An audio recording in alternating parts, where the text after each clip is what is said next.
Hello, ladies and gentlemen. Welcome to Donna Just Being Real. My channel is all about dating, love, relationships, toxic relationship, advice channel.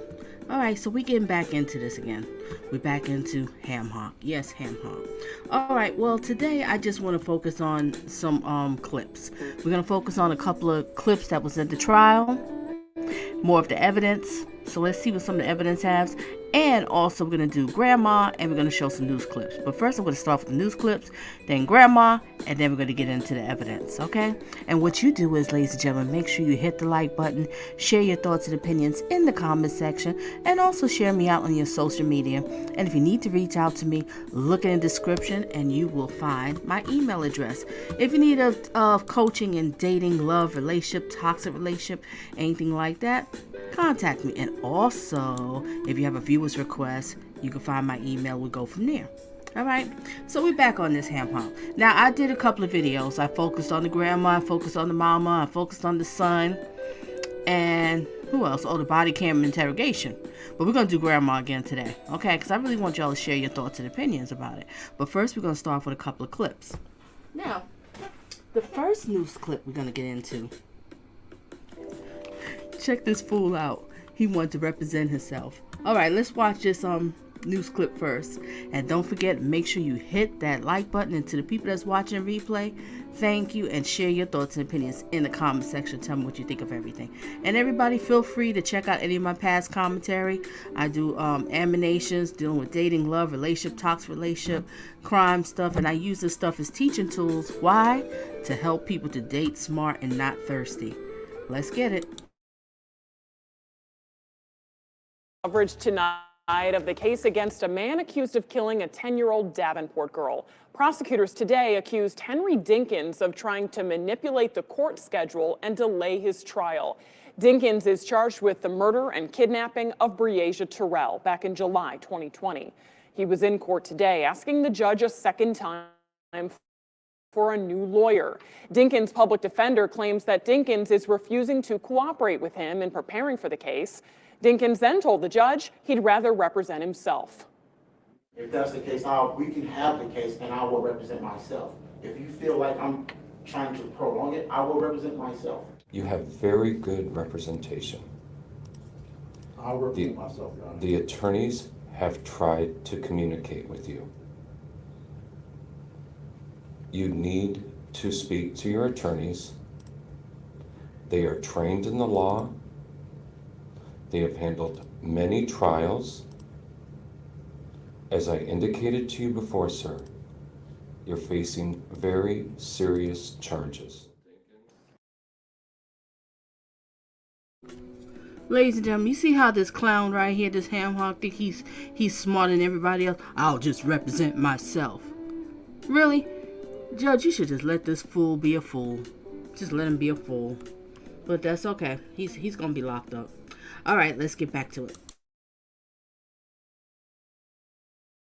So today, the judge denied his request for a new attorney and implored Dinkins to cooperate with the public defender. Right now, the trial is set for May. Okay, ladies and gentlemen, we're gonna end that one.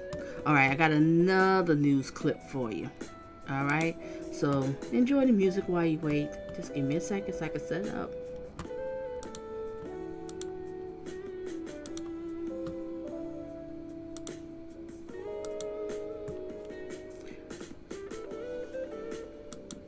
Okay, now this was some evidence. I showed this video before, but I just want to show it again, just in case anybody who didn't see it. Now, this is supposed to be some new evidence, but let me know, the replay watchers or the ones that's here, let me know, did they bring this up in the trial? Let me know. Now, this video is about Ham Hock looking at kitty porn. Yeah, This is ridiculous. Resume, let's get it. Developments in the upcoming murder trial against Henry Dinkins, the man accused of killing Breasia Terrell. Scott County prosecutors want the court to admit evidence they say could point to a motive. Evidence prosecutors say shows Dinkins searched for child pornography around the time the girl disappeared. That is tonight's top story. The 50-year-old is charged with first-degree murder and kidnapping. More than 100 witnesses are on the list to testify in his trial next month in Lynn County. Court records indicate the evidence prosecutors want to introduce say Breasia and her brother spent the night at Henry Dinkins' apartment July 9th of 2020, and that Dinkins' girlfriend at the time said there was no sign of Dinkins or Breasia Terrell very early the next morning. Court documents indicate the girlfriend says Dinkins came home after sunrise without the girl. Breasia's brother told officers he and his father went to Walmart to buy Clorox. Investigators say Dinkins' phone pinged at a Walmart in Clinton early on July 10th. Court records also say the evidence prosecutors want admitted is that Dinkins searched pornographic websites for material involving the sexual abuse of young black girls in the 10 days before Breasia Terrell disappeared. Henry Dinkins and his family maintain his innocence. We go into much greater detail about the story online at ourquadcities.com.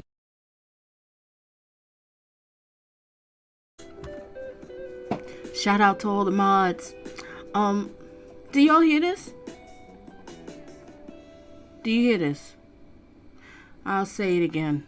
He should have never been born. This is a sick man. But you won't be seeing the light of day. You're done. You're done. All right, I have another news clip for y'all, ladies and gentlemen. Okay? So give me a second while I set this one up too. And then we're going to get right into Grandma.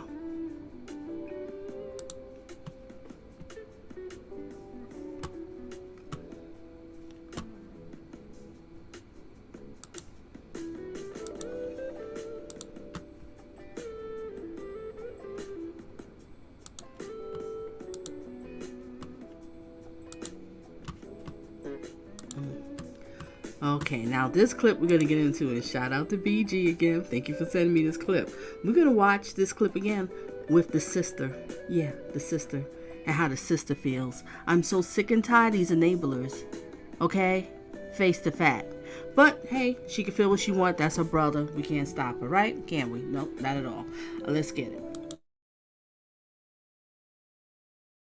Needleman, thanks for choosing Local 4 News at 10.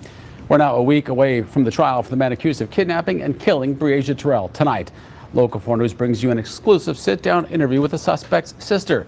Nita McQuay never backed down from supporting Henry Dinkins the past 3 years. She says he didn't kill anyone. Local 4's Linda Cook has tonight's top story. I know that my brother is innocent. The sister of a man accused of a terrible crime maintains his innocence. 50-year-old Henry Dinkins faces charges of murder and kidnapping in the death of 10-year-old Breasia Terrell in 2020.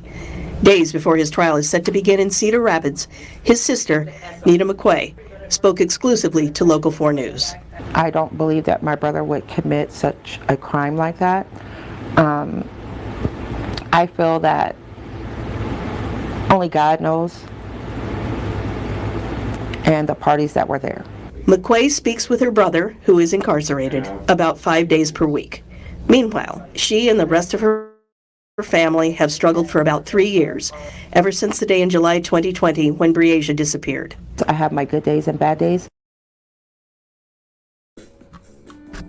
Melvia says, too many people watching and not hitting that like button. Let's check these likes here. Just hit the like. It's free. 1, 2, 3. 1, 2, 3. 54 people in here and I see 18 likes. Oh, come on. Hit the like. Hit the like. All right, let's get back to it. And I hope everybody's having such a great and a blessed and a safe Labor Day weekend. I forgot to say that. All right, let's get back to it. And hit the like. But long as I can talk to my brother and talk to my family, I'm just fine. It has been hard. Her faith has helped get her through the bad days. I believe in God. I believe in faith. I also believe in what's right. Meanwhile, she misses her brother, her only sibling. Me and my brother always been close. We did everything together. Henry's always been an awesome brother. Always been there for me. I've always been there for him. We're like two peas in a pod. The case is so familiar to Scott County. You miss your brother? Well, DL misses his sister. Yep. I'm just saying. Resume. County residents that a change of venue for the trial was made to Lynn County. McQuay asked people not to judge Dinkins until all the facts are in. Don't judge until facts are proven. No one's guilty until proven. Henry is not this monster that they portrayed him to be. He's not that. We all make mistakes in our life, portrayed him to be. Monster, they'll proven. Henry is not this monster that.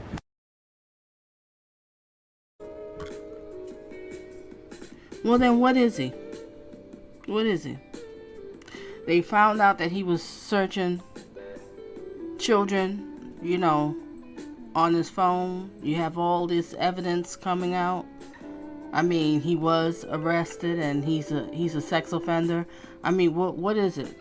Everybody's just going against your brother? Everybody's just going against him. They're just attacking him, right? I just can't. I really can't with these enablers. You know what I mean? Oh my gosh, it's just crazy. It's just crazy. All right, let's get back to it. We're gonna get into Grandma. We just watching some news clips, and then we're gonna get into Grandma. And after we get to Grandma, we're gonna look at some evidence. All right. Hope everybody's having themselves a great one. Relax, sit back, have your cocktail, your water, your crunch and munch, whatever it is that you want to relax to, just relax. And also, make sure everybody shout out where you're from. I like to know where you're from, what state you're from, or if you're out the country, whatever. Just let me know. All right, let's get back to it. They portrayed him to be. He's not that. We all make mistakes in our life, and we all have done good, bad, and the ugly. This is Linda Cook, Local 4 News. Dinkins' trial begins next Tuesday.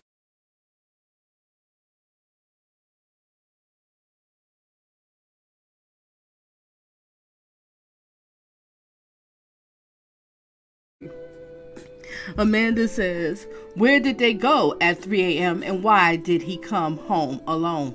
Great question. I got that question for sis, but that's her brother.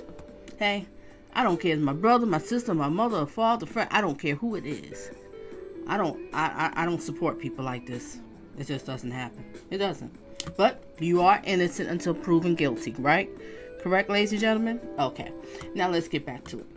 Now, anybody hasn't greeted, I'm not being rude. I just want to get through this and stuff. But thank you, everybody, for being here. And thank you for hitting the like. And shout out to the people in the bushes. All right, now let's get back to it. What else we're going to get into? Yeah, let's get into Grandma. Where Grandma at? Where are you at, Grandma? Let's see what Grandma have to say on the stand again. Let's go back. Let's go back.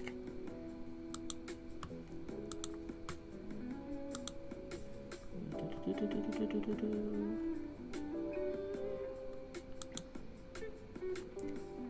I doing this?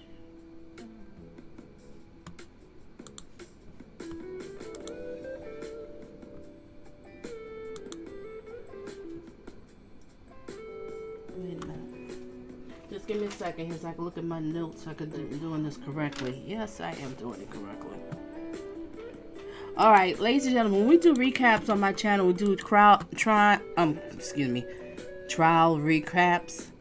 I usually put on a faster speed, okay, ladies and gentlemen? So work with me.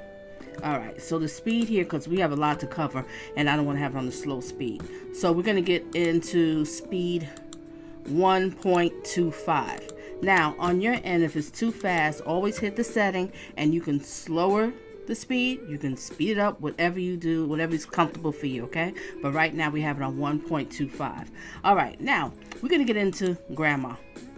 Grandma's on the stand. Now, Grandma is the mother of her mother. You know what I'm trying to say. All right, let's get to it, ladies and gentlemen. Let's get to it.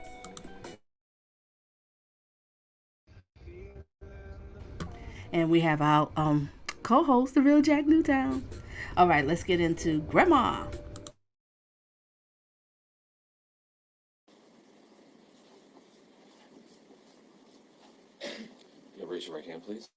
Do you swear to tell the truth, the whole truth, nothing but the truth? Yes. Please have a seat.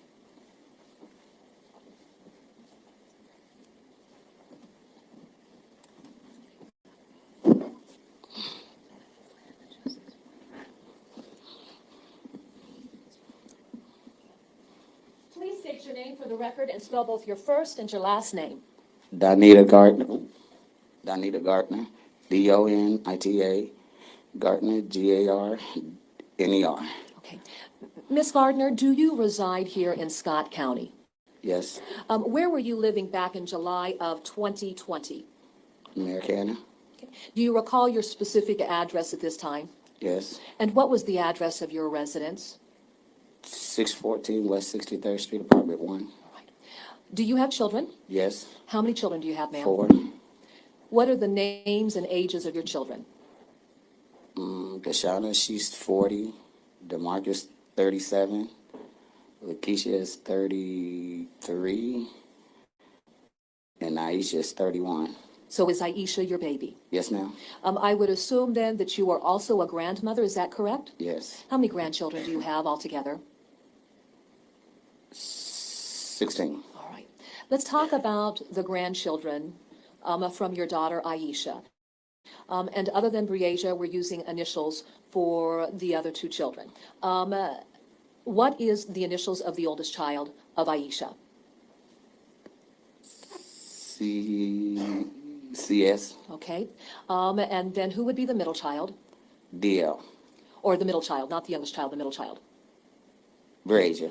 And then the youngest child is who? DL. All right. Now going back to July of 2020, was DL 8 years of age? Yes, ma'am. And then was Breasia 10 years of age? Yes, ma'am. If you could, as a grandmother, just describe the relationships that existed between the three children.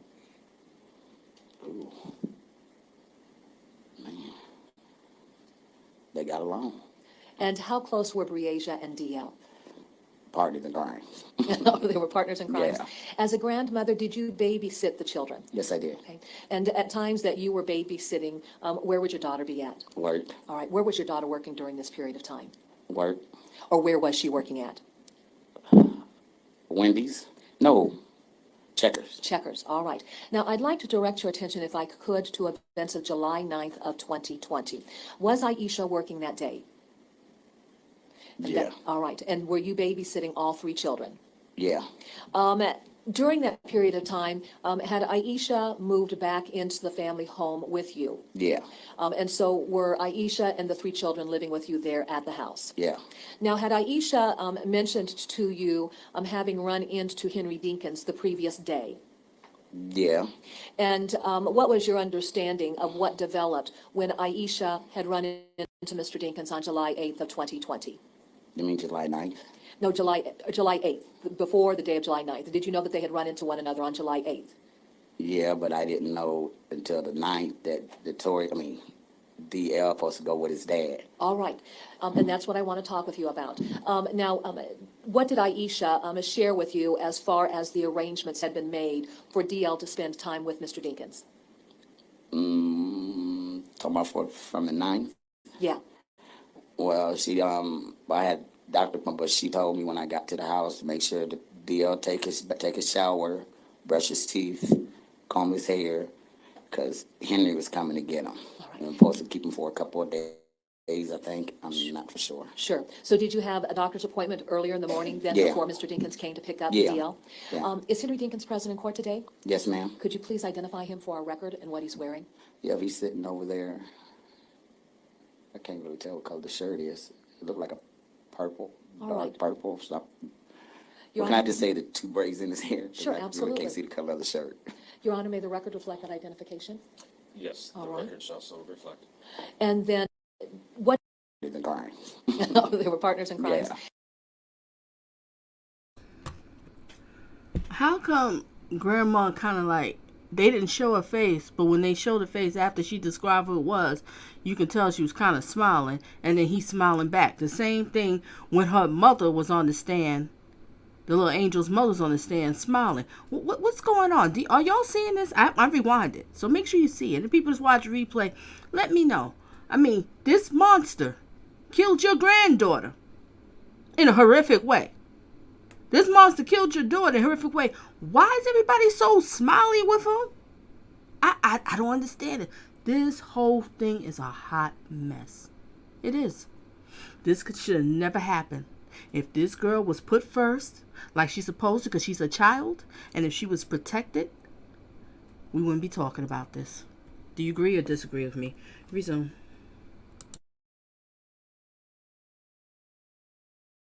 As a grandmother, did you babysit the children? Yes, I did. Okay. And at times that you were babysitting, where would your daughter be at? Work. All right. Where was your daughter working during this period of time? Work. Or where was she working at? Wendy's? No. Checkers. Checkers. All right. Now, I'd like to direct your attention, if I could, to events of July 9th of 2020. Was Aisha working that day? And Yeah. All right. And were you babysitting all three children? Yeah. During that period of time, had Aisha moved back into the family home with you? Yeah. And so were Aisha and the three children living with you there at the house? Yeah. Now, had Aisha mentioned to you having run into Henry Dinkins the previous day? Yeah. And what was your understanding of what developed when Aisha... Welcome, Little Mo. When do they find the verdict? I don't know. I'm assuming it'll be tomorrow. Because maybe since it was the Labor Day weekend, the judge is just relaxing, whatever. And then plus it's a bench trial, so the judge makes a decision. So it's probably a different type of protocol compared to the jury. You just tell the jury what to do, they make a decision, and all the judge has to do is say, hey, he's how many years he's going to do in jail. But since he wanted the judge to make the decision, so maybe it's a different protocol. He got to do paperwork. He got to break down this and that, exactly why he said that he's guilty or innocent. But I don't think he's going to find him innocent. All right, let's get back to it, ladies and gentlemen. And shout out to all my mods. I see you, Strong, and Nikki, and BG. All right, let's get back to it. had run into Mr. Dinkins on July 8th of 2020. You mean July 9th? No, July 8th, before the day of July 9th. Did you know that they had run into one another on July 8th? Yeah, but I didn't know until the 9th that DL supposed to go with his dad. All right. And that's what I want to talk with you. And welcome, Rakisha. If I'm butchering your name, Saber, I truly apologize, and welcome. And there go my girl, Nell Gigi. Hugs and kisses to you, beautiful. Let's get back to it. About. Now, what did Aisha share with you as far as the arrangements had been made for DL to spend time with Mr. Dinkins?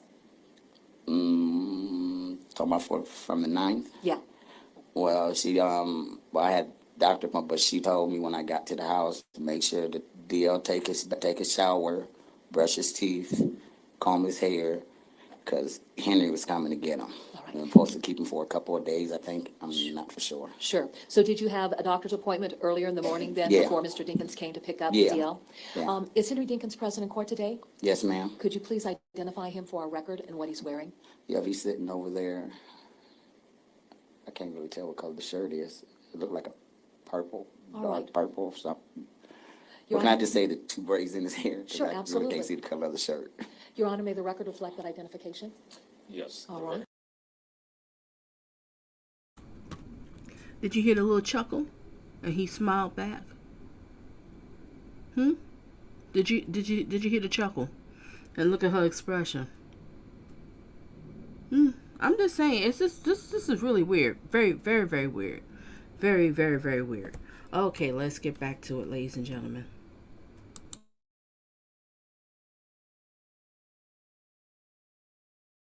It shall also reflect. And then, with that being said, did you follow your daughter's directions as Yes, far ma'am. as Yes, getting ma'am. DL ready? All right, now what time of the day would Mr. Dinkins have come over to your apartment to pick up DL? And if you don't remember a specific time, identify it as morning, afternoon, just give us just some perspective, About I want to say almost 11:30. okay? And would that have been in the morning? Yes, ma'am. Describe what happened when you realized that Mr. Dinkins had arrived there at your apartment. What were you doing? I was making sure DL was getting ready. Okay, all right. Did Mr. Dinkins come into the apartment? Yes, but I don't know who. I don't know if Breasia let him in or CS let him in because I was in the back room making sure that DL was getting ready. Certainly. And then, so what room would he have come into when he entered the apartment? The living room. All right. At some point, did either Breasia or CS indicate to you that Mr. Dinkins was there to pick up DL? Hey, Art Van Delay, and welcome, welcome, welcome. Good to see ya. Let's get back to it. No, no, because when I heard somebody at the door, I came out the back room. Okay. And then what developed when you came out of the back room and presumably into the living room? Is that where you went to? Yeah. Okay. What happened when you came into the living room?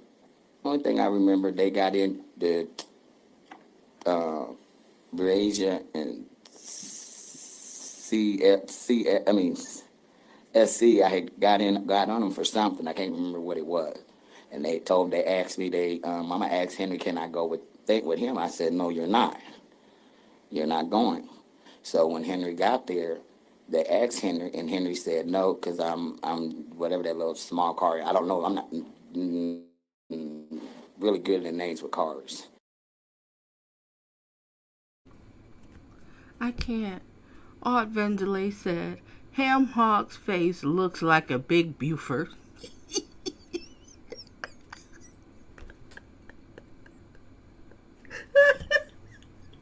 Okay, let's get back to it. But I know it was the black two-door that had Queen and King on it. And would that be a black Camaro? I think so, yeah. Sure, absolutely. So go ahead. Yeah. Continue to describe then what developed. Then after that, that's when the So Rocky, you seen it too? I'm smiling too. Yeah, you see it. You see it too, right? Everybody tell me, did y'all see that little smile, that little chuckle? Yeah, really. All right, back to it. Whoever's coming here, we're focusing on grandma right now. And then afterwards, we're going to focus on some of the evidence that's in the trial. And I'm assuming tomorrow, well, not tomorrow. What I'm saying, did I say it before? Maybe I did. I saw it. Excuse me. I stand to be corrected. Probably Tuesday, because tomorrow's Labor Day. So Tuesday, we'll probably have a verdict either Tuesday or Wednesday. Now, if they have the verdict, I will, show it like in the evening time. Not in the daytime because I won't be working from home that day. So it'll be in the evening time. Let's get it. Resume. DL said, Breasia, come on. And I said, no. So Breasia asked me to call her mom. And I said, no, because I don't like calling your mom when she's at work and things. So when DL was walking out the door, he just said, come on, Breasia. So I said, so when she called me at lunch, I'll let her know Breasia's with Henry and DL. Okay. Now, did CS want to be able to go along with Breasia and DL? Yes, he wanted to go, but Henry told him no because the car wasn't big enough. Was Henry more than willing to allow Breasia to come along? Yeah. Let me ask you this. Did he say no to Breasia or simply CS? No, he didn't say nothing. Oh, well, he did say at first the car was too small. But when DL told Breasia to come on, she just went on out the door. All right. Did you contact your daughter to notify that Breasia had also gone along with Mr. Dinkins? No, I waited until she called me because I don't like calling her when she's at work. Absolutely. And then once your daughter called you, what was the nature of the conversation that you had with her? Well, when she called me, she asked me, did Henry come and get DL? And I said, yeah, and I let her know that Breasia went too, and she said, oh. Okay, she says she don't like to call at work. When it comes to your children, especially small children, you can call, right? It's dealing with the children. You can always call. Even at the workplace, they know if it's your kids calling, they immediately come and get you. Kids, wife, husband, what is this? All right, let's get back to it. I'm just saying. And blessed to you, T-La. All right, let's get back to it.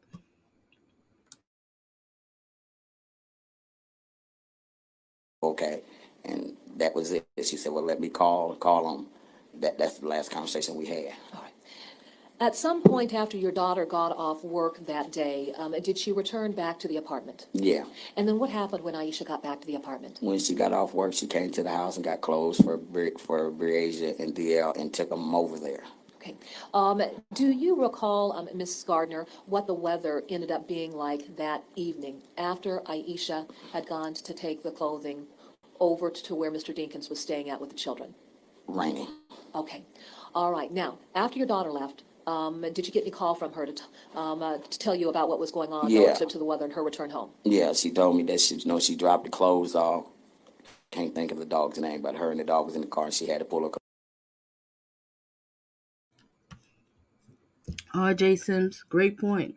She don't question her grandkids. I'm not a grandmother, but I will question. I just question kids. This is your family, part of you that you question. It's that was just so weird. Oh well. I see you blessings popping up in here. I see you blessings. Oh, She got Jack, you some say questionable answers. When they asked her, did he really want Breasia, she kind of paused on that. You notice that, you caught or that had too, enough huh? room, for the car. She kind of paused on that. Mm-hmm. When it came to the boys, she was assured, like, nah, there was no room.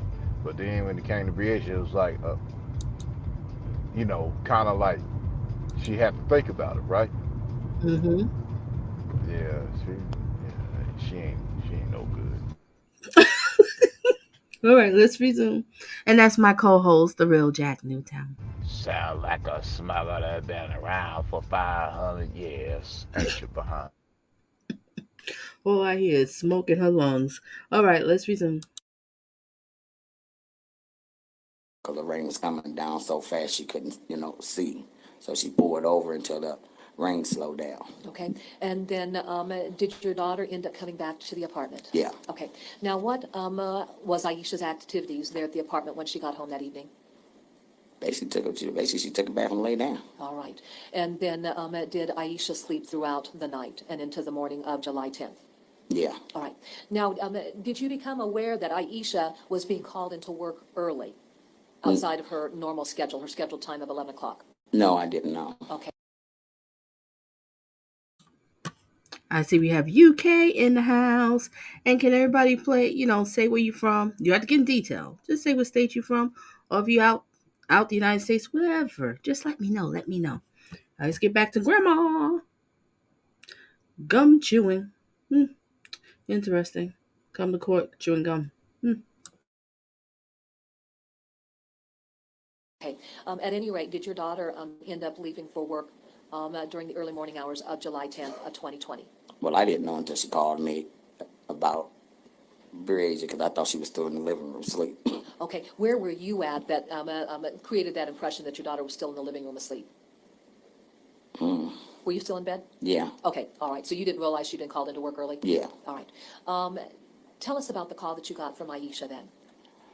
Oh, man, I was still asleep when she called me. I can't remember the time, but I don't think it was between 8:30, 8:40. It was in between somewhere up in there. Sure. When she called me and she said, Mom, Breasia missing. I'm like, what you mean Breasia missing? She said, Henry said, Breasia missing. And I was laying there, and then, from her tone of her voice, like she wanted to cry. So I jumped up. I'm like, what the heck you mean Breasia's missing? She said, Mom, Breasia missing. I'm like, then after I said that, then she said, well, I'm going to bring Detorius over to the house so I can go down to the police station and make my do the police report. And I said, okay. All right. As a grandmother, emotionally, when your daughter had imparted that information to you, how were you feeling? A little bit in shock. Sure. Let's talk about Breasia. What type of child was Breasia as far as her sleep patterns? Oh, man. Funny. But me and her always played around, She didn't like when I used to call her she'll get mad at me and then she'll be ready to beat me up. Oh, sure, sure.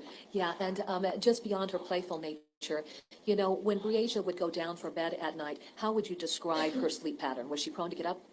When she sleeps, she sleep. Okay. Had you ever known Breasia just to get up and wander off in the middle?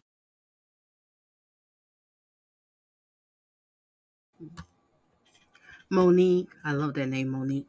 And welcome, welcome, welcome. You back again. I see you before. Hello, I came across your channel and I love how you are covering this sad situation.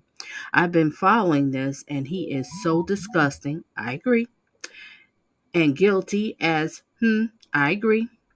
And he preyed on that little baby girl. I It's guilty definitely agree as with that. pig feet on some hot sauce. Yep. Ain't nothing but a pig feet, uh, chitlings, all of it. Look, come on. All right, y'all have to agree with me. Come on, work with me. You have to agree with me. When you look at this picture right here, doesn't he look just like a ham hock? I mean, it's no other way to say it. He looked just like it. And welcome to everybody who joined the channel, who subscribed to the channel, who's been watching my past commentary and all that good stuff. Glad to have you here. All right, back to Grandma.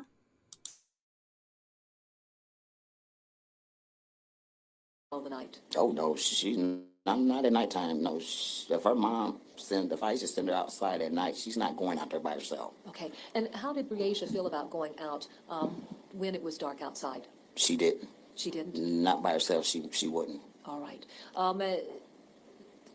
You know, just based on your, you know, relationship with Breasia, was she the type of child that would ever get up in the middle of the night and wander off? No. All right. Did you become familiar with the Jersey Meadow apartment complex as a result of Breasia having been reported missing? And that would be the apartment complex where Mr. Dinkins was staying with his girlfriend, Andrea Culberson. Well, I didn't know where he stayed at. Sure. Let me ask you this. Was this an area that Breasia was familiar with at all? No. Okay. All right. Did you then have an opportunity to assist? Nikki, I was thinking the same thing. Why are the children opening the door? At that age, you don't open the door. You don't. Wow. Interesting. Resume.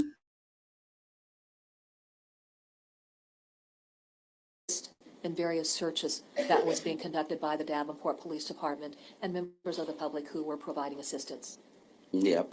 And then tell me about your, you know, different experiences relative to searches that were being conducted.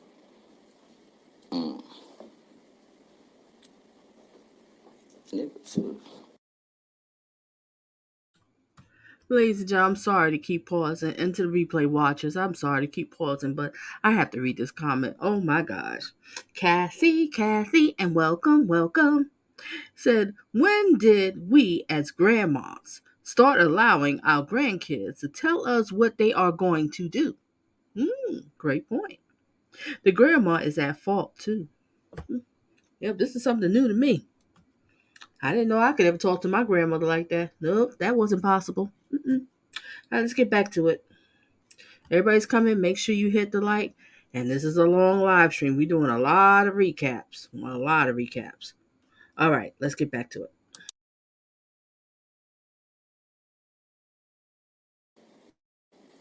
Well, everybody did what they, did.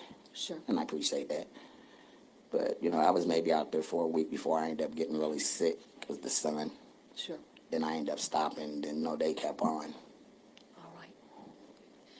The events that you've described, did they occur in Scott County, Iowa? Yeah. And I have no further questions. Thank you. Mr. Freeze or Mr. Waters? Good morning. Good morning.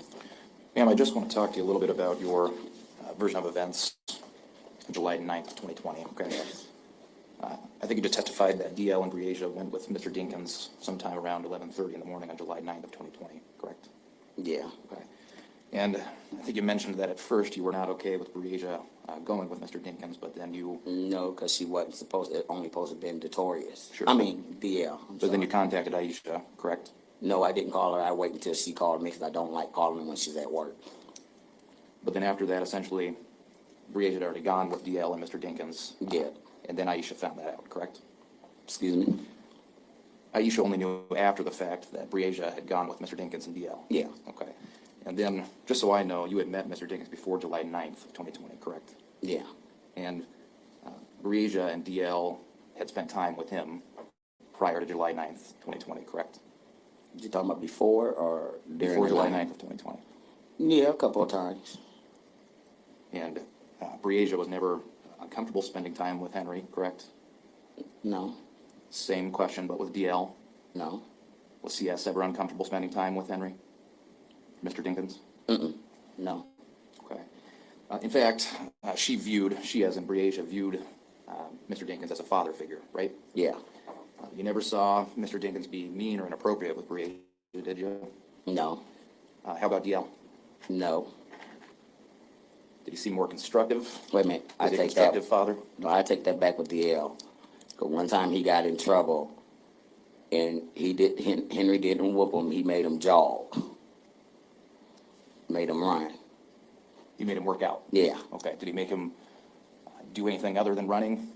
Just the running. Okay. Did he make him work out in any other way? No. Okay. Did he ever do that same thing but with Breasia? No. Okay. How about CS? No. I think a little bit in your testimony you had mentioned that, in your opinion, if Bree would be outside, she would be uncomfortable, right? That night?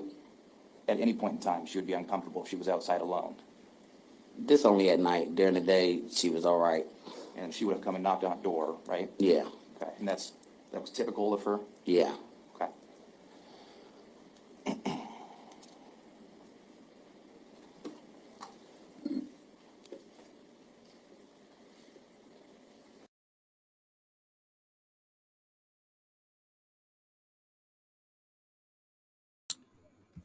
Let me go back and read Joyce's comment.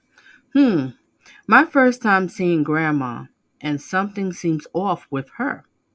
Very rough around the edges and gives me an alcoholic vibes. And yes, how can she be smiling at the monster? Strange. See, y'all seeing it, right? Y'all see that this little smirk with this monster. What is going on? The mother did it, grandma did it, and he smiled right back. I just don't get this. This poor little girl. This, oh my gosh. I just want to get emotional. This is so sad. This should never happen to this angel. Just look at her. This should never happen to her. If she was put first as a child, and if she was protected, she'd be alive right now. She wasn't. There's no other way to put it. You don't think that the prosecution and the defense, behind the scenes, they're all in the same courthouse. They all go to the same building every day, Monday through Friday, 9 to 5, whatever the hours are. They all friends. You think they're not talking behind the scenes saying that this whole family is a hot mess? I mean, you have Ham Hock calling the cops, or whoever called the cops over there in the body cam. And then the mother, she's like, "Oh, I'm out of here, sir." And she throw her hands up in the air. The officer come here to help you to find your daughter. This is just a whole mess. You think they're not talking behind the scenes like, yeah, this is sad what happened to the girl. I'm telling you. In those courthouses, everybody is cool with everybody. The judge is cool with the prosecution friends. Everybody go to birthday parties, weddings, baby showers. They having holiday parties. They all friends up in the courthouse. They all talking behind the scenes. Ridiculous. All right, let's get back to it.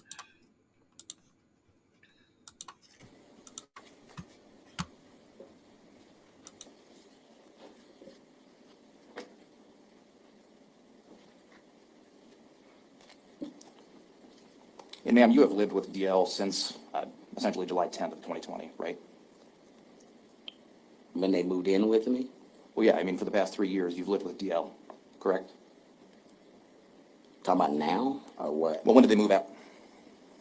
When they moved in with me, it was maybe a week before July Of 2020? of 2020. Yeah. Do they still live with you to this day? Well, they just moved back in with me the 1st of June of 2023. Okay, and you've had plenty of opportunity to speak with Aisha and DL about this case, correct?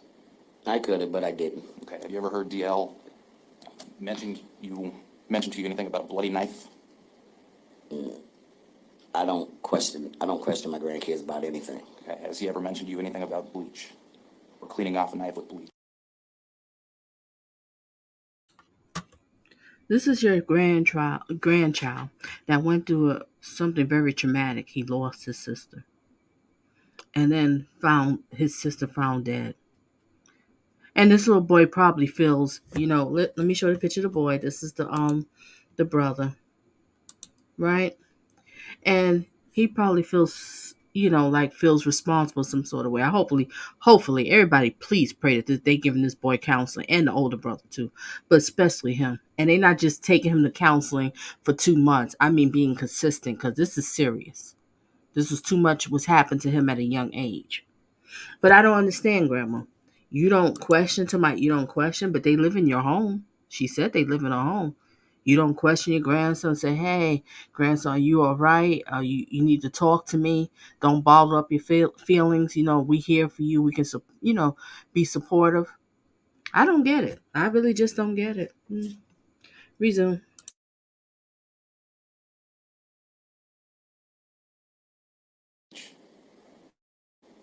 I don't question my grandkids about nothing. Has he ever mentioned to you anything about being present when Breasia was shot? Again, I wait until they come to me. And he never did. Okay, that's all I have. Thank you. Mrs. Gardner, just given the A lot of kids, sometimes they don't come to you unless you ask them, because they don't want to feel like they bothering you. But when you ask them how you feeling and everything, they feel good about that. It shows that you love, you care, and stuff. But I'm just saying, that's just weird. All right. Sheik Cha B. In fact, all of the so-called adults in her life failed her. Such a devastating situation. hmm And I see you, the truth. I see you. I see you. And blessings and greetings to everybody. And happy Labor Day weekend. All right, let's get back to it. circumstances surrounding Breasia's death, is this a topic of conversation that you choose to engage in with DL? No. Okay. Has this been really traumatic for him? Yeah. All right.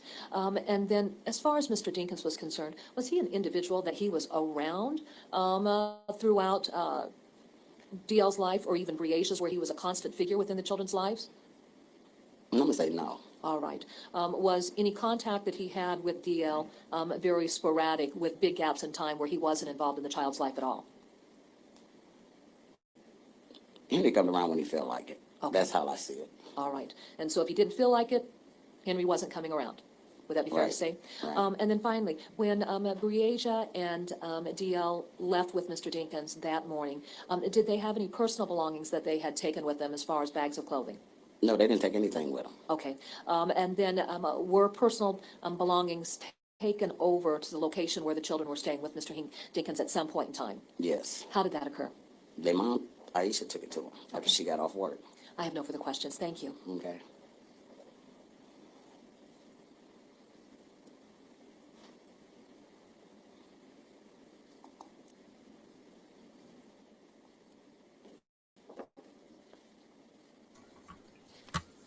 Ham Hock, what you over there whispering?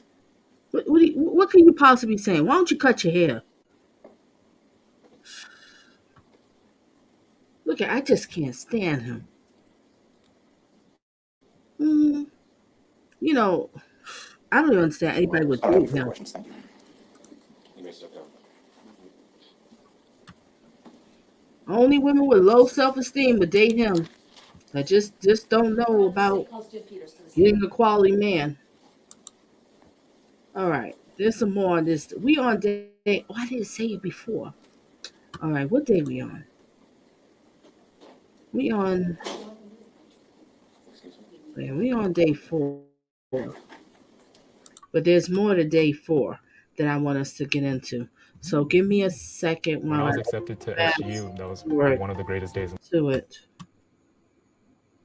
Yeah, we're gonna focus more on this day for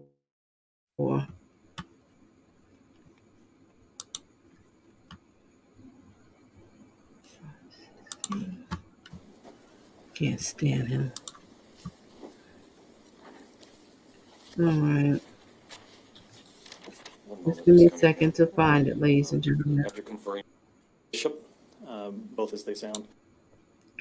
Oh, We had Lavone Tinkin, which is spelled Lavone, last name Tienken. In what capacity was Ms. Tinkin going to be assisting the emergency or the evidence response team? She was our lead photographer. Okay, continue. And then we had Lauren Peck. She is now Lauren Bell. Her name is Lauren, at the time Peck. It is now Bell for her last name.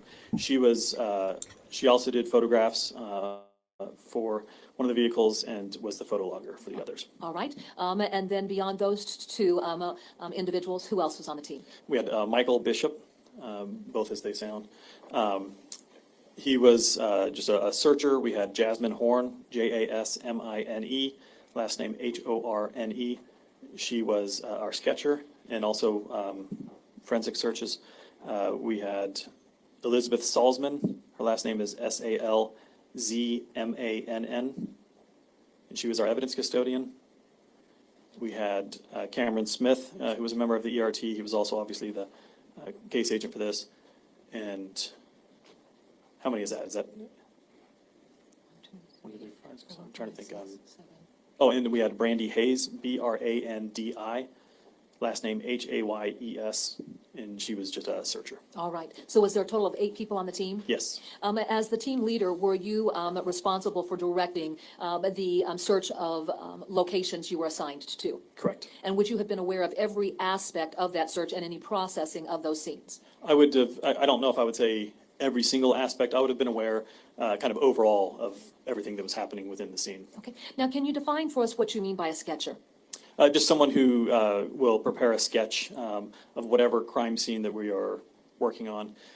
So basically, just as it sounds, you're sketching out kind of a diagram of the scene or the vehicle and showing where each room or compartment or whatever might be important is on there. Define the role of the evidence custodian. The evidence custodian is kind of as it sounds, that they're going to be the ones that ensure that whatever evidence we are collecting and eventually seizing, that we are doing so pursuant to FBI policy, that we're keeping a organized. yep, you can hear all the smoke in Grandma's lungs, couldn't you? Mm-hmm. Let's get back to it. This, I can't remember exactly what he is, but it's something dealing with evidence. So let's just watch this. I don't know where the heck I put my notes at. All right, let's get back to it. Consistent log showing each one of those evidence items and where they were located and by whom they were located. They can also kind of play a little bit more of an administrative role for the scene to make sure that everything is properly documented. Okay. And then let me just further our discussion on that topic, if I could. With respect to any evidence that was seized by your team then, who would that evidence have been turned over for submission if there was a need to submit it to a laboratory for, like DNA analysis, latent prints analysis, or any type of trace evidence analysis? Generally, that's the case agent. So in this instance, it would have been Cameron Smith. All right. Now, when you responded to Davenport on July 14th of 2020, had there been a briefing provided to you to explain what the nature of your assignment was going to be? Yes, I believe Cameron Smith and I would have, we had discussed things prior to our departure. Okay. What was the nature of the assignment that was made to your team?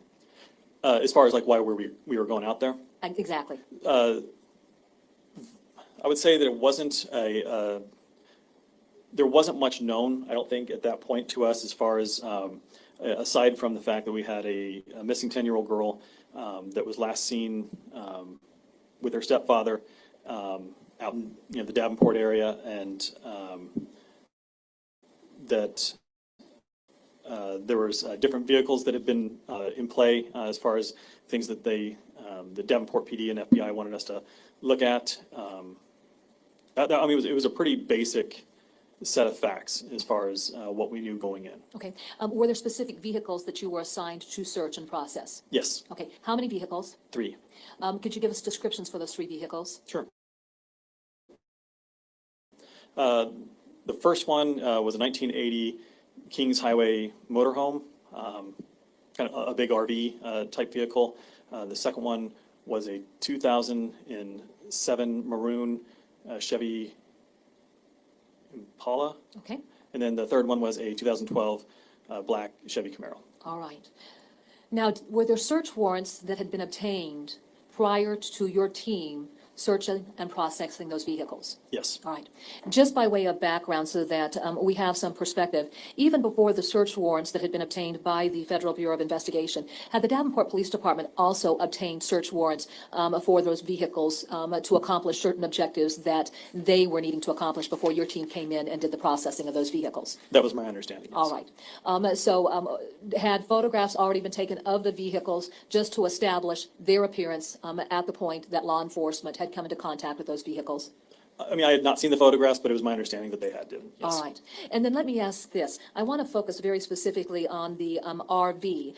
Were you aware, based on a statement provided by the younger brother of Breasia Terrell, identifying a machete that was in the RV, were you aware of Davenport having gone in and seized that machete before you came to do your process?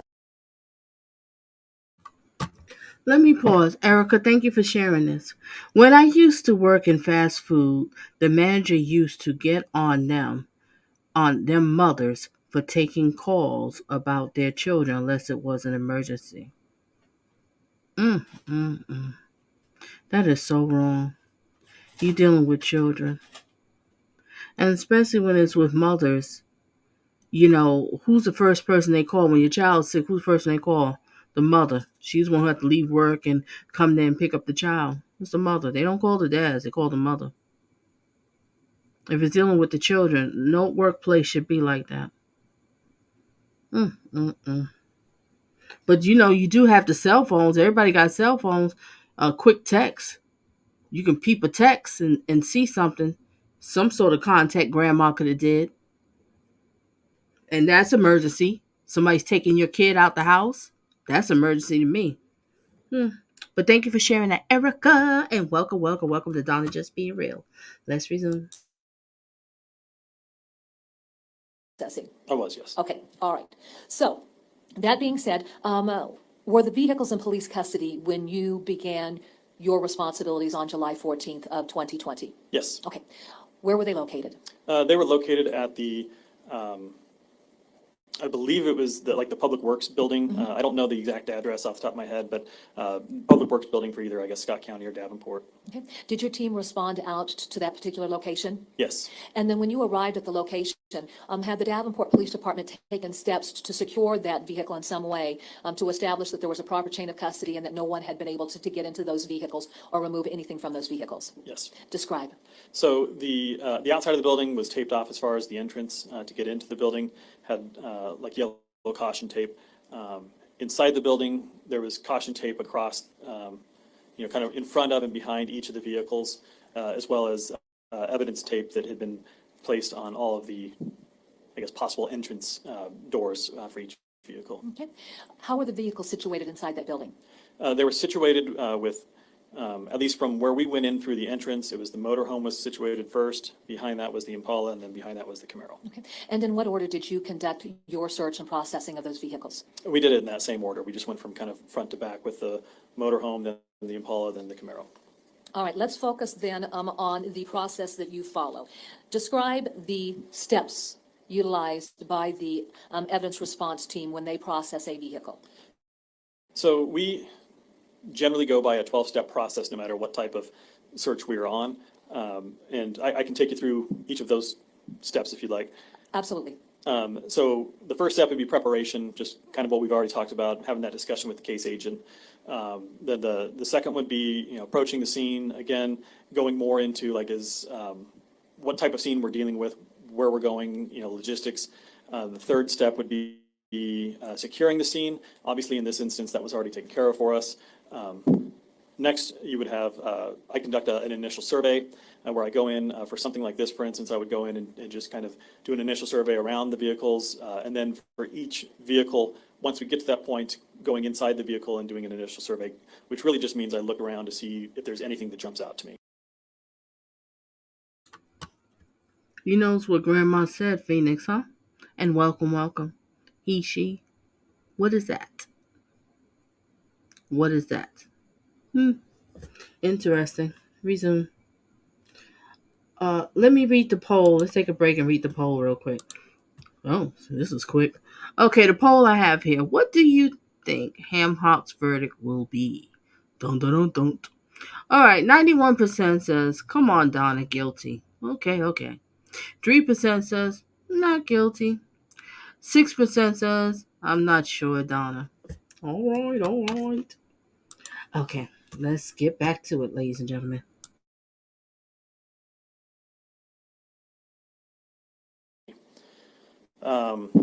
After the initial survey, I come out and I provide some sort of brief or meeting with the rest of the team as to kind of what I've seen, what the plan is going to be.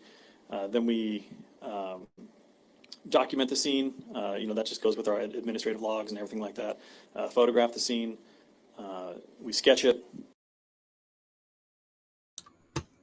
I see you, Miss Toy, and blessings and blessings. Happy Labor Day to everyone. Happy Labor Day.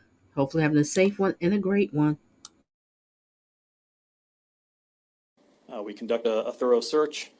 When that's all done, we collect and package the evidence. Then we do a final survey, again, where I'm going back through making sure we didn't leave anything or if there was anything else that just got missed. And then we release the scene. Okay. Was the search of the RV different than the search of the maroon Chevy Impala and the black Camaro? Yes. And what would make that search different as compared to the two passenger vehicles? I mean, the motorhome, you're treating a little bit more like we would for a residence search or an apartment search. You have room to move around. You have living areas and usually a lot more items than what we typically find in just a vehicle search. And staying with the topic of the recreational vehicle, had Davenport already gone in and done at least a search for specific items of evidence? In the motorhome? Right. Yes. Okay, all right. Set the stage then for the RV.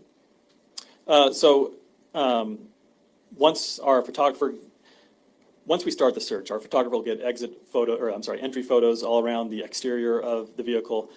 Then we get into the vehicle, and she and I, this would be Lavone Tinkin. Lavone and I would have gone through the RV looking for anything, again, that stands out. And also so she can kind of get an idea as to how she wants to label things. And by that, I mean we have room labels that we'll put up in different areas that helps us differentiate where we find things. After that, she'll do her room entries or her vehicle entry photos. Once that has been finished, then we make a determination as to if there's anything that is maybe more higher priority to collect right now than other things. A lot of times that might be trace evidence, or if we're on a scene that involves any type of transient evidence. For this case, I don't believe we necessarily found any of that in the motorhome, so we just treated it as a normal search in which you would just go in and start looking through things, trying to find things that look like they might have evidentiary value. Okay. And I want to make sure that I understand that with respect to that particular testimony, are you talking about transient evidence? There was no indication of transient evidence in there? None that initially that we saw. Okay, tell me what you mean by transient.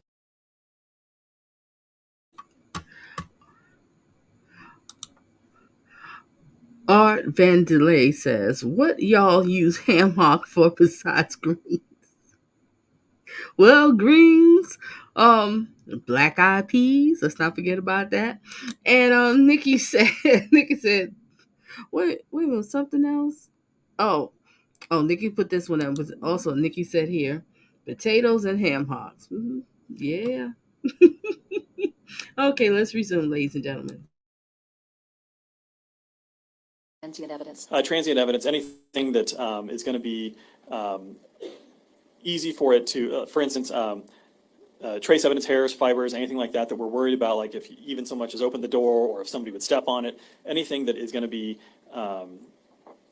possibly easily damaged or moved or anything like that, that might be something that we go for. Transient evidence is really going to be any evidence that goes from one area or one person and gets transferred to a different person or a different scene, which would include DNA, blood, biological fluids, anything like that. Okay, thank you. Now, when you are looking for DNA, blood, or any type of bodily fluids, how do you do that, other than just looking at things with the naked eye? So again, it depends. If we have reason to believe. I agree with you, Rose Lewis. Who lets grandma come to court dressed like that? This family is some of a most unconcerned people. Anything. When you go into court and you go into job interviews, you're supposed to dress to impress, aren't you? I mean, you don't have to come in with no evening gown and all this or a three-piece suit. But men, a nice shirt and a tie and some slacks. Women, a nice top and some pants or a skirt or wear a dress. Just something nice. You come into court, you stand in front of the judge. People are going to judge you for the way you look. When it comes to stuff like this, it is what it is. But some people just don't care. And there's some judges out here, if you don't come to court looking right, they'll tell you get out of my courtroom. Because they look at it as like you being disrespectful to me in the court. Resume.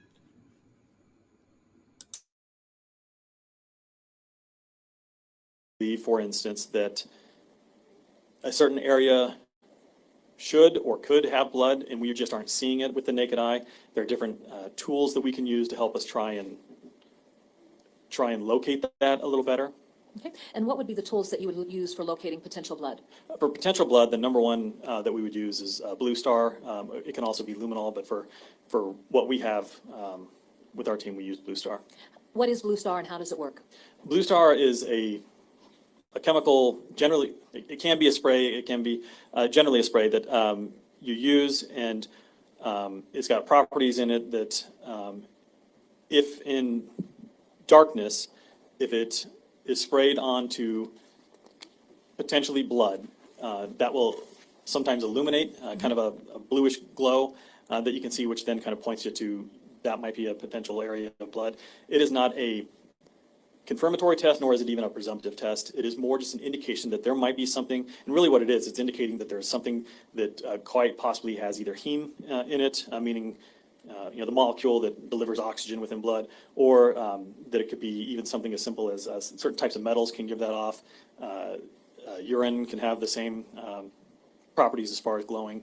So that's why I say it's not presumptive or confirmatory, because it's not saying that it absolutely is blood. It's just giving us an indication that there might be something there. Okay. As a general rule, is blood something that tends to be visible to the naked eye? Yes. All right. Give us an example of an instance where it's not so obvious when you're looking at something that you think, oh, this could potentially be blood, and so you are taking that. Well, I'm sure you take that step anyway, but you would take that a step further. The two that pop out in my mind would be, one is if you're dealing with a background that might be the same color. You might be dealing with like a darker background that is just hard to, with the naked eye, see if there are certain things they're blending in, or like a darker carpet or something like that, where it's just harder. The number two would be if it's been cleaned up or been attempted to have been cleaned up. Sometimes we can still see residual, I guess, luminescence from that. Okay. I'd like for you to speak to that topic. Are there products out there that can be used to clean up blood? Yes. Okay. What would be those products? I mean, I'm not the expert on all of them, but I know bleach would be, it's kind of the universal, the easiest one that somebody would use. Okay. And then as far as bleach is concerned, does bleach have any type of impact on DNA and the presence of DNA? Yes. And just generally, I understand that you're not one of the forensic analysts, but generally, through your training experience, what is the import of bleach if bleach is used in an area where there might be blood or even potential DNA evidence? They would destroy it. Okay, all right. And do you have any understanding of how quickly, with the use of bleach, DNA evidence can be destroyed? I don't have a, generally speaking, I believe it happens fairly quick. Okay. I don't have a scientific background enough to know the exact time that it would take. Now let's talk about bodily fluids. Is there a distinction between blood and when we talk about bodily fluids? There can be, yes. Okay, what is encompassed within that category of bodily fluids that you would also look for? So with bodily fluids, in addition to blood, it can be anything, as I've already stated, urine, it can be seminal fluid, saliva, vaginal fluid, any type of biological or physiological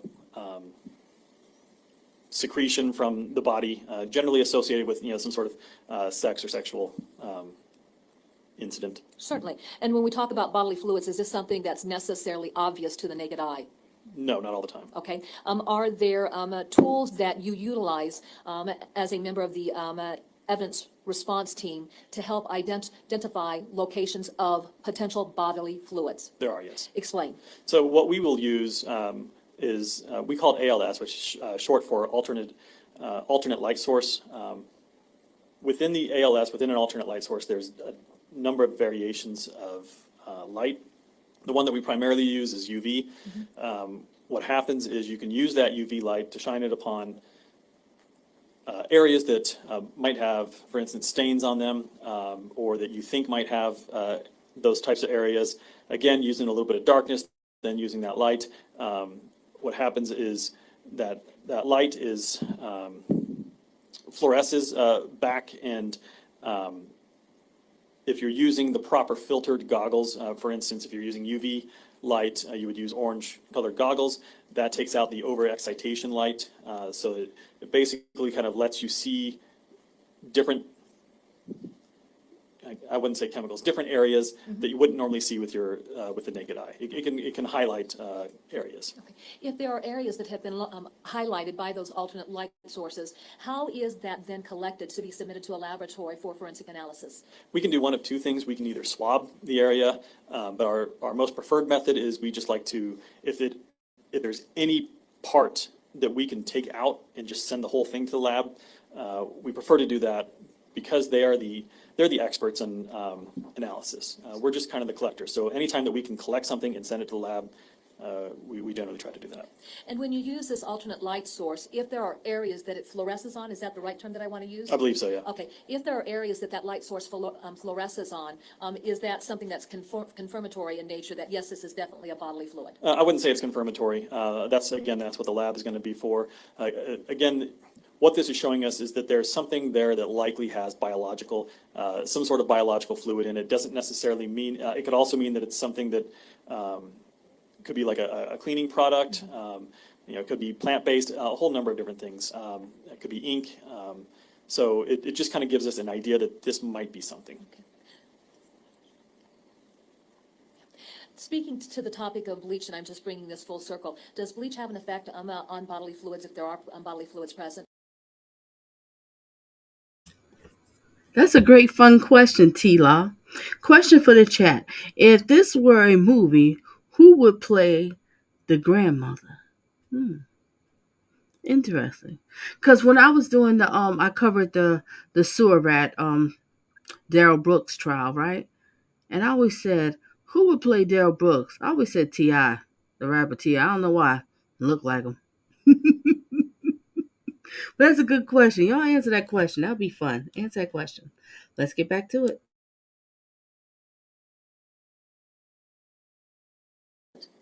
It would have an effect on the DNA within bodily fluids. And so just in terms of our earlier discussion, it still applies to bodily fluids.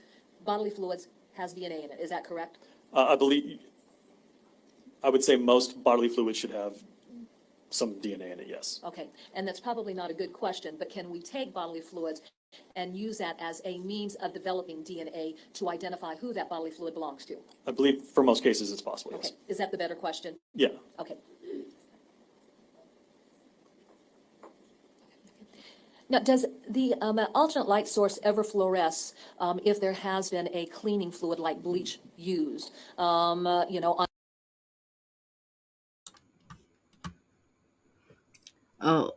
B, over here, what's it? B says, I just know when I look at him, all I see, he's nothing but just a ugly old ham hock. And the truth says, how can you walk off and your daughter is missing? Now, she's talking about the body cam if y'all didn't see that one. I did do the body cam, so you can check out my past commentary. All right, let me repeat again. The truth says, how can you walk off and your only daughter is missing and didn't have not one picture of that beautiful girl in your phone? Makes no sense. Exactly. I never seen something like that. She just totally walked off and threw her hands up in the air. That was insane. Boy, let's get back to it. Resume. On an area where there had been bodily fluids. I don't know about bleach. I know that it has the potential to on certain products. It's hard with bleach again because a lot of times if you're using bleach, you're wiping it down, and so that's going to not necessarily leave like a solid, like a pool or a stain. So it's hard to. That's a hard one to answer. I just don't know. I don't have, again, enough background in, I guess, the analysis of it to surely say one way or the other whether bleach will always produce some sort of emission. Absolutely. Now, let's talk about the RV. Relative to the RV, was there an area that was of particular interest when you were looking for stains or bodily fluids, blood stains or bodily fluids? Yes. Explain. Actually, I'd say there was probably two areas. The first being the bed area, and then the second being like the sink area. All right. Speak to the area of the sink. The sink, obviously, our thought always goes to with sink is, you know, if you're cleaning something up, if you've got stuff on your hands, for instance, blood or anything like that, and you're cleaning, that there might be some residue of that still left over. You know, any type of stains that we might have found within the sink or around the sink would be something we'd be looking at. It's also going to be a possible area for DNA, you know, from whoever's using the handles and whatnot. All right. And if an individual is, in fact, washing off blood or even bodily fluids, if there is caution taken to clean up that area, is there the ability to be able to I guess, rid the sink of evidence that could be collected? There's definitely the ability to. Does it happen all the time? No. I mean, there's still times where someone might think that they're cleaning everything up and think that they've gotten everything, but we are still able to find, you know, little specks or little, you know, bits of blood spatter or whatever. But yeah, most of the time, I think when that happens, there's a much better chance for it to be successful. Certainly. Let's talk about the bed. And I think it states the obvious, but why were you interested in the bed within the RV? So in the bed, obviously, we're looking for DNA and biological fluids.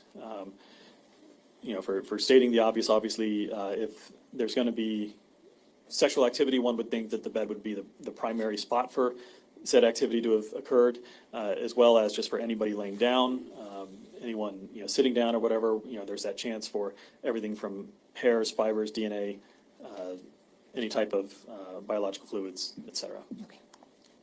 Was the scene photographed before we started the processing for blood or any type of bodily fluid? Yes. All right. And Special Agent McBride, were there a significant number of photographs taken? I believe so. Okay. Have we narrowed those photographs? Ooh, Monique said something. Let's talk about this one. What I don't get is the mother has a TikTok. That's a great question. I just realized they were doing a bunch of TikTok videos, right? All right, has a TikTok. Mother has a TikTok. So why leave the officer asking you for a picture and come back later on? Just pull up or social media and get the ball rolling right away. That have his time. Yeah, I noticed that. I'm like, they was on TikTok all the time. How you don't have no pictures? Monique, you coming in hard. You seeing everything. Let's see what Tracy has to say. And it isn't odd that the mom was even cool with Henry, just stopping by the grandmother's house and picking up DL. Up with they don't see each other. I wouldn't be sending my kid off. Got a point. Reason. Down to particular items of interest. Like, within the RV itself? did we take specific photographs of the evidence items? Is that what you're asking? No, did we take a massive amount of photographs to begin with, showing the overall condition of the RV? Yes. Okay, and all of the items in the RV? Yes, Did your team go through drawers? we did. Did you go through closets? We did. Did you take photographs of items in drawers? Yes. Did you take photographs of items in closets? Yes, Did you go through cupboards? we did. Did you take photographs of items in the cupboards? We did. Even within the driving compartment of the RV, was there storage areas like a console or a glove box? Yes, Did you go through those areas? we did. Were photographs taken of items within those areas? They were. And then just the general living quarters, where there's seating, or the kitchen, were there photographs taken of all of those areas? Yes. And even back into the bedroom? Yes. So then, very simply, were there photographs taken of everything, whether it just be the layout of the RV or any personal item within the RV itself? I would say that we took a very thorough amount of photographs that should show just about everything in the RV. Is there a potential that something might have, in taking photographs, is there always the potential that there's something that is missed? There's always that potential, but I think we did a pretty good job of getting just about everything in there. Now, for purposes of trial, have we gone through those photographs, though, and limited it to items that were of interest relative to this investigation and investigative details that became the focus? Yes. All right. Your Honor, may the record reflect that I'm showing counsel what's been marked as States Exhibits 149-1 through 149-15. May I approach, Your Honor? You may. I'm handing you what's been marked as States Exhibits 149-1 through 149-15. I want you to look through that group exhibit, and once you've finished looking through that exhibit, let me know.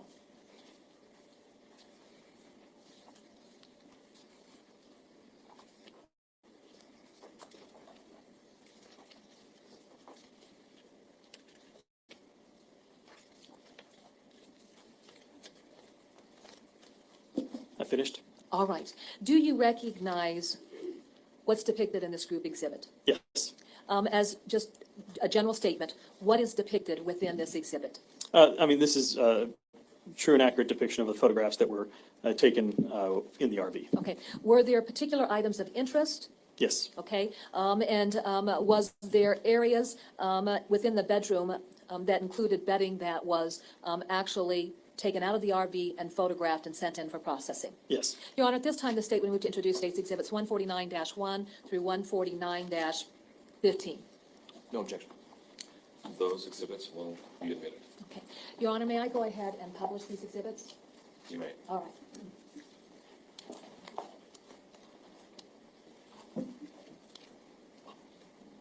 Okay. Special Agent McBride, were you aware of, I guess, statements collected from witnesses about Breasia and her younger brother having been dressed after their baths at the person of interest apartment in large white T-shirts? I don't know what the specifics were, but I remember discussion about being dressed in attire such as that, yes.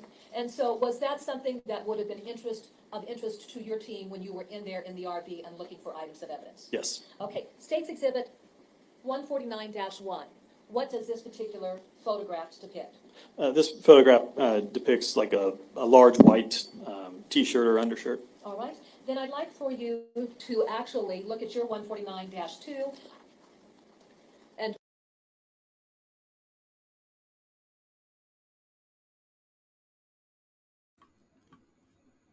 Hey, Bill. Welcome to Donna Just Being Real. All right, I'm surprised his lawyer didn't advise him to cut his hair, or maybe find someone else to represent him. Well, Ham Hock wanted to represent. I showed a little news clip in the beginning. Ham Hock wanted to represent himself, but the judge didn't let him. Because he seemed to have a problem with his lawyers. And you're right. I know that the lawyers do tell them, look presentable for court. But He probably did. He just didn't even want to listen. Yeah, he didn't want to listen. Probably didn't want to listen. Probably bring up some old, social, political justification. I mean, if you want to get out of jail, I will cut my hair. Well said. If I'm trying to get a not guilty plea, not guilty in the grand jury, judge was trial by judge. I'm going to do everything I can to as impressive as possible for me to be looking passive, like, oh, this guy could never do no such thing. Look at him. Look how he looks. He's a perfect gentleman. But Well they look at said. they take look one good at this guy. They say, yep, he looked like he hang out on the liquor store on 5th and 18th, and he don't rob somebody. Wait a minute, Jack. You say he look like he hang out at the liquor store the 5th and 18th? I can't. But he does have that look. I just don't get it. All of them. None of them have no etiquette coming into court. None of them. You don't think that these the defense lawyers and prosecution and the judge, all of them, the person who's doing all the typing, they all talking about them. Once they leave out of there, they're laughing at them. How the way they look. Let's get back to it. Rather than viewing it on the screen, I'm going to ask you to look at something if you could. What is 149-2? It's a picture of it's called a DG Home Cleaner with Bleach. All right. Was this found in the RV? It was. All right. Has this been removed from its original location as we see it in this photograph? Yes. All right. But going to State's Exhibit 149-3, does this give us a perspective of the location where that item was found within the RV? But Bonnie, welcome to Donna Just Being Real. The fact that he even pleading not guilty is disgusting. It really is. I don't understand. I watch these trials quite often, different trials, right? And I'm also watching the trial that's going on right now. Oh my gosh, the sex therapist, obsessed ex-boyfriend. Oh my gosh, maybe I'll do something later on tonight or during the week, but whatever. Let's focus on this one. But that's a great question. I don't understand these monsters that do these crimes. You have videos. You have they ping your cell phone, evidence, DNA, and they still turn around and say, I'm not guilty. I'm not guilty. And I know it's so hard for defense because defense is like, look, prosecution have videos of you being there at that time and date, you going into that person's house and coming out with the furniture. I'm just, giving an example. You did it. I'm not guilty. I don't want to plead guilty. Help me. I really feel sorry for defense. Because they trying to work with a plea. They like, look, you guilty. Let's see if we can get a plea bargain with prosecution and the judge and go from there. But no, they determined to say, I'm not guilty. Really, Ham Hock? Look at your past. You're a sex offender. What a shame. What do these women see in something like this? Why would you even date something like this? Lay down with him? Let him touch your body? Ugh! Disgusting. Resume. RV. It does. Generally, where was this cleaner that contained bleach found? For 149-3, what you're looking at is if you would enter into the RV or the motorhome, you would take a left and you'd be walking towards the bedroom area. This is on the left side of that. I would call it kind of like a cabinet area or maybe like a little desktop kind of table next to the bed. Let me ask you about your knowledge to bleach. Is bleach manufactured in one of two ways, essentially? And if you don't know, just let me know this. So if you buy bleach, the active component of bleach, is there different active components depending upon the brand of the Clorox that's been bought? I wouldn't know. And that's okay. I didn't know if you knew that, but we'll go ahead and we'll set that aside. Let's go ahead and let's talk about the next group of exhibits. And if you could, then lay the groundwork for what we're going to be seeing in these photographs that we'll be discussing. State's Exhibit 149-4. Tell me about what we are seeing here.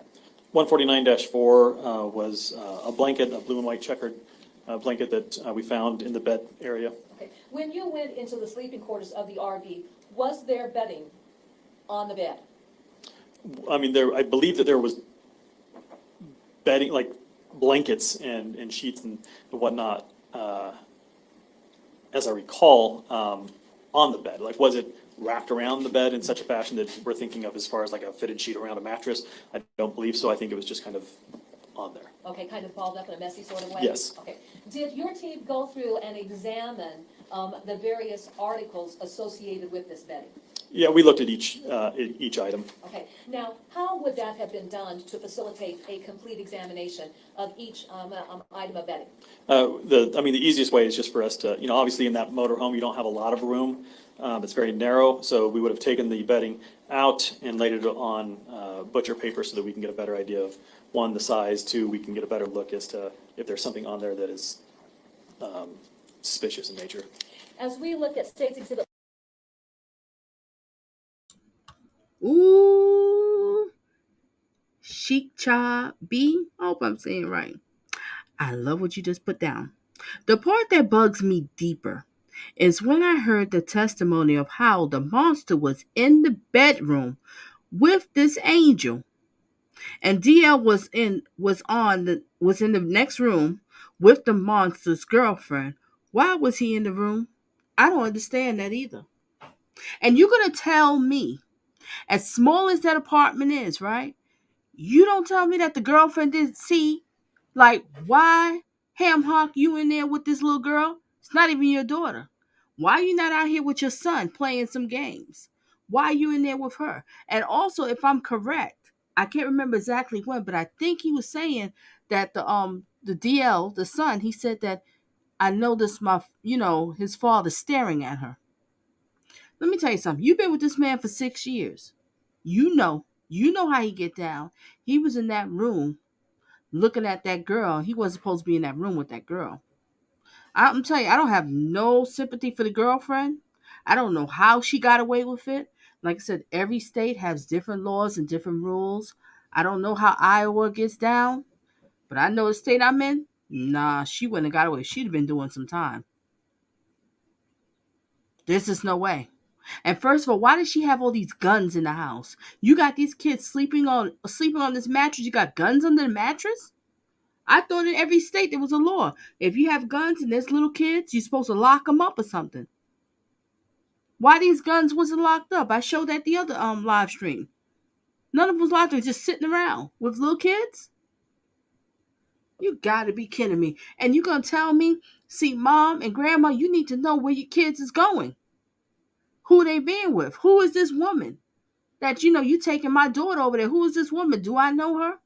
The mother stops by and she finds out the grandma. Oh, he took Bree too. Oh, okay, took Bree too. All right, so she gets clothes and she takes it over to the house, but she never got out the car. And I think she came with the dog. And then Bree wanted him, Bree wanted her to bring the dog and say no. But she didn't even go inside to check the house, to check the girlfriend, everything is good. And then he also texts. I think he texts at a certain time saying good night. Well, he said Bree text the mother on his phone because the kids didn't have a cell phone, and text and said good night. First of all, there's no texting. I want to speak to my child verbally. Oh, you call me and say good night, and I'll be saying to her and to my son, are you okay? Is everything okay? Let me know, because if you're not comfortable, I will immediately come and get you. No. She's dropped by the house, the mother, leaving the clothes, didn't get out, didn't talk to anybody or nothing. See? And see, this is what these predators prey on, is parents like that. Mm-hmm. She was 18 years old, had her second child, was a couple of months old, then met Ham Hock. And then within a year or two or whatever it was, then she had his baby, and that was DL. And he wasn't in the picture.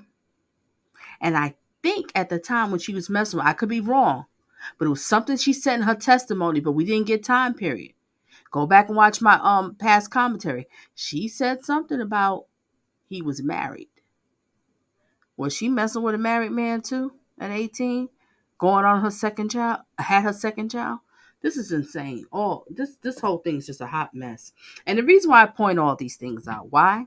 Because my channel is about dating, love, relationships, and toxic relationships advice channel. And I use trials, I use crime stories, I use different things as teaching tools to help people to date smart and not thirsty. So I like to point out red flags and all these different things. It's like, wait a minute, this all could have been prevented. Because my famous thing to saying about this whole trial is she was not put first as a child. When you have children, I'm sorry, your life comes second. Your children are supposed to come first. It is what it is. Now, there's some people out here that's very selfish and, well, not to say selfish. Let me take that back. I don't mean that way. But a lot of people just really into themselves. They're not really into wanting to put somebody else ahead of them and sharing, and it's just a whole different life when you're having a child. So I understand if you feel that way. Well, then don't have children. But if you have children, you have to realize that they come first. Your life, it's going to change. Just use a condom. I don't understand. Use a condom. And if you're telling me she was laying down with this man, Ham Hock, and he was married to, are you kidding me? And then when I found out about Bree's father, that he was in jail. And I kind of figured that in jail, prison or whatever. But then other people's leaving me comments. I don't know how true it is, so don't quote me on it. You have to look it up yourself. But they say that the father is dead. Bree's father's dead. But he wasn't even in the picture. So this is the point I'm trying to say. Let's get into dating. The first child, she have a son. I don't know what the deal with him. Probably no deal. Probably not even in a child's life. Might be in jail too. I'm just assuming. I don't know. I could be wrong. Well, we know what number 2 was, Bree's father. So now you're dealing with Dusty number 2, and you're having a baby. Shouldn't you wake up and realize, hey, I'm over here struggling. I'm in between jobs, in between homes. Why am I sitting here just having babies by Dusties? You should learn. Everybody makes that one mistake, but 2 mistakes, 3 mistakes. It's like, really? Are we supposed to have sympathy for you? But a lot of times people do this because it's what they learn, their environment in their childhood. They see what their mother and their father do, so they just follow the cycle. And then the ones that don't want to follow the cycle and they break it and they do something completely different, oh, they'll talk bad about you. There's something wrong with you. Oh, you think you're too good. No, I don't think I'm too good. I've just realized this toxicness in the family, this is not normal. So how old was this Angel's mother when she had the first kid? I think she said when she met him, the first kid was 4 or something. I think. I might be wrong with the dates, but hey, I just wanted to share that with y'all. Like I said, this is what I point out when I do these crimes and trial stories. I focus on the relationships. So we can see the red flags and be like, hey, prevent this from happening.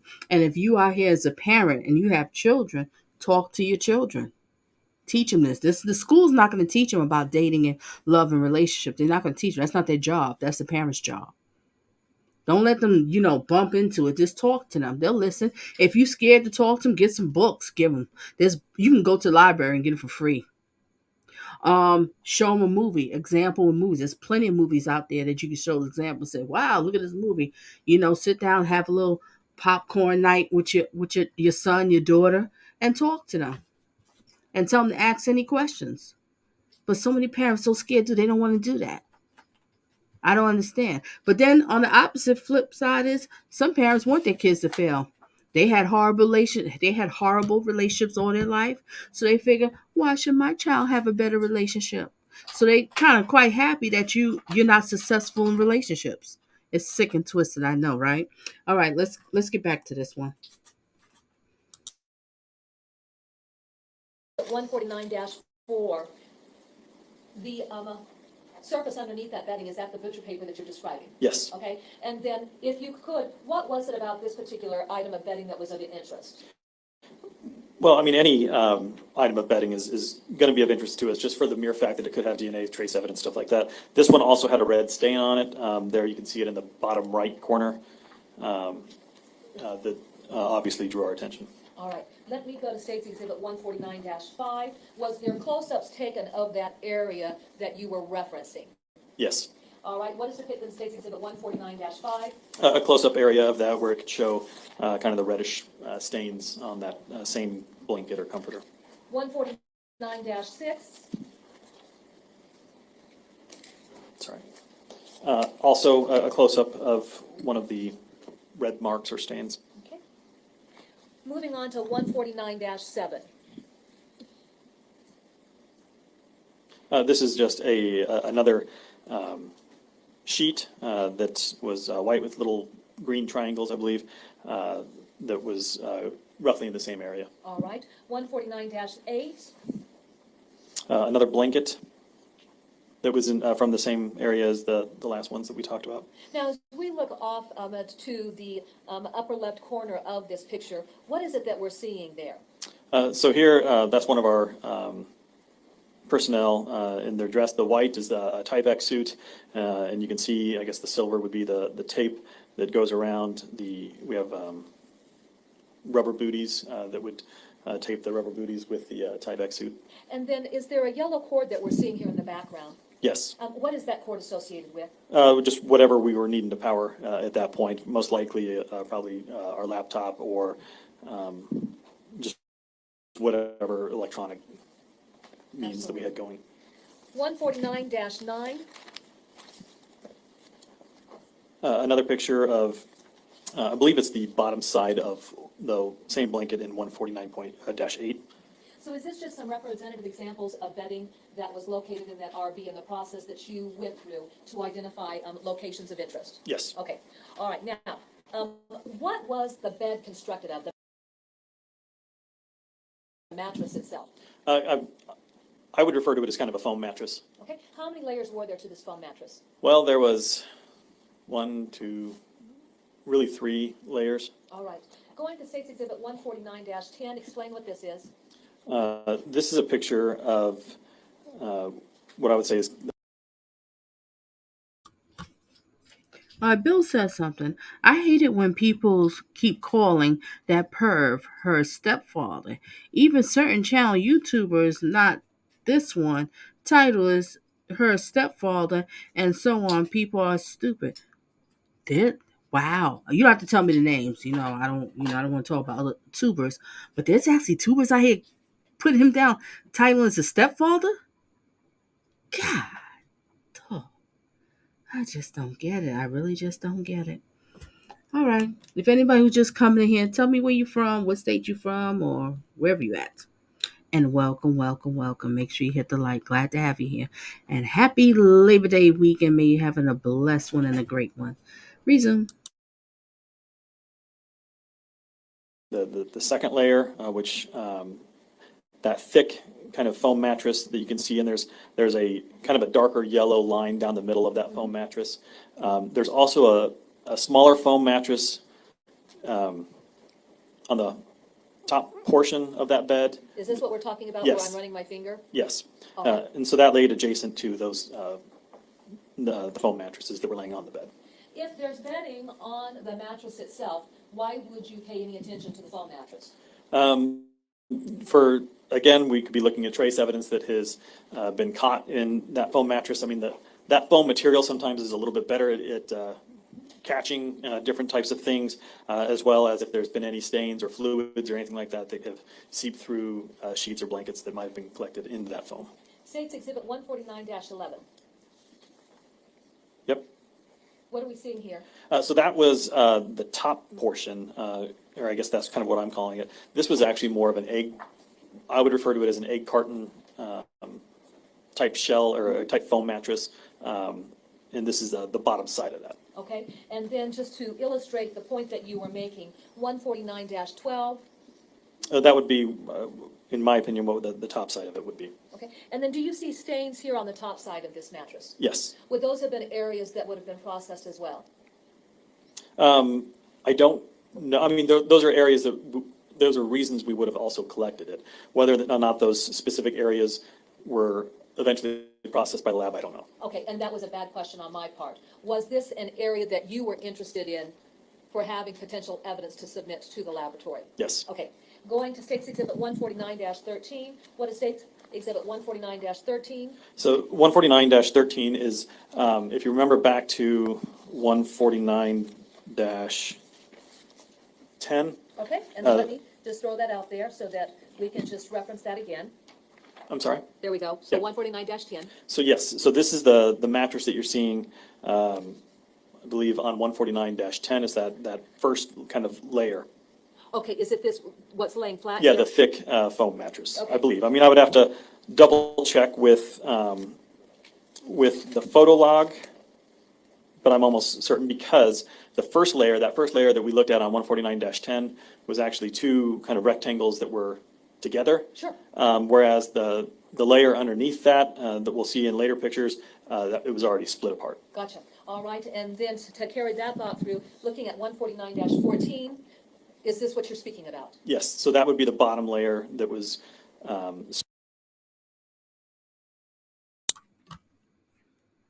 Chic Cha B. This shows the absolute importance of the need of a single mom and dad to always deeply vet and analyze their new partners. Exactly. And this is what I preach about all the time. And I do so many of these cases and these situations. These women meet these dusty dudes that they only known for a couple of months. Let them move in the house with their kids, and then the guy turns around and kills her and the kids. And I be feeling sorry for the fathers because they really didn't have any say. He probably was telling her, "Look, I don't care you in a relationship with somebody. I'm not stopping you from moving on.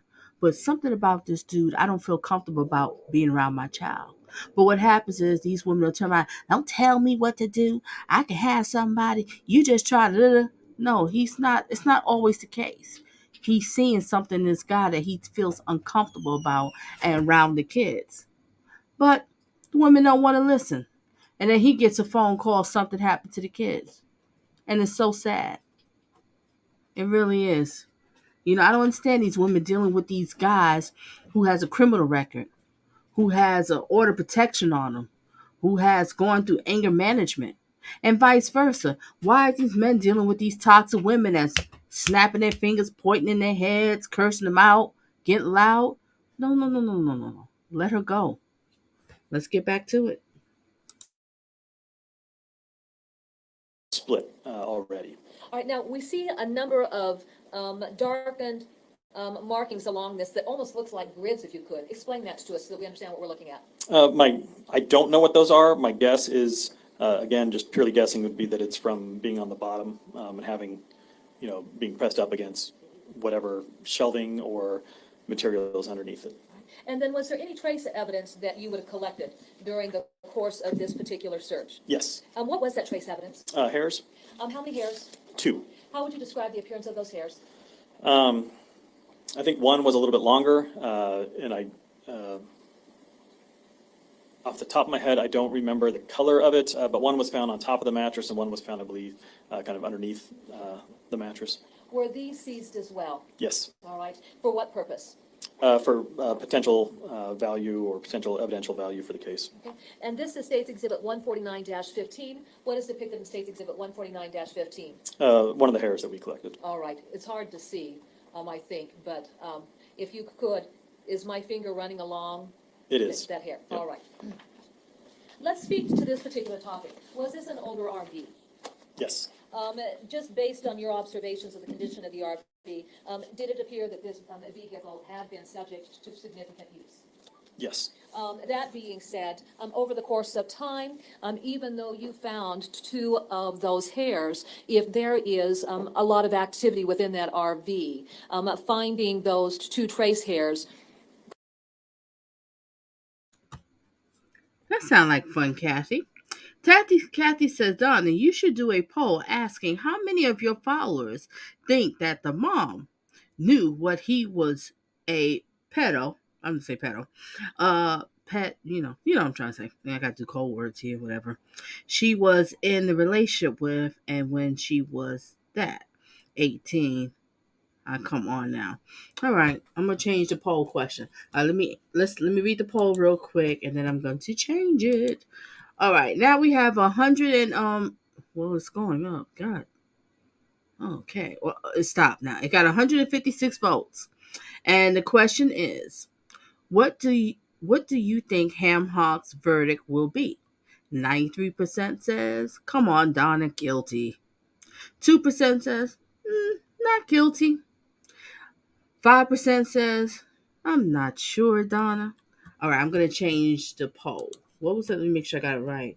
You focusing on the mom. Okay. All right. So get ready, y'all.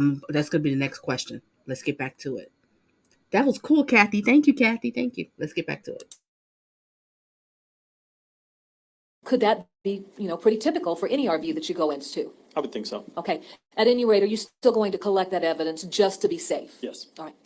Does that really speak to, I guess, what occurred with the search of the RV? For everything that we just went over? Yeah. Yes. Okay. All right. Now,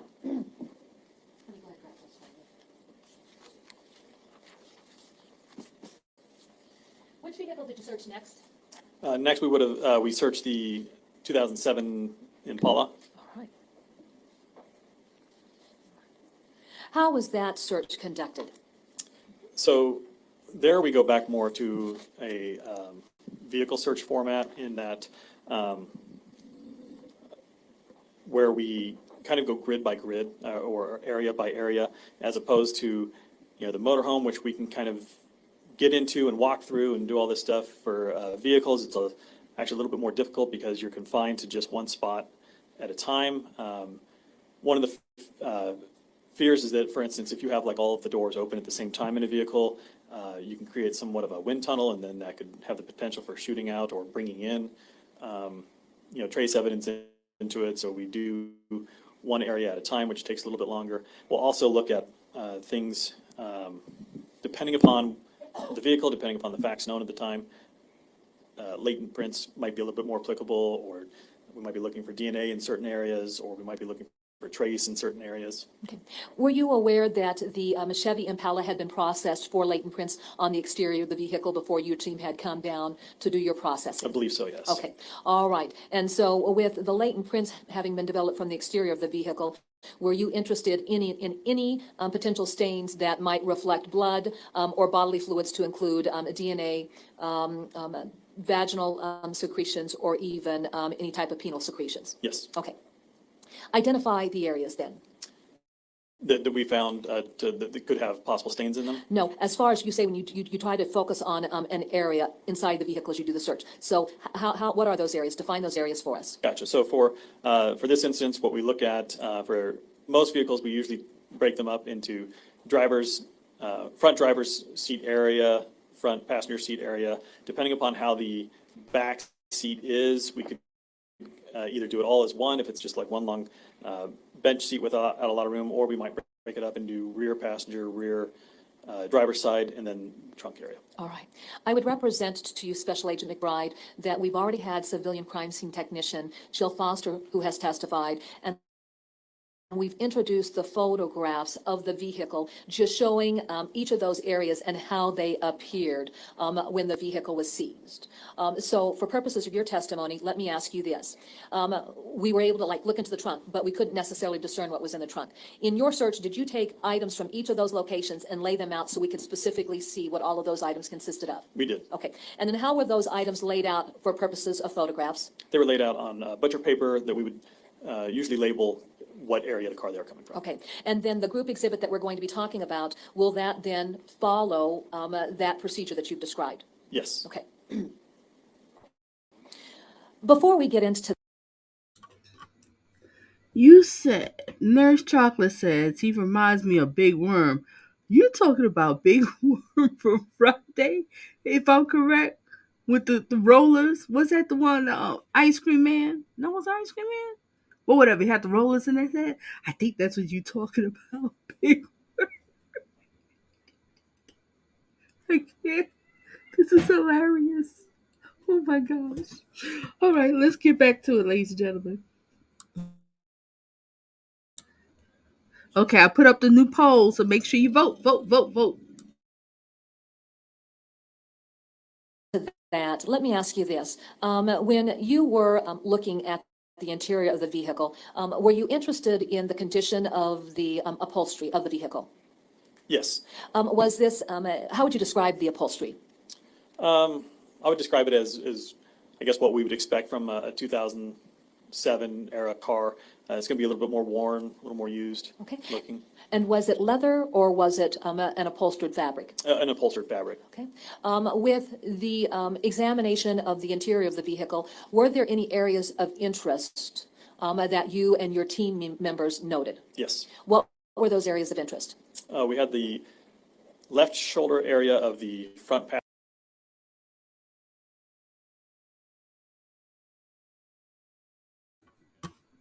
Little Rock, the city, and welcome. Get them likes up. Thank you for reminding me. Let me look at this here. It says I have 269 people in here. And what I see on my end is 88 likes. Really? Really? Really? Hit the like for the content creator. If you appreciate the content, hit the like. Hit the like. All right? All right. Let's get back to it.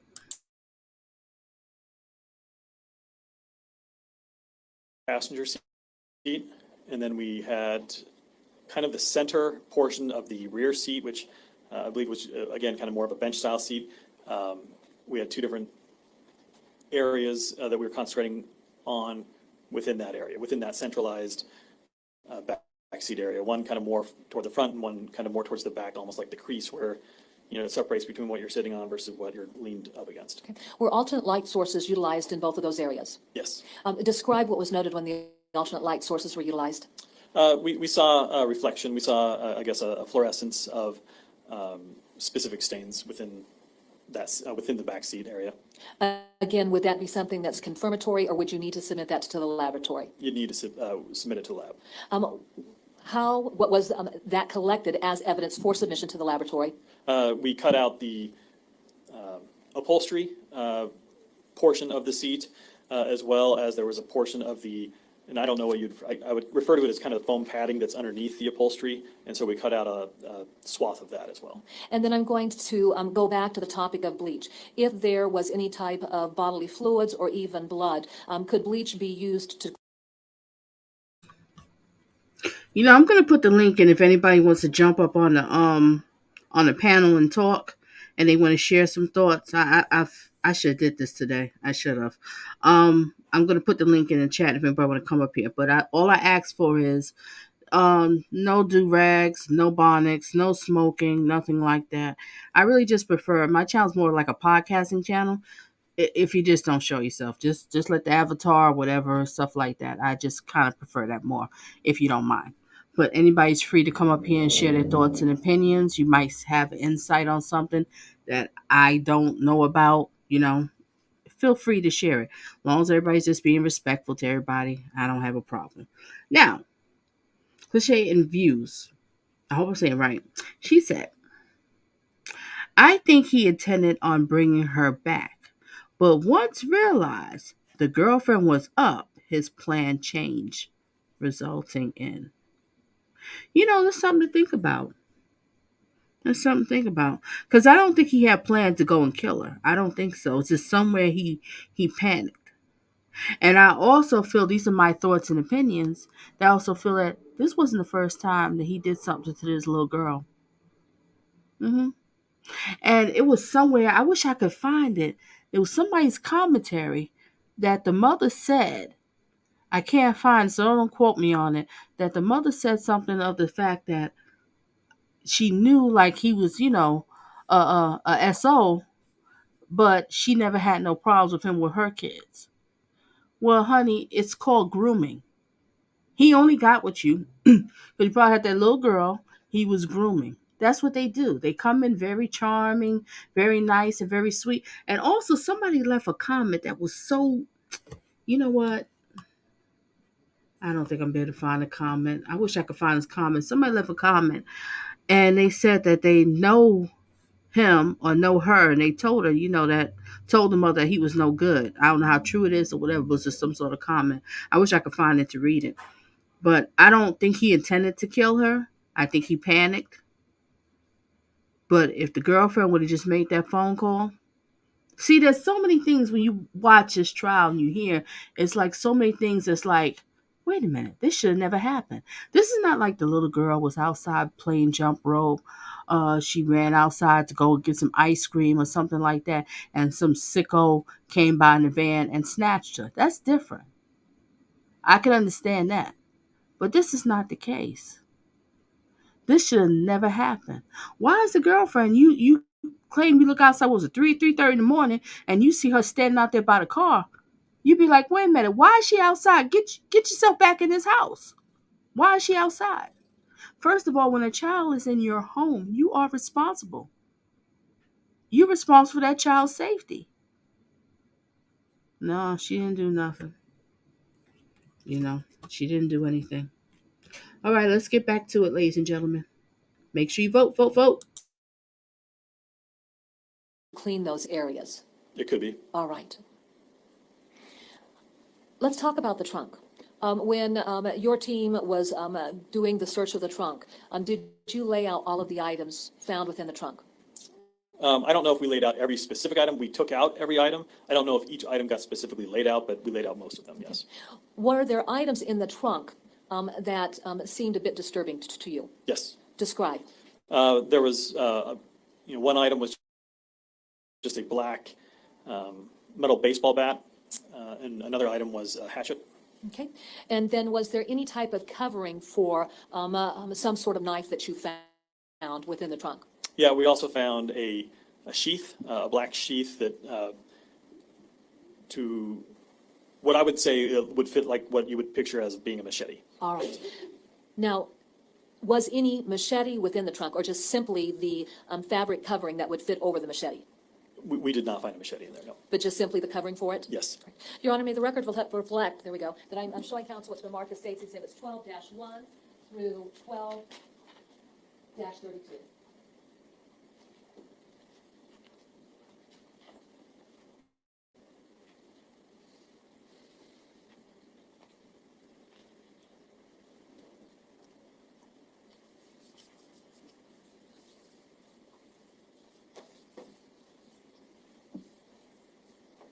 May I approach, Your Honor? You may. I'm handing you what's been marked as State's Exhibits 12-1 through 12-32. Please look through those exhibits and tell me if you recognize that group exhibit.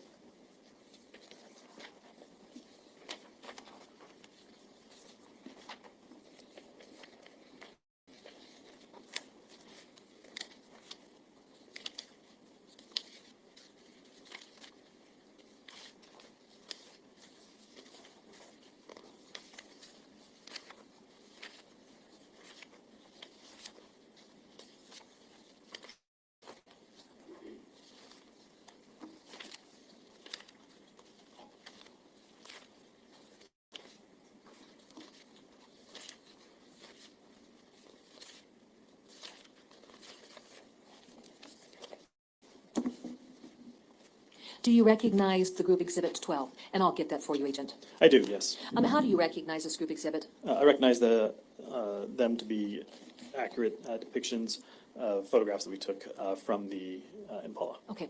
Now, for purposes of our record, have we narrowed the photographs to be introduced? Yes. And then how did we narrow down the collection of photographs from the Impala?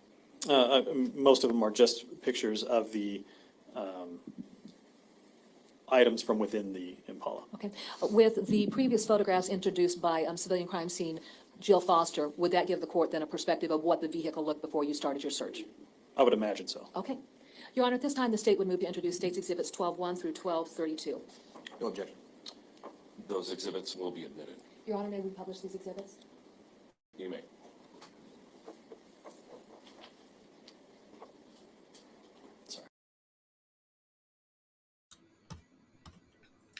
If I'm correct with the bleach, I think what they said was it was, oh gosh, I wanted to show them, but I can't remember what day it was in the trial.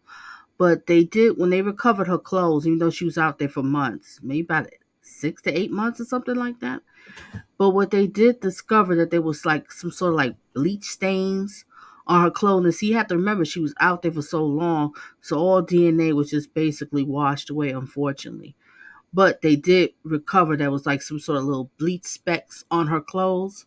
So that shows when he went out there, he was pouring bleach to get rid of, DNA. Sicko. Resume.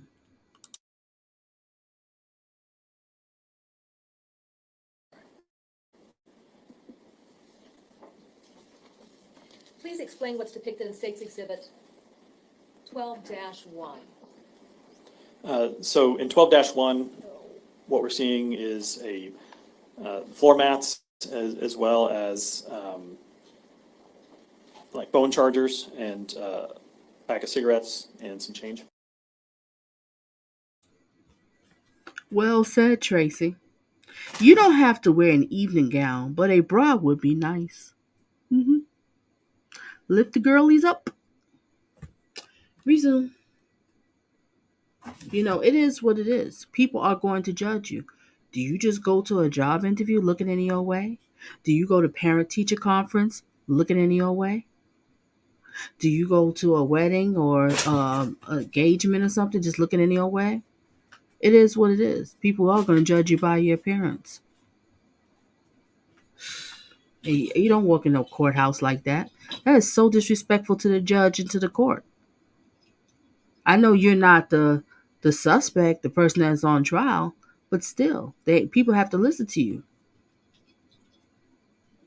and they're gonna judge you. The way you look at first is it's automatic. I mean I can't help it. It is what it is. That's just how it is. All right, let's get back to it. Is there something written on that piece of butcher paper to identify the location where those items came from? It says door panel. I think that was more specific to where the cigarettes and change came from. Okay. And then the floor mats, what area of the vehicle did they come from? From the front area. All right. Now, as we look at this photograph, you had referenced that there were phone chargers. Yes. Could you describe, how many phone chargers, first of all? 2 from what it looks like. And then can you describe the color of those phone chargers? One is white, one is black. Yeah, I mean, it looks like there might be 2 heads of phone chargers in addition to the white phone cord that has a USB head to it. Speaking to the obvious, if there's phone chargers in a vehicle, can a phone be charged within the vehicle itself? I would think so. All right. Going to State's Exhibit 12-2. What is State's Exhibit 12-2? 12-2 are items that were taken from the... That's a great point, Kevin, that you brought up. And I put the link inside. If anybody want to jump on the panel, feel free and share your thoughts. Kevin says, and that's a great point, I don't believe the brother seen his sister get shot, but everyone knows what happens. I don't think he's seen that part. Because if you remember in the body cam, these are all my thoughts and opinions. You remember the body cam? The son came out there and he was a little too kind of like, not like happy, but you know, he didn't look like a kid that just seen his sister get shot. You know, I just think that maybe he might have did that because he wanted to make sure, you know, his ham hock father, you know, is put under the jail and become, you know, go to prison because he loved, love his sister so much and he missed her. So sad. But I don't think he did. Because look at the body cam. Remember the body cam, ladies and gentlemen? I don't look like a sibling that just saw his sister get shot. But I do think he was telling a lot of truth with everything else. Resume. The center console of the vehicle. Anything of import that we really need to discuss here? The rag in the middle, washcloth or whatever you might refer to it as. Okay. What was it about the washcloth that was of interest? I think mostly just that it didn't make a whole lot of sense in the center console. We had just concerns that that might have something on it. All right. Going to State's Exhibit 12-3, were photographs taken of either side of that washcloth? Yes. Okay. And then as you had looked at the washcloth, was there anything on this side of the washcloth that stuck out to you as a potential stain? Not off the top of my head. Okay. And then going to State's Exhibit 12-4, again? Again, nothing that really stood out to me as like a stain that we needed to notify the lab about. Certainly. Let's go to State's Exhibit 12-5. What are we seeing in State's Exhibit 12-5? 12-5, you're looking at the front passenger seat area. Is this the area that you had referenced earlier on where there was a stain or stains that you were interested in? It is. Okay. Now, you've got a pointer somewhere along the side. Let me Yep. see. Did you see it? Okay. And actually, that darn thing, when we put it up on the screen, isn't working very well, but I'll just give you this little Okay, wooden gotcha. pointer and then show us where we need to be focusing our attention. May I stand? Absolutely. So we're looking at kind of that general area. Okay. And then down below, as we look toward the bottom of the seat, was that a stain or just simply just the way the plush on the upholstery was going? Are you talking about right there? Yeah. Yeah, I don't think that was a stain. I think it was Gotcha. just a discoloration. It didn't appear like a stain. Okay. With this section that you pointed to, was that part of the fabric that was cut away to be sent to the laboratory? I believe so, yes. Okay, going to State's Exhibit 12-6. What is depicted in State's Exhibit 12-6? That's a closer up picture of that same seed that we saw in 12-5. Okay. Can you look at that photograph up close? Not looking at it on the screen, but just looking at it to the naked eye. As you look at this with the naked eye, was there any type of coloring associated with that stain? Yeah, there's like a darker coloring to it. All right. If you apply bleach to a spot of blood, does it change the depth of the color associated with blood? I couldn't speak to whether it definitively does. Based upon my experience, I would say it does. It's going to lighten it a little bit. Okay. Going to State's Exhibit 12-7. What is State's Exhibit 12-7?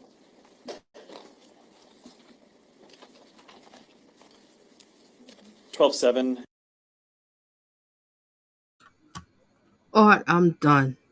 He said the granny from Sanford and Son.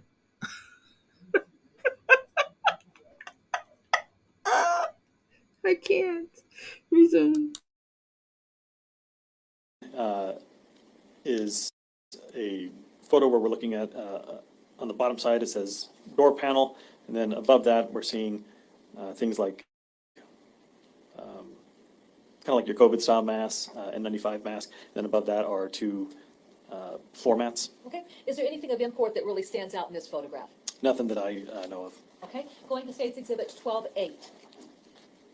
12-8, now we're scaling back a little bit, so you're seeing more to the right of what we just saw in 12-7, and now we're seeing the words glove compartment, indicating that the items around that were taken from the glove compartment, which are mostly document type items, things you would normally find in a glove compartment, the vehicle, maintenance, books, and air fresheners and whatnot. When you had removed those items, or when they were removed, was there any examination of those documents to see if there were names associated with this vehicle? Yes. In State's Exhibit 12-9, what do we have here, and what name do we have on this document? This is showing, I guess, documentation for a new license plate for IVU 770, which we knew to be the license plate for the Impala, and then it shows Andrea Culberson as the who it's registered to. Sure. Going to State's Exhibit 12-10. What's depicted in this photograph? Here we have the words back window and rear driver door written by ourselves on that butcher paper. Above each, you have some various hats that were found in the back window. You have on the bottom right, a black mask. It has kind of a nose piece almost to it with the American flag on it. A couple of plastic bottles, and then floor mats. Okay. Was there anything of import as it relates to these items? No, I mean, I believe we took the mask for potential DNA purposes. Okay. And then going to State's Exhibit 12-11, what are we seeing here? Here we're looking directly into the trunk before we've started taking those items out. All right. Going to State's Exhibit 12-12. This is, so that first one is kind of standing back, taking a picture into the trunk, and now this is moving forward, and as you can see, as you move forward a little bit and look down, you can see other items still in that trunk. In this photograph, does it depict items of interest that seemed unusual? Yes. What? You can see the wooden handle right there, and then it might be hard to see in this picture, but you can see the bat that I was talking about, kind of sticking out right there. Okay. What's the wooden handle associated with? Hatchet. Okay. And in this photo, can we see that sheath covering for the machete that was not within the trunk? I don't think so. I'm not seeing it with my naked eye here off this picture. Sure. Going to State's Exhibit 12-13, just explain why this, well, what's this about? This is just showing the label for the box for shoes. Again, oh, sorry. Yeah, and would that be associated with 12-14? Yes. Okay, go ahead. And again, at this stage of the investigation, we don't know what's important versus what's not. Well, there are some items that we don't know if they're going to be in play versus not. We did know that shoes were in play, so we wanted to take a picture of the label to show what type of shoes at least had been in that box. Can you give us a description of the shoes that were noted as being in that box? Yeah, it's Jordans, B Loyals, white metallic silver, 4Y. Okay. And is there an American size on this or not? I'm sure there probably is. I'm just not. I'm guessing. I don't know if 4Y is the. I don't know. That's okay. All right, now, since you indicated that there were shoes of interest, let me ask you this. Were you aware of a pair of gold tennis shoes that the defendant had been noted wearing during his initial contact with an officer out at the apartment complex where he was staying with Breasia, his younger, her younger brother, his son, and the girlfriend? Yeah, I think that general information was passed on to us. Okay. Prior. And was there information passed on to you that those particular tennis shoes had quite a bit of mud on them? Yes. Okay. Were you aware of steps taken by law enforcement in the execution of search warrants trying to find those shoes? I was not specifically aware of that as to like what actions they took. I know that that was of concern to them. Okay. Is that why you were interested in photographing that particular box, since it was a pair of shoes? Yes. Okay. Going to State's Exhibit 1215, and then actually again State's Exhibit 1216, and then I'm going to go again to State's Exhibit 1217. Tell us what we've got there. So 12. Yes, Nikki. She came by. I guess she was at work. I guess she called her mother, called grandma, and grandma said, "Oh, Henry got DL and also Bree." So I guess she came home, was like, "Oh, okay." Then she got clothes and she went over to the house and brought the clothes for her daughter and for her son. And she did see both of them, but she never got out that car. She didn't go inside to check the house. She didn't go and check the mother and see if things going. No, nothing like that. She just came by, dropped the clothes, and I think the kids was asking, "Can the dog stay? Because they have a dog?" And she was like, "No." And then she left. And then next thing you know, we go from there. Resume. 15 and 16 are showing a black, I'm probably going to like camisole top, maybe? Sure. Is that what you, like a tank top with a Foot Locker, a plastic bag? And then 1217, as we zoom out a little bit more, you can see some of the other items to include that shoebox that we. Rose, a great question. Audrey is weird as, who wouldn't question their man coming in and out of their house and a child in a t-shirt, 4X t-shirt, by the way, at 3 a.m.? I'll yell so loud the neighbors would have awakened. Mm-hmm. Yeah, that's we all want to know. Mm-hmm. We talked about earlier, some sandals and some leopard print shorts. Was there a reason why you were interested in laying out clothing? Yes. Explain. Just for the potential use for, again, we didn't know who all the players were yet in this case, meaning if there were multiple subjects, if there was, what was victim clothing, what all was in play. So we grabbed that clothing also as a means of potential DNA or trace evidence that could be contained therein. State's Exhibit 1218, and then again going to State's Exhibit 1219. What is depicted here? So 1218 and 1219 show a box labeled Moto E6. Why was this of interest? For the potential use of it having like a phone or electronic device. Are electronic devices always of interest to law enforcement, particularly where you have a child that's been reported missing? Yes. Okay. Why are they of interest? A number of reasons. One of the easiest would be that there might be some sort of there might be information contained therein within the data that can help us. That can help point to either what happened, where the child went, where the subject went, any number of reasons. Okay. Going to State's Exhibit 1220. That shows the hatchet that we talked about earlier, that kind of black-looking baseball bat, that Moto E6 blue box that we talked about earlier, a windshield scraper, Boost Mobile, I think it's a card, backing, and then some of the other items that we've seen. Sure. 1221, A close-up of the hatchet. okay. And then do you take photographs of both sides of the hatchet? Yeah, we try to. We try to get 1222, okay, both sides of most of our evidence items like that. okay. And then does 1222 reflect the other side of the hatchet? Yes. Okay. Now, since shoes were in play, in an earlier photograph, had it shown a pair of shoes within the trunk? Yes. What style of shoes were they? Timberlands. And if you were to describe the type of shoe, other than the name brand, how would you describe these? Kind of more of like a work boot almost looking type of shoe. Welcome, NYC King. And welcome to Donna Just Being Real. You got some thoughts you want to share with us? Yes, welcome, welcome. First of all, love and blessings to your chat that's been in Thank you. the evening with us, and salute and respect to your panel. Thank you.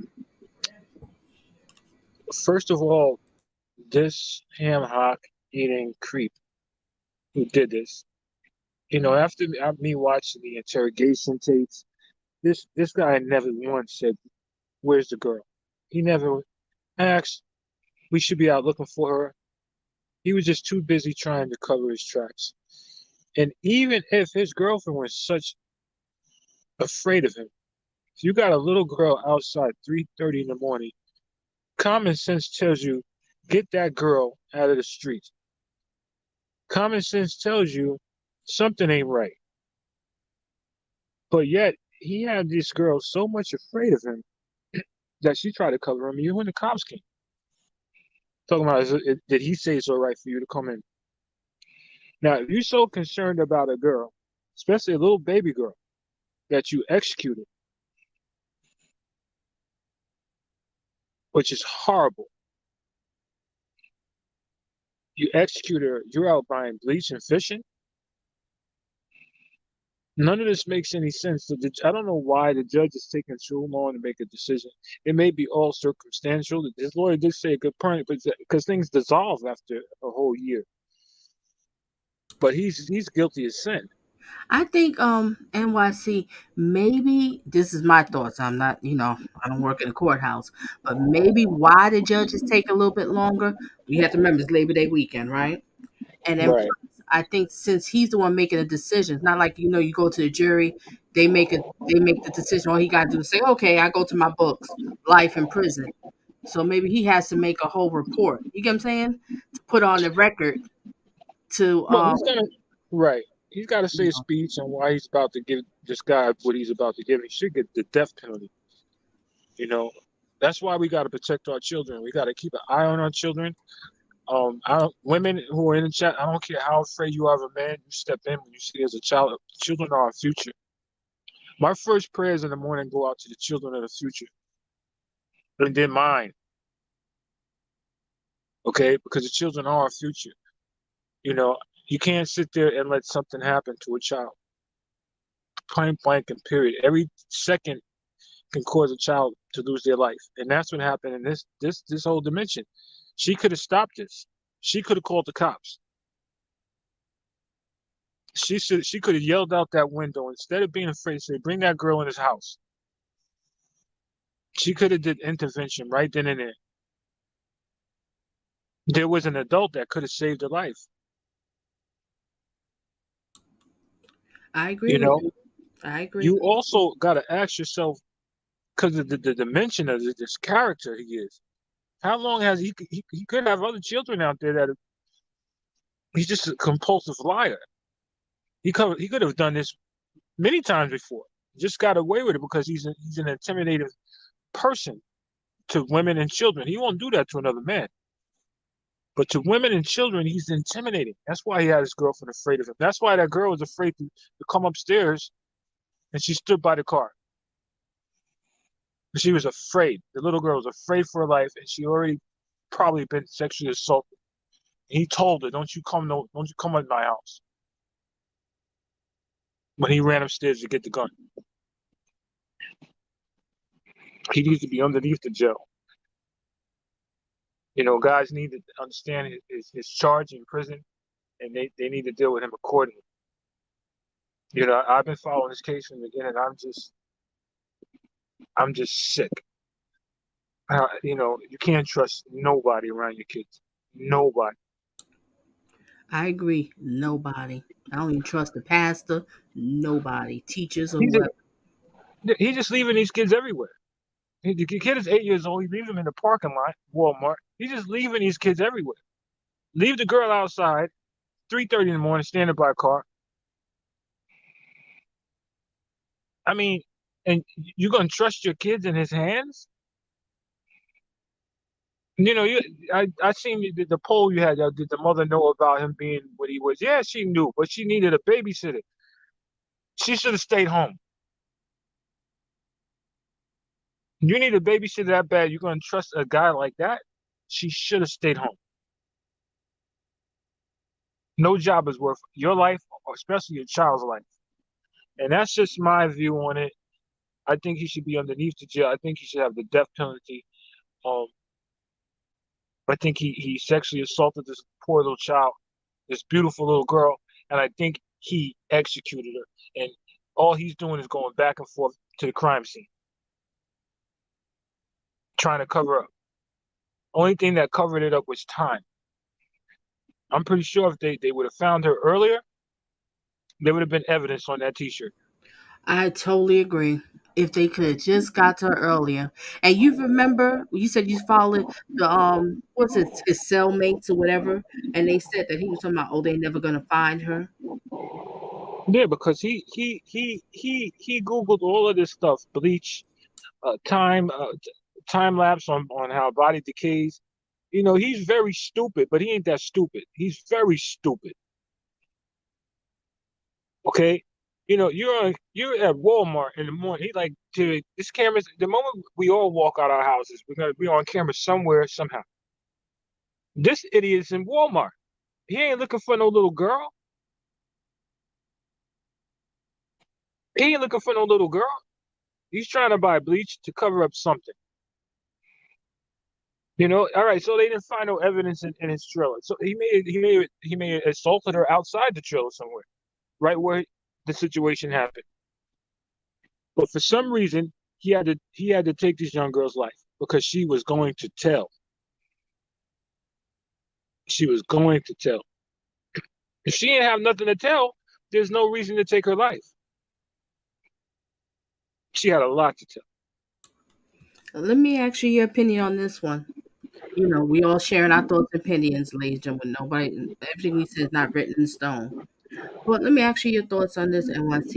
Do you think that this was the first time he ever, something with her? I think that he had was waiting for opportunity, and opportunity presented itself. I'm pretty sure this is not the first time he's did this with other children. Oh yeah, we know that. Yes. Okay, now and got away with it because either the mother was too afraid, or he pumped the fear into these kids. I went today. I went to an amusement park with my granddaughter. She's 8 years old, and my daughter. And I came out of pocket for everything because these are my two babies, my daughter and my granddaughter. Okay, I wouldn't take my eyeballs off of either one of them, no matter how old my daughter gets.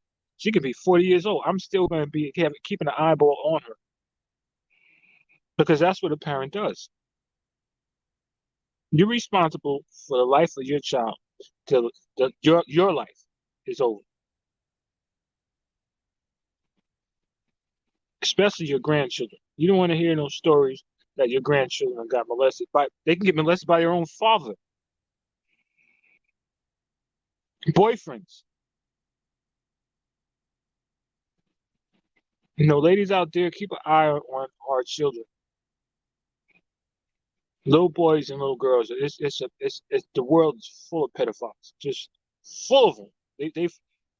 They falling out. They're like cockroaches. They're falling out the woodwork. People you don't think is a pedophile, the pedophile.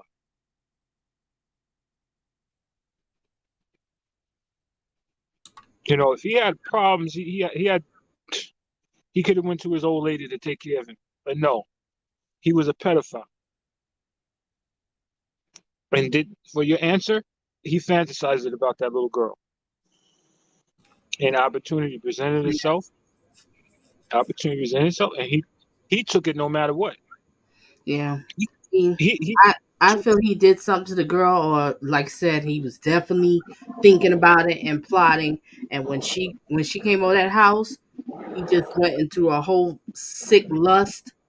And I don't care what anybody says, that girlfriend had to notice it.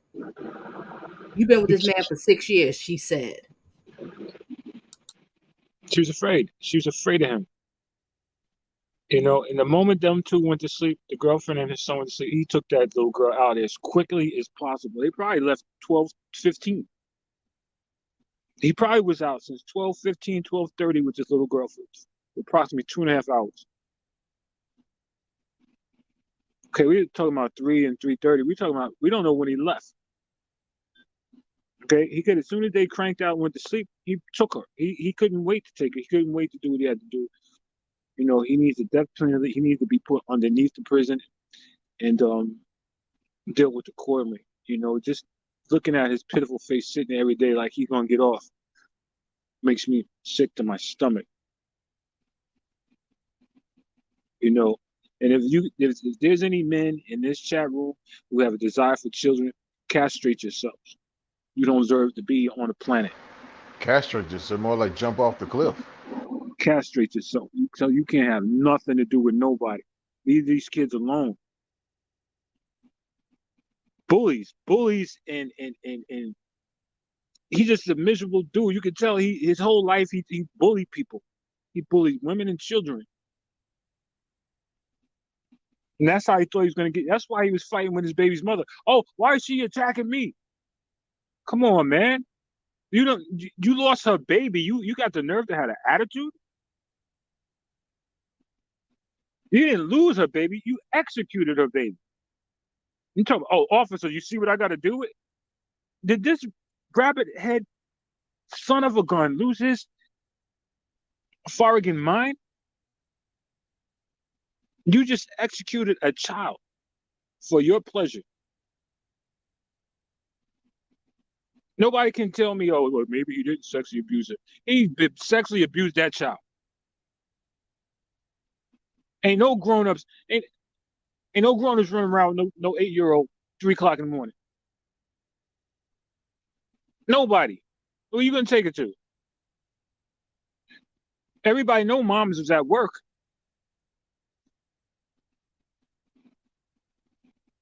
You know, I'm sorry to vent out like this. Like I said, I've been following. I can't wait. I wish the judge would just pop up today and say, "Yo, he's gone." No. There's no sorry. I'm glad that you're sharing your thoughts because, like I said, I'd like to hear everybody's thoughts and opinions on it. And you brought up some great points.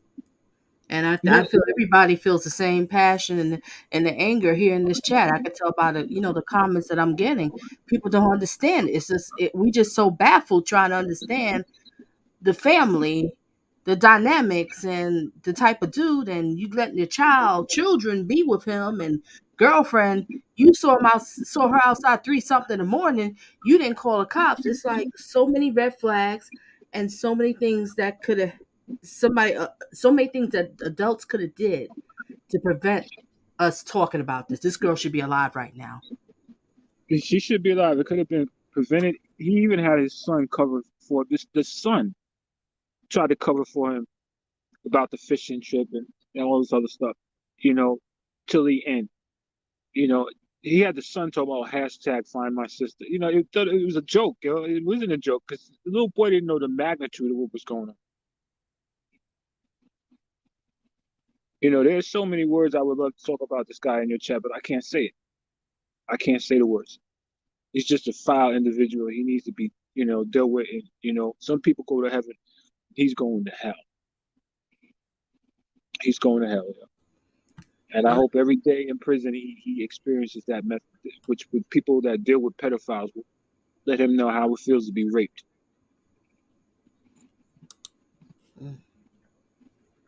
You're right. But he's definitely gonna go. He's gonna go down. The reason why I definitely know that the judge is gonna say guilty Hold was on, not did he doing. go to prison before for the same thing besides the murder? You talking about from the SO? Yeah. I don't know how much time he did because I remember when I might show the mother again today. Maybe I'll show the mother again. But she did say something on the stand that when she was with him, he was in jail or whatever. But I think what he did, the crime that he did, I think he was 17 at that time, and it was with a child under 13. I Yeah, could it's be, I still a could be wrong. I don't want predatory. to quote things wrong here. But he's definitely, drug dealer, been all over the place, and he's no good for nothing. Well, they found cocaine and weed in the trailer. So Excuse he me? probably he Repeat that probably was again? wired up. He probably was wired up. Oh.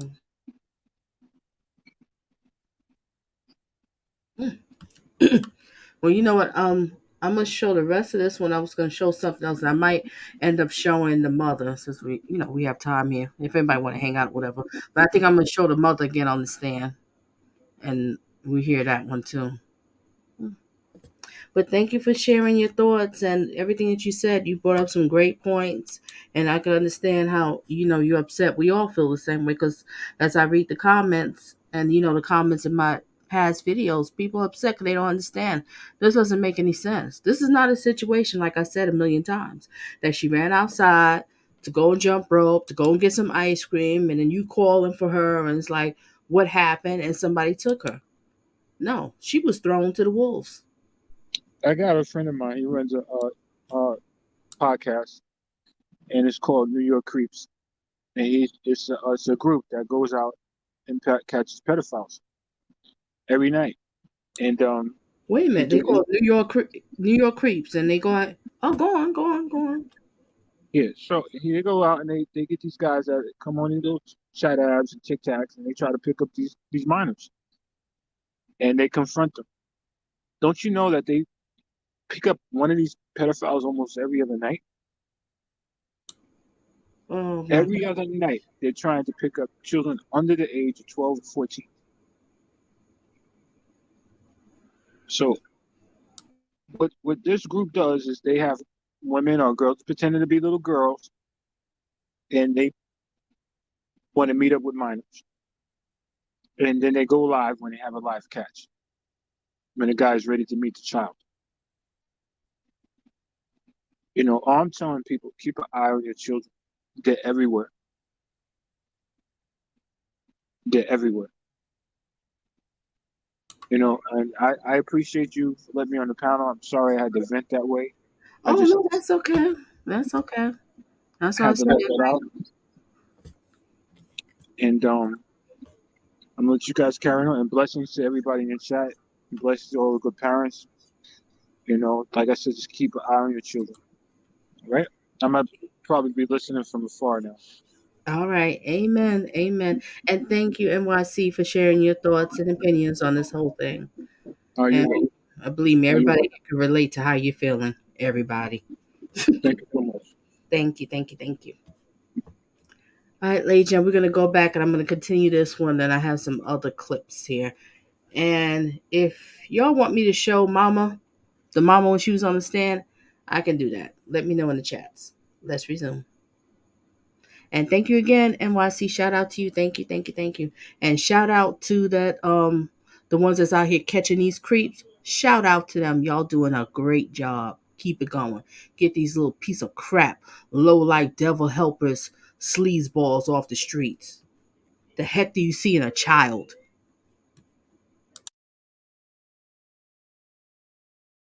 Is that reflected in State's Exhibit 1223? Yes, And then were those shoes then turned over to see what the soles look like? they were. Looking at State's Exhibit 1224 and again in State's Exhibit 1225, what did you note about the condition of the soles? Fairly clean. Okay. Going to State's Exhibit 1226. What's depicted here? So on Oh, got my girl up here, Nikki Justice. You want to speak? You want to speak right now, or you just come here to chill? What would you like to do? Oh, good evening, everybody. Hey, Jackie. Hey, Donna. I'm Hey, blessed to see you, girl. everybody. Is is it a echo? It's not an echo, is it? No, I don't hear any echo. Okay, I so can. I have the unpopular opinion, and I really truly think that it's gonna be not guilty. And I said that because there's just no evidence. I just don't think there's any evidence. And I think he should have been put up on those other charges, and then those would have been a slam dunk. And Mhm. and especially since he had already been convicted, you know what I'm saying? And so he was caught with, children. Then he was caught with the CP. Then he was caught with weapons. You see what I'm saying? I think that those particular charges would have added up to a certain amount of time, right? And they all were slam dunks, right? So, but this particular, I'm just not sure. You know what I'm saying? I think that this particular case should have been held off just a little bit more for some more information, because I don't know. I really don't know. I'm it's not clicking for me, and I told you that it's not, a direct. There's nothing direct about it. You know what I'm saying? Okay. I, Well, I don't, like today, I was kind of showing like some evidence or whatever, maybe help to give people a little bit of clarity. But yeah, I get the point that you're saying. I get the point that you're saying because even like defense did say certain things. I mean, defense is really hard on. There's no DNA. There's no DNA. Well, But it's not the, even anything that the defense is. I think it's the prosecutor, and I think that Andrea should have been prosecuted. I think she should have been, delinquency of a minor, something to get her to actually say something, because she was given immunity and she said absolutely nothing on the stand. She never even put him and her together. You understand what I'm saying? She never connected Ham Hock and the little girl together at that particular time in the morning, right? So it just seems to me like she was trying to give him a defense, like you said, like, oh, well, she was standing outside, so somebody else must have taken her. You see? So it's just I don't understand what's going on in the prosecutor's mind. I don't understand it. And she's getting on my nerves because she acting like she glitching or something, like she's a computer or something. She keep glitching. I don't know, but anyways, yeah, she messed this case up. I think he could have got some real time as far as the other charges. I don't know why this is the only charge that he has. At least the delinquency of a minor, something, anything. You see what I'm saying? I mean, she knew he was a certain type of offender. And so why were all of those weapons in that house with those children? You see, so that bothers me too. I don't what get. exactly, right? And he's already convicted. He's already on file, everything. And then they even put him in jail because he didn't register. They're still not trying him for that. You see what I'm saying? So none of this is making sense. And then there's another thing, statutes of limitations, right? So it's already been since 2020. We're going on a third year now. We're going on a fourth year. Okay. So it was July 2020. Yes, 3 years already. It was 3 years this past July, a month ago. So that's 3 years already. You usually only get 3 years to file the charges. So, I mean, this whole case, I think, has been mishandled horribly.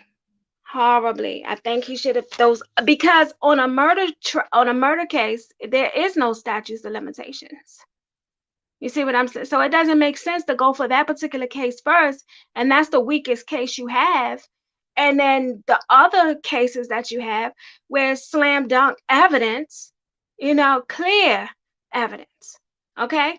Even with the girlfriend testifying, that's clear evidence because she can put him in the house with the children at the same time with the weapons.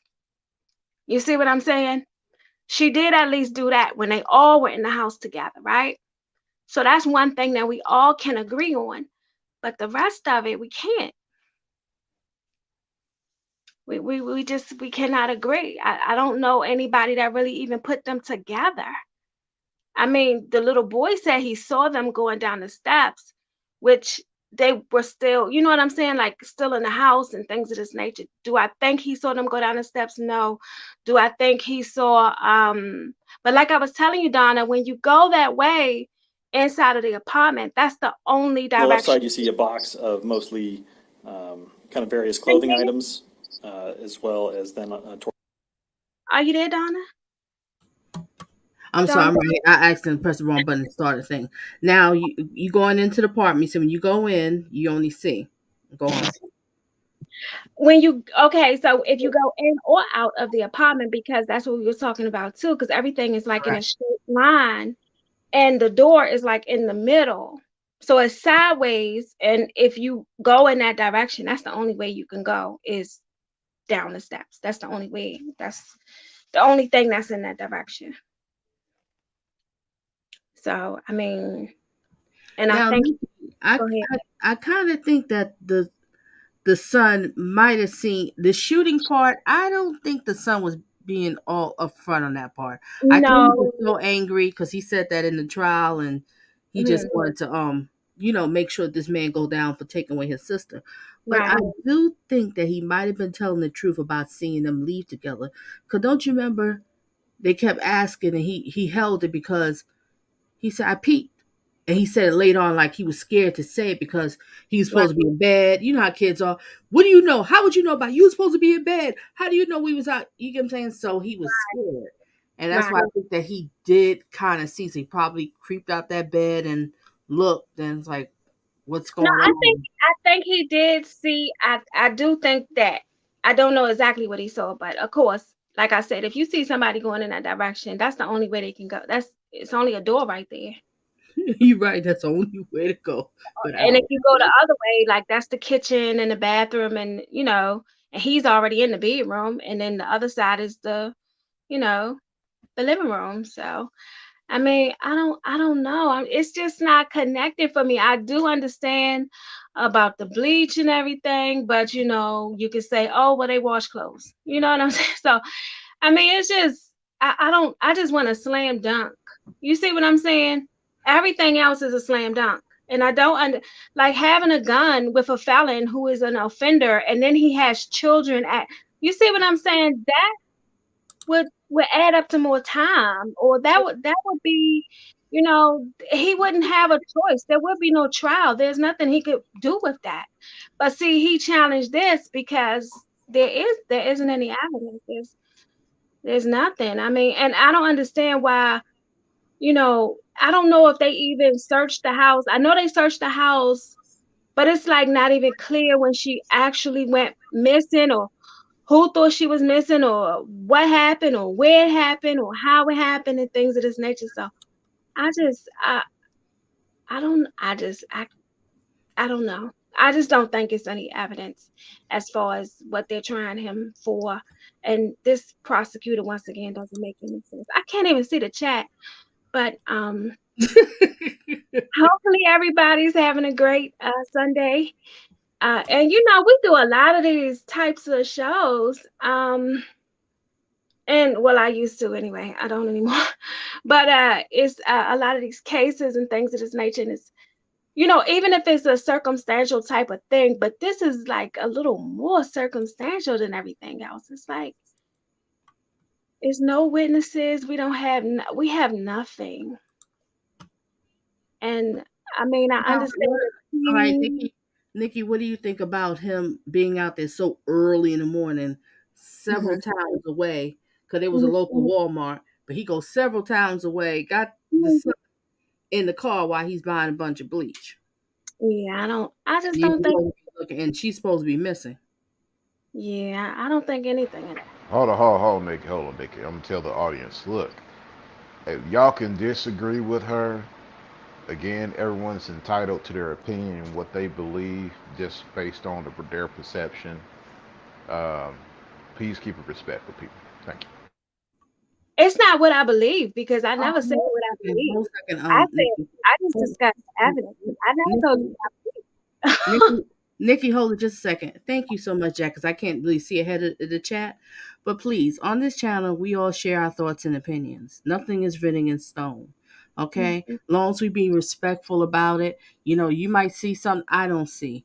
You see something I don't see, whatever, vice versa. Let's just be respectful to what everybody have to say on this panel or in the chat. Okay? Thank you, Jack, for telling me because I didn't even notice that. I can't even see the chat at all either. So. I mean, of Um, course, people are going to disagree, but see, the thing about it is when you are on a jury, and it's different from what you believe and when you're on a jury. So that's two different. I never told you what I believe. So Something else. yeah. But I'll show some more. What did I say I was gonna show? I said after see the mother, we did the grandma. Maybe I'll show the girlfriend again or whatever, who's interesting. But I want to show more of this evidence to see because I didn't really watch all the things with the evidence. But my thing is the ping of the towers. Him disappearing, coming back. But there is a weird time period that nobody can answer. It's just a blank because kind of everybody's telling a little bit different stories, but then it's the story. I don't know if I'm making sense, All right? of it, yeah, all of it is weird. All of it is very, very weird. And so if you want to know what I believe he did it. 100% I believe he did it. You I'm just worried about that they don't have enough facts and this they man's don't on board. exactly. They I don't got have you. they don't have any evidence at all. And that's unfortunate. You know what but they do have evidence. Once again, the guns, all of that. They could have got him on that. They could have smashed him at least for 20, 35 years with that, right? Joyce, I don't know either who uses bleach. That's a little dangerous. I mean, I use dishwashing liquid and Ajax, which has a little bit of bleach in it to clean. But just direct bleach, no, I don't know about that one. Okay, Oh, go on. some people do put it in their dishes. I do know that. Some people wash dishes and clean dishes with it. But as far as the bleach being the absolute cleanup for like a crime scene, I'm not sure about that either. I don't know. I don't know. But what's the crime scene? You know what I'm saying? Like that's where they found her, but are they saying that that's the scene? That's the actual where things happen, or I don't know. I'm just not clear on a lot of these issues. And then It was the three fishermen that found her body. mm-hmm, If I'm correct, they found bullets and everything around it. And if I'm correct, they did find the gun eventually. mm-hmm, And they mm-hmm. realized it matches the bullet casings, whatever you call it, in the scene, but was in that area. And then remember, Nikki, the guy that had passed away, he said that he helped this big black guy get out of a ditch. But if I'm correct, they never did say the time because he died. He never got on the stand. But I think he was talking to his girlfriend and his wife, and it was like, this girl's missing, and they showed him, I guess, being a suspect, and it was like, oh, I know this guy because you can look at he got those two little moles on his face, so it's not hard to remember him. Right. Um, So yeah. so the gun wasn't even traced back to them. I think the gun was. I could be wrong. Anybody knows or the replays, let me know. I stand to be corrected.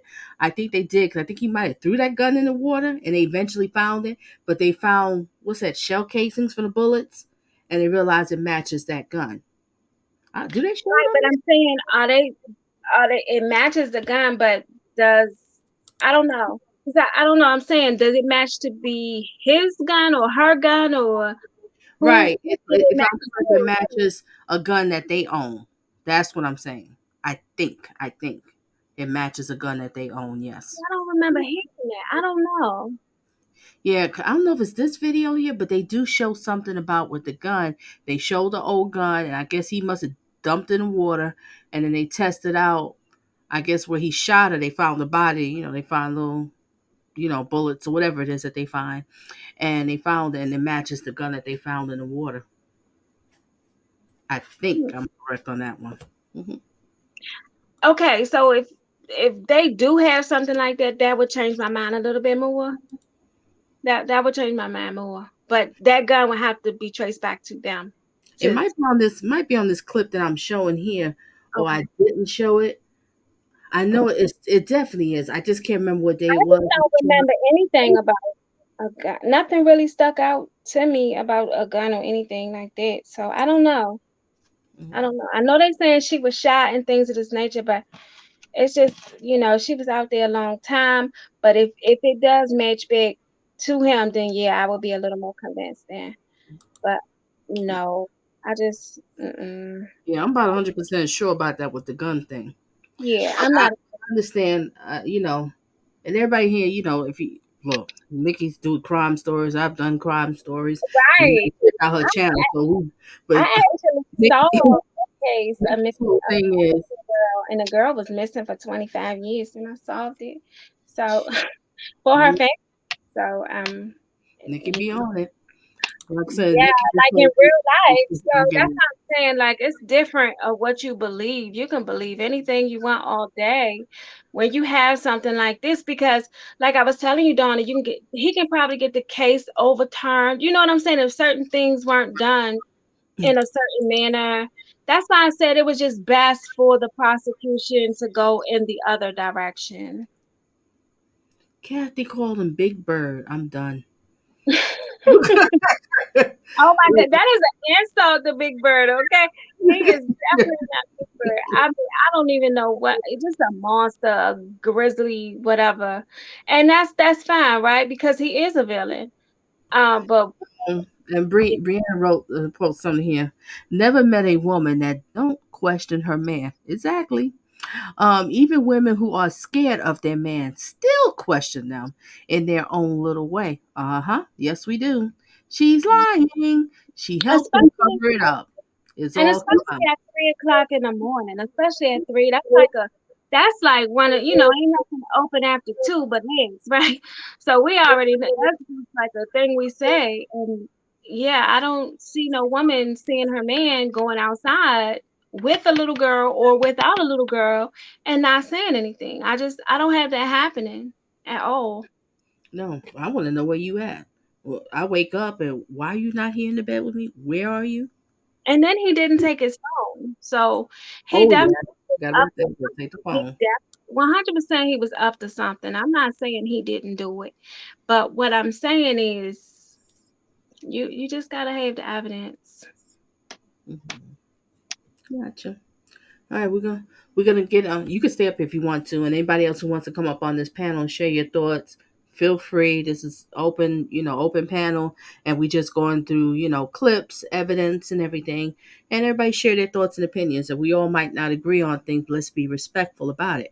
But have an open mind and ear open to hear what other person have to say, because it might be something you didn't see and they did, and it might give you a little bit more clarity or whatever, because I'm learning a lot from everybody with their comments and people leaving comments in the replay, learning more about this. But one thing I think we can all agree on: this little girl was not put first and she was not protected. If those two simple things was done for this child, we wouldn't be discussing this. That's number one.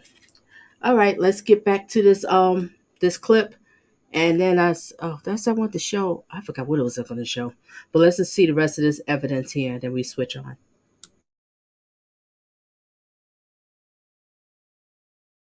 Toward the right, you see some hangers, quality motors, sign that hangs where your license plate does, a couple of Iowa license plates, and then above that is that black machete case that we talked about earlier, and above that is a roll of white Gorilla Tape. Okay.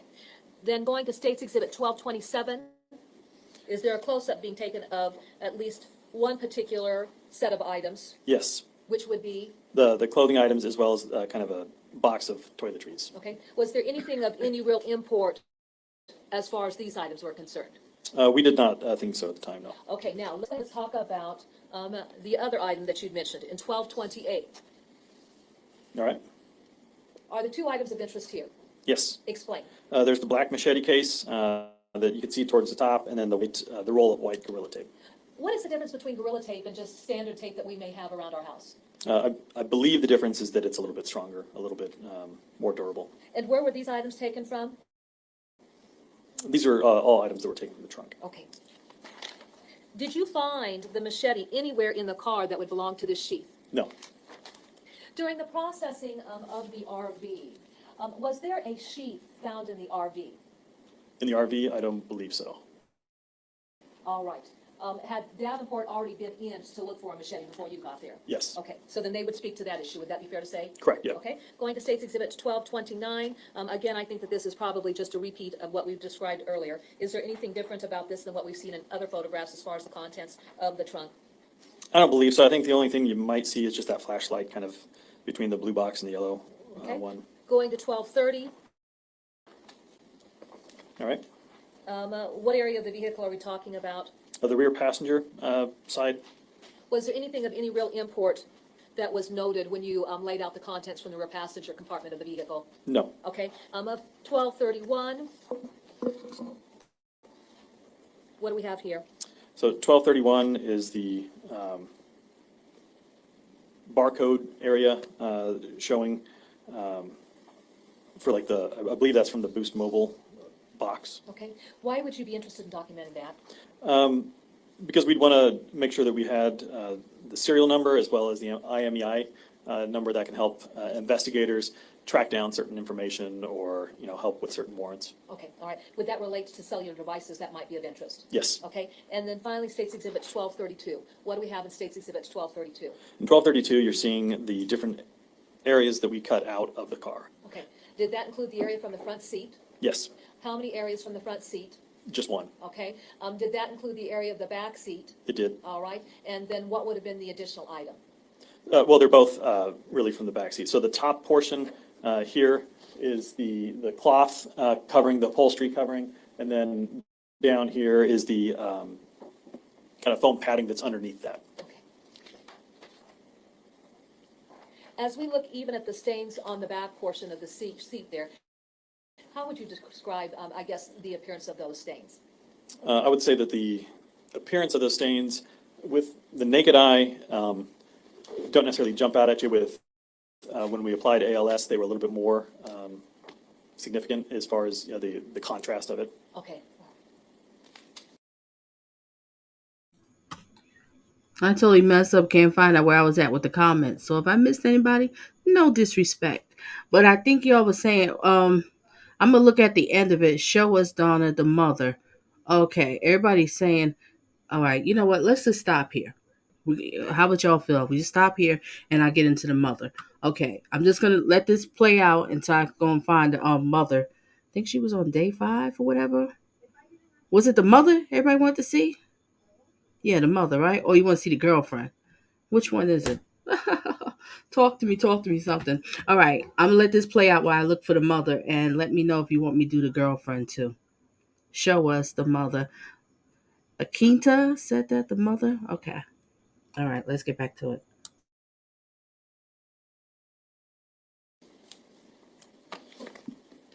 Can you help us to understand that last statement? Sure. So what I mean by that is that kind of what we talked about earlier when we're using ALS and we're shining it on certain stains, that it's going to show the outline of what that stain looks like better than what we're going to see with the naked eye. So it illuminates it a little bit better. I think whatever appropriate verbiage fluoresces it a little better. Okay. And then finally, relative to the Camaro. Ms. Sure. This is a good point for us to take our afternoon break. Thank you, Your Honor. We'll be in adjournment for 15 minutes. Thank you. Format of what we noted when we published the photographs from the items in the Chevy Impala. Yes. Okay. Just generally and in the interest of time, is there anything that was of particular interest that stuck out to agents when you were going through and looking at those items? There were 2 items. And what were those 2 items? One was a white undershirt, commonly referred to as a wife beater. Another was a black colored fold-out knife. Okay. Your Honor, at this time, the state would move to introduce State's Exhibit 6-1 through 6-20. Those exhibits will be admitted. Your Honor, may I do a limited publication? You may. Okay.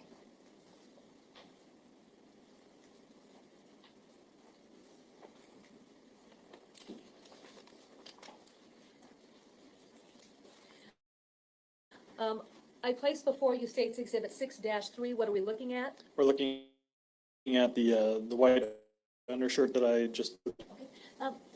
Was there information that was imparted to the evidence response team about an article of clothing that Mr. Dinkins would have been wearing in the middle of the night of 2020? What was the nature of the information that was imparted? I think the nature was the officer wore this style of undershirt. Okay, and so. One of the reasons, yes. Okay, was there another reason why this particular item was of interest and photographed? Just due to the stains that were on the shirt. Okay, what was the location of the stain as we see in State's Exhibit 6-3? In 6-3, you can see the stains. I don't know if you can see it all that well. It's kind of more up towards the head area right there, and I think there might be a few down on like the right by where your fingers are.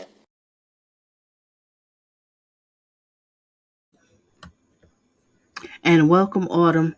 All right, I found the mother.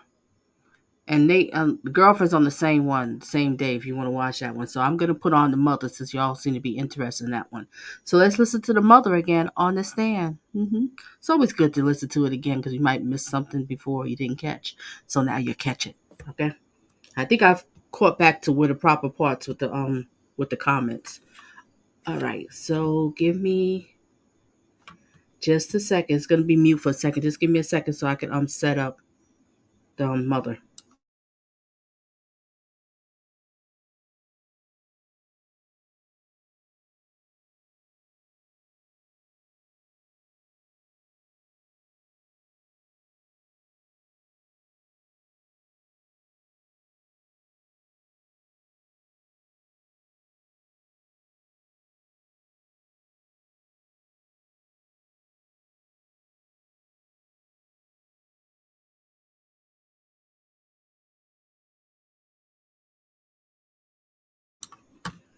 Okay, ladies and gentlemen, this is the mother on the stand. So let's listen to the mother right now. All right. And the speed is on 1.25. Well, I have everything been on 1.25. Like I said, if it's too fast for you, you hit the settings. You can slower it, speed up, whatever's comfortable for you, whatever it is. Okay. But so far, I've been doing 1.25 this whole day. So this is actually day 3 of the trial. And day 3, they ended off with DL. He got cross-examined by the defense. Then the mother came on. Then after the mother was the girlfriend. But we're going to watch the mother right now. Let's get it.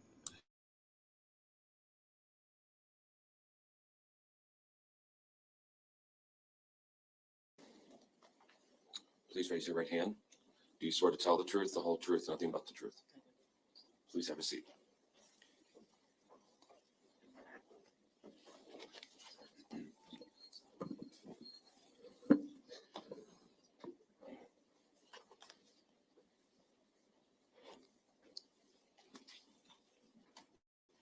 Please state your name for the record and spell both your first and your last name. My name is Aisha Langford, Aishia. Last name Langford, Lankford. Okay. Miss Langford, how old are you? I'm 31. Okay. Do you have any children? I do. I have 3 children. And we're using initials for your oldest child and your youngest child. What are the initials of your oldest child? Initials is CLS. Okay. And what was CLS's age back in July of 2020? My first year teaching.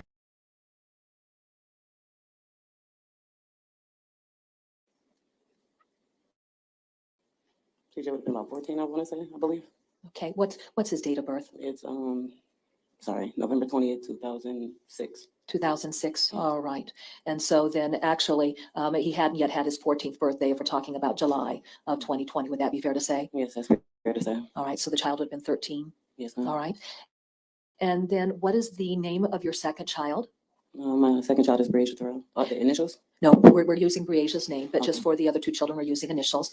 And then what is Breasia's date of birth? Her date of birth is 12/4/2009. How old was Breasia then as of July of 2020? She was 10. All right. And then finally, your youngest child? Name or just initials? Just initials for him. DRL. Okay. And then what was DL's age back in July of 2020? He would have been 8. All right. Now let's talk about the personalities of your children. Your oldest child, how would you describe him as an individual? CJ, well, for the most part, he's very active, he's smart, he's very helpful and a funny guy. All right. And then Breasia? She was a truth teller, very caring. She helped out a lot, secondary mom in the house for the most part. She was real good. She was very loving. All right. And as the only female child, in terms of how she would conduct herself relative to her brothers, how would you describe that? Rough, but more like, I'm the other mom here when mom's not. Not around? Yeah. Absolutely. And Breasia, did she have any type of disabilities? She had something going on, I want to say with her right eye. It was like a lazy eye, so she was like losing a little sight out of that one. Okay. And then how about with respect to her hearing? Yeah, it was messing up here and there.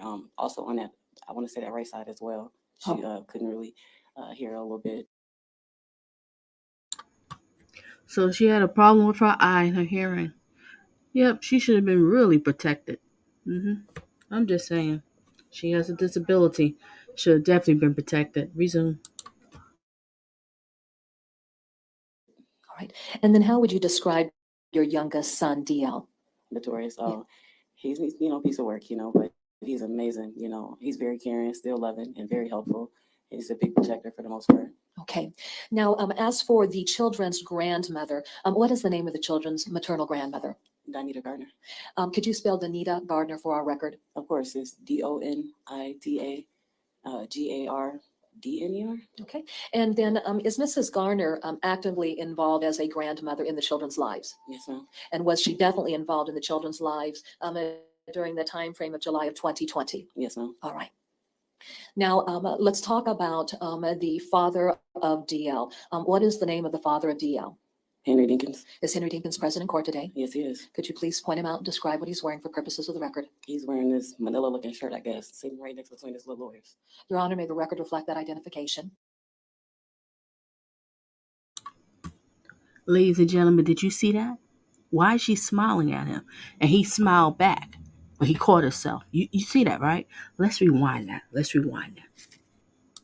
This person did the most horrific thing to your child. Why did I see a little smile? Tell me, let me know. And if people's watching replay, let me know. Do you see it too? Because I know I definitely see it. I had to rewind it. Let's play it again.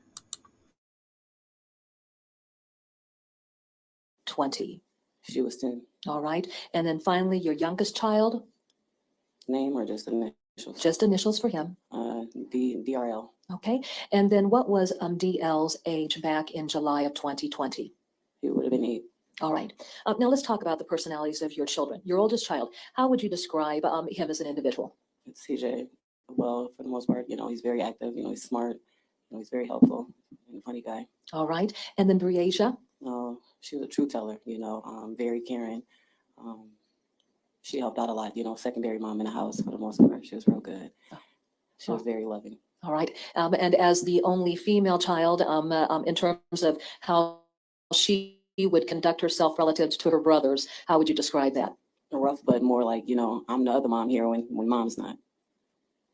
Not around? Yeah. Absolutely. And Breasia, did she have any type of disabilities? She had something going on, I want to say with her right eye. It was like a lazy eye, so she was like losing a little sight out of that one. Okay. And then how about with respect to her hearing? Yeah, it was messing up here and there. Also on that, I want to say that right side as well. She couldn't really hear a little bit. All right. And then how would you describe your youngest son, DL? Notorious. He's a piece of work, but he's amazing. He's very caring, still loving, and very helpful. And he's a big protector for the most part. Okay. Now, as for the children's grandmother, what is the name of the children's maternal grandmother? Donita Gardner. Could you spell Donita Gardner for our record? Of course, it's Donita Gardner. Okay. And then is Mrs. Garner actively involved as a grandmother in the children's lives? Yes, ma'am. And was she definitely involved in the children's lives during the time frame of July of 2020? Yes, ma'am. All right. Now, let's talk about the father of DL. What is the name of the father of DL? Henry Dinkins. Is Henry Dinkins present in court today? Yes, he is. Could you please point him out and describe what he's wearing for purposes of the record? He's wearing this. Don't that look like a little bit of a smile to you? What do you think? You know what? Let's let's just go normal speed just for this little scene here.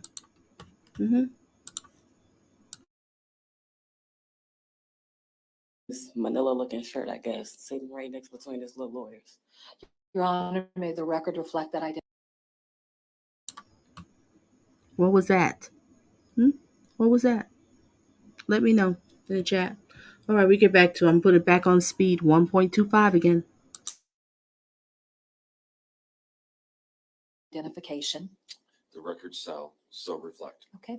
And was Mr. Dinkins the father of either CS or Breasia? No, he wasn't. Okay. Now, how old were you when you met Mr. Dinkins? I was about 18. All right. And at that time, then, did you already have Cardell and Breasia? Yeah, I just had Breasia a couple months prior to meeting him. All right. How old was Mr. Dinkins when you met him? Mr. Dinkins told me he was in his late 20s. Okay. Did you later find out that that was not true? Yes. Okay. And was there quite an age difference between the two of you? Yes, about a 19-year difference. Okay. How long were the two of you involved in a relationship with one another? For like a year or two. Okay. And then during the course of that relationship, then did you become pregnant with DL? I did. All right. If you were to describe Mr. Dinkins' involvement with Breasia's life during the period of a year or so that you were dating him, did he really have a lot of involvement with Breasia? He was around. He helped out and looked out for him and everything like that. Okay. Did you consider him to be a father figure of Breasia? Yes, for the most part, yes. Okay. But then was there a period of time that he was no longer actively involved in your life? Yes, when he got incarcerated. Oh, okay. All right. All right. So then stepping out beyond that, how long did your relationship last with Mr. Dinkins after you conceived DL? Probably a few months, maybe. Okay. All right. Talking about the course of the 8-year period of time up to July of 2020, was Mr. Dinkins a regular figure within your life or the children's life? Not necessarily, no. Okay. All right. Did Breasia consider him to be a father figure at all? For the most part, yeah, she looked up to him. Okay. All right. And was Mr. Dinkins?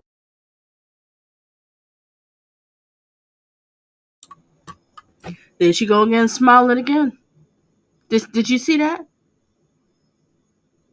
I don't get this. This is very disturbing to me. The grandmother with that little smirk, smile, chuckle, and her. This is the second smile. I didn't even catch the second one. I caught the first one when they asked her to point him out. That's why it's good to watch something over again. Now I'm catching this. Wow. I'm just saying. Resume. Oh, people who's coming in here, please shout out where you at, where you from. Share. Let's get back to it. And hopefully everybody having themselves a great Labor Day weekend. Isn't it great? Unfortunately, summer is over. Oh boy, it is what it is. All right, resume.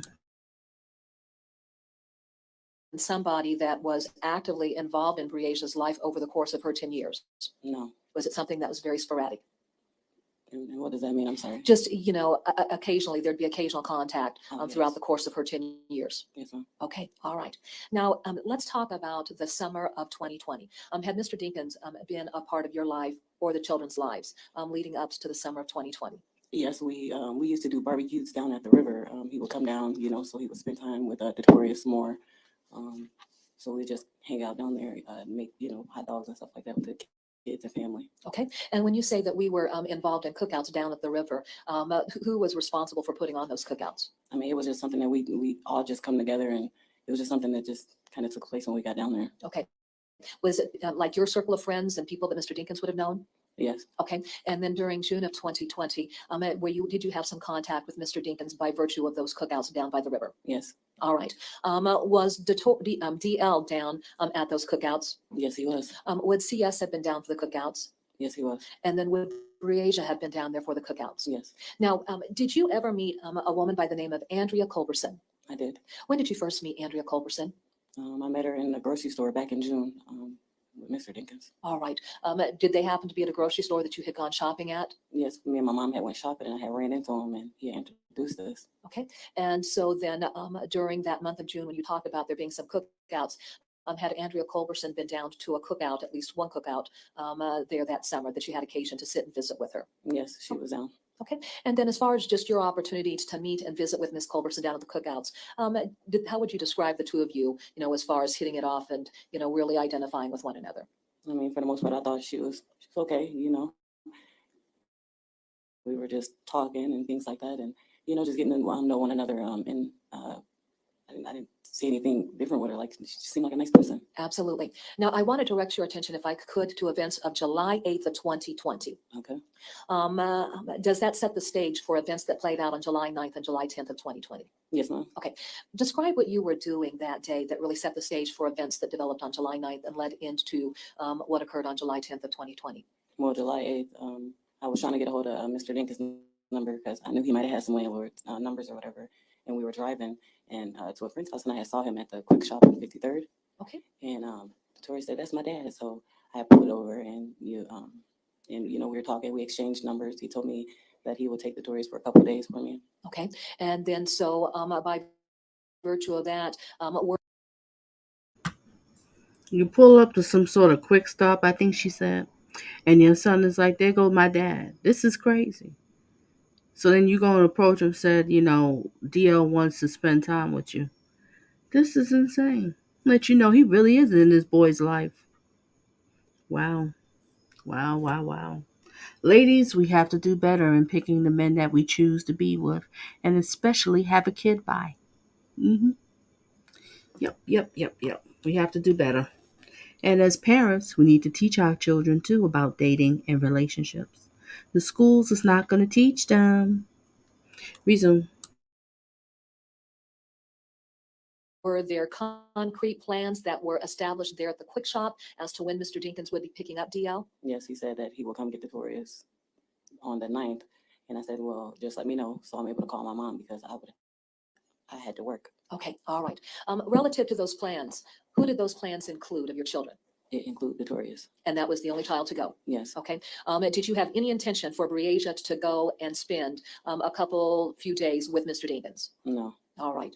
And did you even feel comfortable with Breasia going and spending a few days with Mr. Dinkins? Yes. Okay, but that was not the plan? No, it wasn't the plan. Where were you employed? I was employed at Checkers Rally on East Locust. All right. So just to set a perspective, are you familiar with Sudlow Junior High there on East Locust? Yes. Okay. Yeah, across the street, yes. Okay. Is Checkers located within that vicinity? Yes, ma'am. All right. So if Sudlow would be on the north side of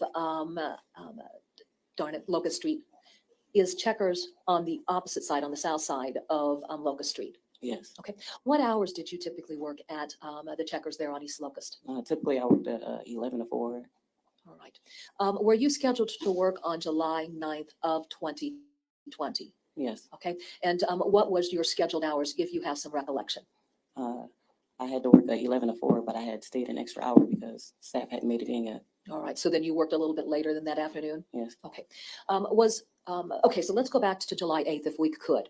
Now, you've run into Mr. Dinkins there at the quick shop. Is that correct? Yes, At that point in time, then, did the two of you exchange numbers? Yes. All right. Did you not previously have his telephone number within your phone? I had his phone number, but I had rebooted my phone because me and an ex-girlfriend broke up, so I had switched my number and things and rebooted the phone. So I didn't have his number, it didn't save, and my mom couldn't pull it up or remember it. All right. After you received his number then on that date, did you add that to your, if Sudlow would be on the north side of I had to rewind that Locust part Street, again. is Checkers on the opposite side, on the south side of Locust Street? Yes. Okay. What hours did you typically work at the Checkers there on East Locust? Typically, I worked at 11 to 4. All right. Were you scheduled to work on July 9th of 2020? Yes. Okay. And what was your scheduled hours, if you have some recollection? I had to work at 11 to 4, but I had stayed an extra hour because staff hadn't made it in yet. All right. So then you worked a little bit later than that afternoon? Yes. Okay. Okay, so let's go back to July 8th if we could. Now, you've run into Mr. Dinkins there at the quick shop. Is that correct? Yes. At that point in time, then, did the two of you exchange numbers? Yes. All right. Did you not previously have his telephone number within your phone? I had his phone number, but I had rebooted my phone because me and an ex-girlfriend broke up, so I had switched my number and things and rebooted the phone. So I didn't have his number, it didn't save, and my mom couldn't pull it up or remember it. All right. After you received his number then on that date, did you add that to your contact list? Yep. added Victoria's daddy on as my contact. Yes. All right. So if you were to receive a call from Mr. Dinkins' telephone number, the name that would populate on the phone would be what? Victoria's daddy. Okay. Now, Your Honor, may the record reflect that I am showing counsel what's been marked as State's Exhibit 96-1, consisting of pages 1 through 7.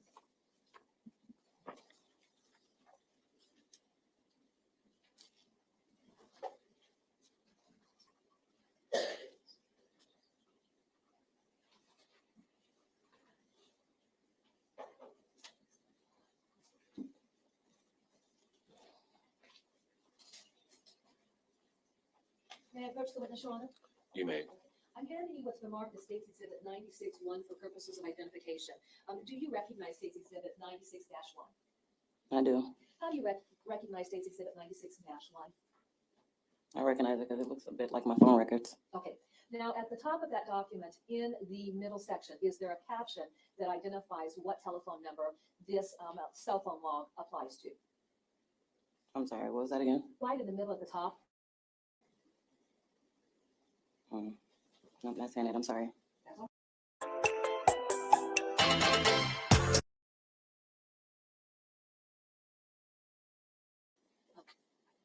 Okay. All right. Directing your attention to that middle heading. Looking at that, does that identify which telephone number these records belong to? Yes, ma'am. What is that telephone number? It's 563-676-4247. Do you recognize that number? I do. Whose telephone number is that? That's my cell phone number. All right. And then as you look at pages 1 through 7, does this, what date range does it include as far as incoming and outgoing calls that were received on your phone? July 8th, July 9th, July 10th. Okay. All right. From 2020. All right. Does this document then reflect the different contacts that occurred between yourself and Mr. Dinkins involving calls either made or received from your cell phone? Yes. Okay. Your Honor, at this time, the state would move to introduce State's Exhibit 96-1. Exhibit 96-1 will be admitted. Now, what I'd like to do, have we taken and highlighted portions from State's Exhibit 96.1, which will make it easier for us to identify the calls that we're going to be talking about?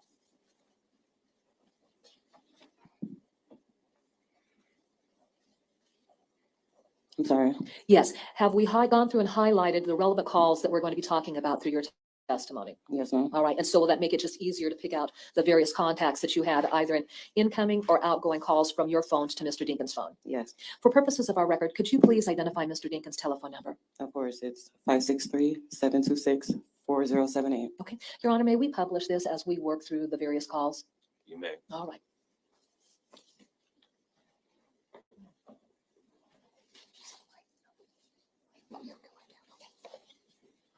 Now, starting with page 1, let me start with page 1 here.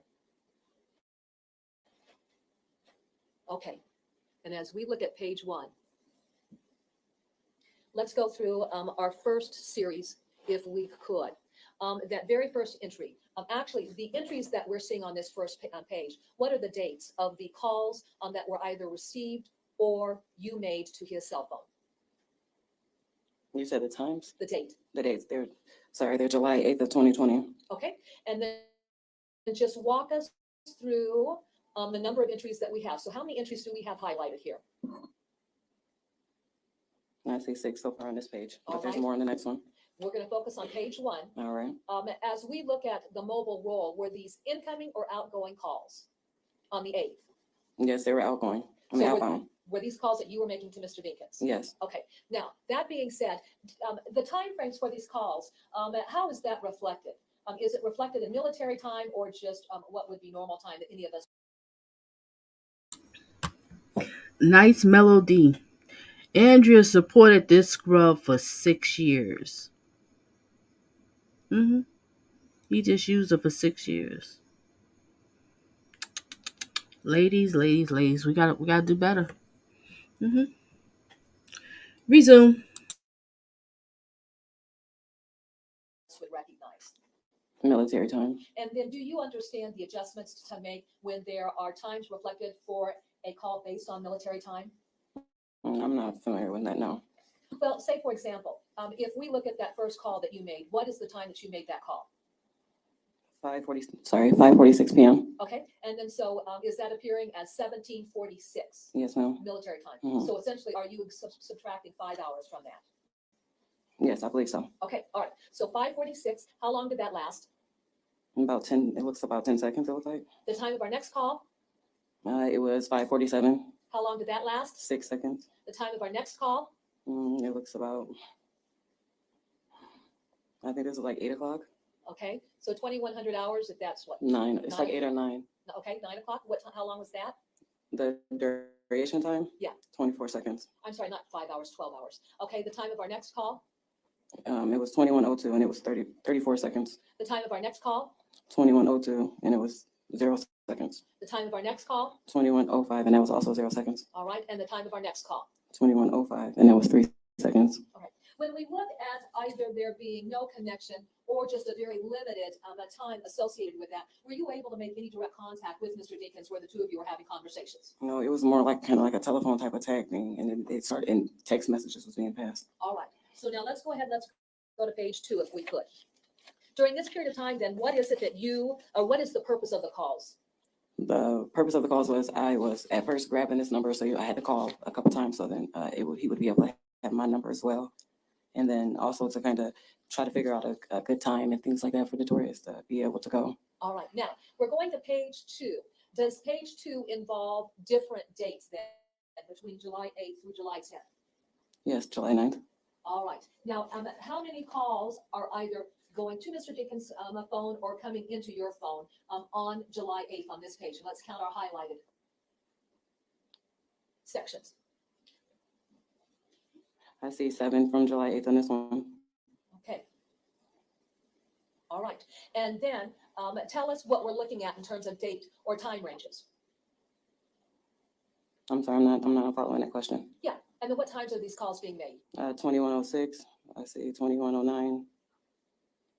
21:09, 21:09, 22:52, 22:54, 22:55. Okay, so 2100 hours military time equates into what? If we minus 12. It's like 9. Okay, and then for 2200 hours, if we subtract 12, what does that equate into in terms of standard time? 10 p.m. Were these incoming or outgoing calls that you were making? These are outbound calls. And then during this series of calls on July 8th, explain what it is that you are trying to establish. I was trying to establish how long Notorious would be with him and when he was going to be able to pick him up and the location of his pickup. All right. As we look at the duration of those calls, in the duration of those calls, were you able to make contact with him through, any type of telephone conversation? I don't recall, but there's a few of them like 32 seconds, 40 seconds and things like that. Okay. And are there several that are 0 seconds? Yes, ma'am. All right. Now let's go to our next date range. July 9th. Okay. How many entries reflect contacts either between yourself or Mr. Dinkins during the date of July 9th? What's about 7 on this one? Hold on. Okay. All right. Now, you indicated that you went to work at what time? I had went to work about, I don't even recall the exact time I had went to work on the 9th. I'm sorry. All right.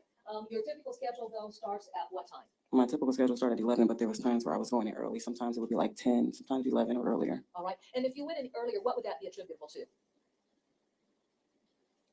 I'm sorry. If you went in earlier, what would that be attributable to? I'm not understanding that question. Sure. If you went in earlier, what would be the cause of that? Because we were short-staffed. Gotcha. All right. So then take us through our activity on July 9th. Are there any inbound calls that are coming from Mr. Dinkins' telephone number?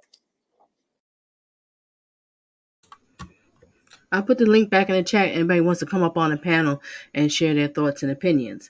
Let me read this, what Knight says. Andrew supported this low-life girl for 6 years. What was he doing for her? Why would she be with him? See? Low self-esteem will get you all the time. Notice how he got the mother. She was a young girl, 18 years old, just had a baby, or her second child, because she already had a son before, and Bree was her second one. They prey on these single mothers. Grooming. And look at Andrea. I mean, you could tell there's something challenged about her. Okay. And oh, did I lose you? Toy? Toy Smith, can you hear? Can you hear us? Yeah, can you hear me, Miss Donna? Yes, I hear you. I hear you. And welcome aboard. Yes, can you hear me? Yes, I can hear you clearly. You can hear I us? You can hear hear me? you. Can Okay, all right. So you want to share your thoughts? You have anything you want to share up here? Thank you. I appreciate that. You're so welcome. You're so welcome. You have any thoughts you want to share? Ooh, are we having a bad connection? Oh my God, this case has got me all over the place. You know, I know, because it's like you just get angry, like, what the heck? This could I have been think all. there's a backlog. Hello? Hello? Okay. NBAQT, and welcome aboard. Thank you. You're Glad to so be here with welcome. you. And Toy, did you want to say anything? You want to share your thoughts on this before NBA says something? Can you hear? Can Yes, you? can you hear me? I can hear you clearly. Would Okay, you like thank you. to share any? Yes, yes, this case has got me all over the place, you know, because I am a parent and I am also a grandmother. So there are so many things that I wouldn't have not done if I was in that situation, as far as the mother and the grandmother. And then the girlfriend, she must don't have any children, but even if you didn't have any children, there is no way that she should have been not asking that man questions. Like, if you woke up at 3 something in the morning and realized that he was gone, and the daughter and Breasia was gone, why not ask questions? Where is she? I am so baffled about this. And he was guilty. He showed all these guilty red flags all over the place. And if he was not an active father, there is no way that my children would have been in his presence. There is no way. There is no way. I totally agree with you. You're not gonna just pop up to no quick stop. Once they popped up, say, "Oh, that's my daddy," and just okay. Well, you can go from this weekend. No, it doesn't work that way. Mm-mm. Absolutely. And And then, you know, they said the grandmother allowed them to go. What type of grandmother is that? Because my mother wouldn't have never let that happen without calling me. But if that was my mother, she would have automatically known that the child was not in the father's life. You know, what is wrong with these people? Where do they come from? I don't get it. I don't get it either. It just doesn't. It doesn't add up. I understand what you're saying. Hmm. I am just so baffled about this. There are so many red flags in this case. He shouldn't even have a trial right now because he is so guilty. He is so guilty. And I am so emotional about this. I've been following this case since the very beginning. I am so upset with the mother, the girlfriend, the grandmother, all of these people. They failed her. How you're not going to protect this little girl? She was 10 or 11? Yeah. Yep. Oh my God. 10-year-old little angel. Hmm. Yeah. Yeah. I am so happy that you are covering this right now because a lot of people are not aware about this or what's going on. And Yeah. I am so glad that you're doing this. So happy. You're so welcome and thank you. And I'm so glad to have you here participating. I appreciate it. And you're right. I know it's not too many people are covering it. You do have some too, but it's covering. Don't get me wrong, but it's not as big a case as you would. It would have more people just really, really focusing on this trial. But I know they're not. I don't know. I don't. Yeah. And you know, the son must have been scared of his father because why would you his son said he put the battery back mark. So what does that tell you? He probably Okay, we got lost. Wait a minute. Did I do something wrong? All right. Are you back? You yes, hear us? I'm here. Can you hear me? Okay, I don't know. Something just jumped off. All Okay. right, all right. Finish what you were saying. What I'm saying is, when he went to Walmart and his son said that he put his battery back into the phone to play the game. Why? I mean, what type of person takes the battery out their phone? You know, Unless you up to no good. absolutely, absolutely. But his son was so young; he wasn't. You know, they don't think on that level. You know, so he probably told his son, don't touch my phone, don't do nothing, because he knew he was up to no good. You know. I hope this judge come back with a guilty verdict. Yeah, I think he's gonna give a guilty verdict because if you watch, it was I forgot what day it was last week. I think that they wanted acquittal. All right. Oh, you still there? Okay. They wanted to get acquittal defense, but the judge was like, "No, I think it's enough evidence. We don't need to do that."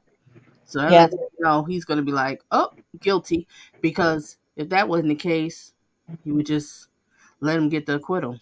I'm just assuming. I don't know. I don't know. But Yeah.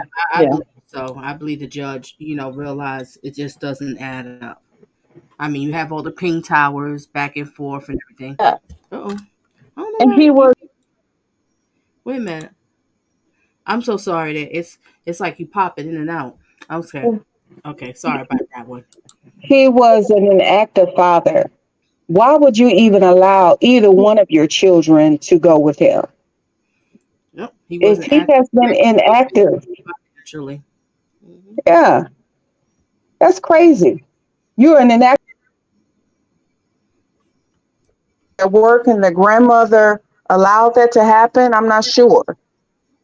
Is that what they were saying? That the grandmother allowed the children to spend a night with him?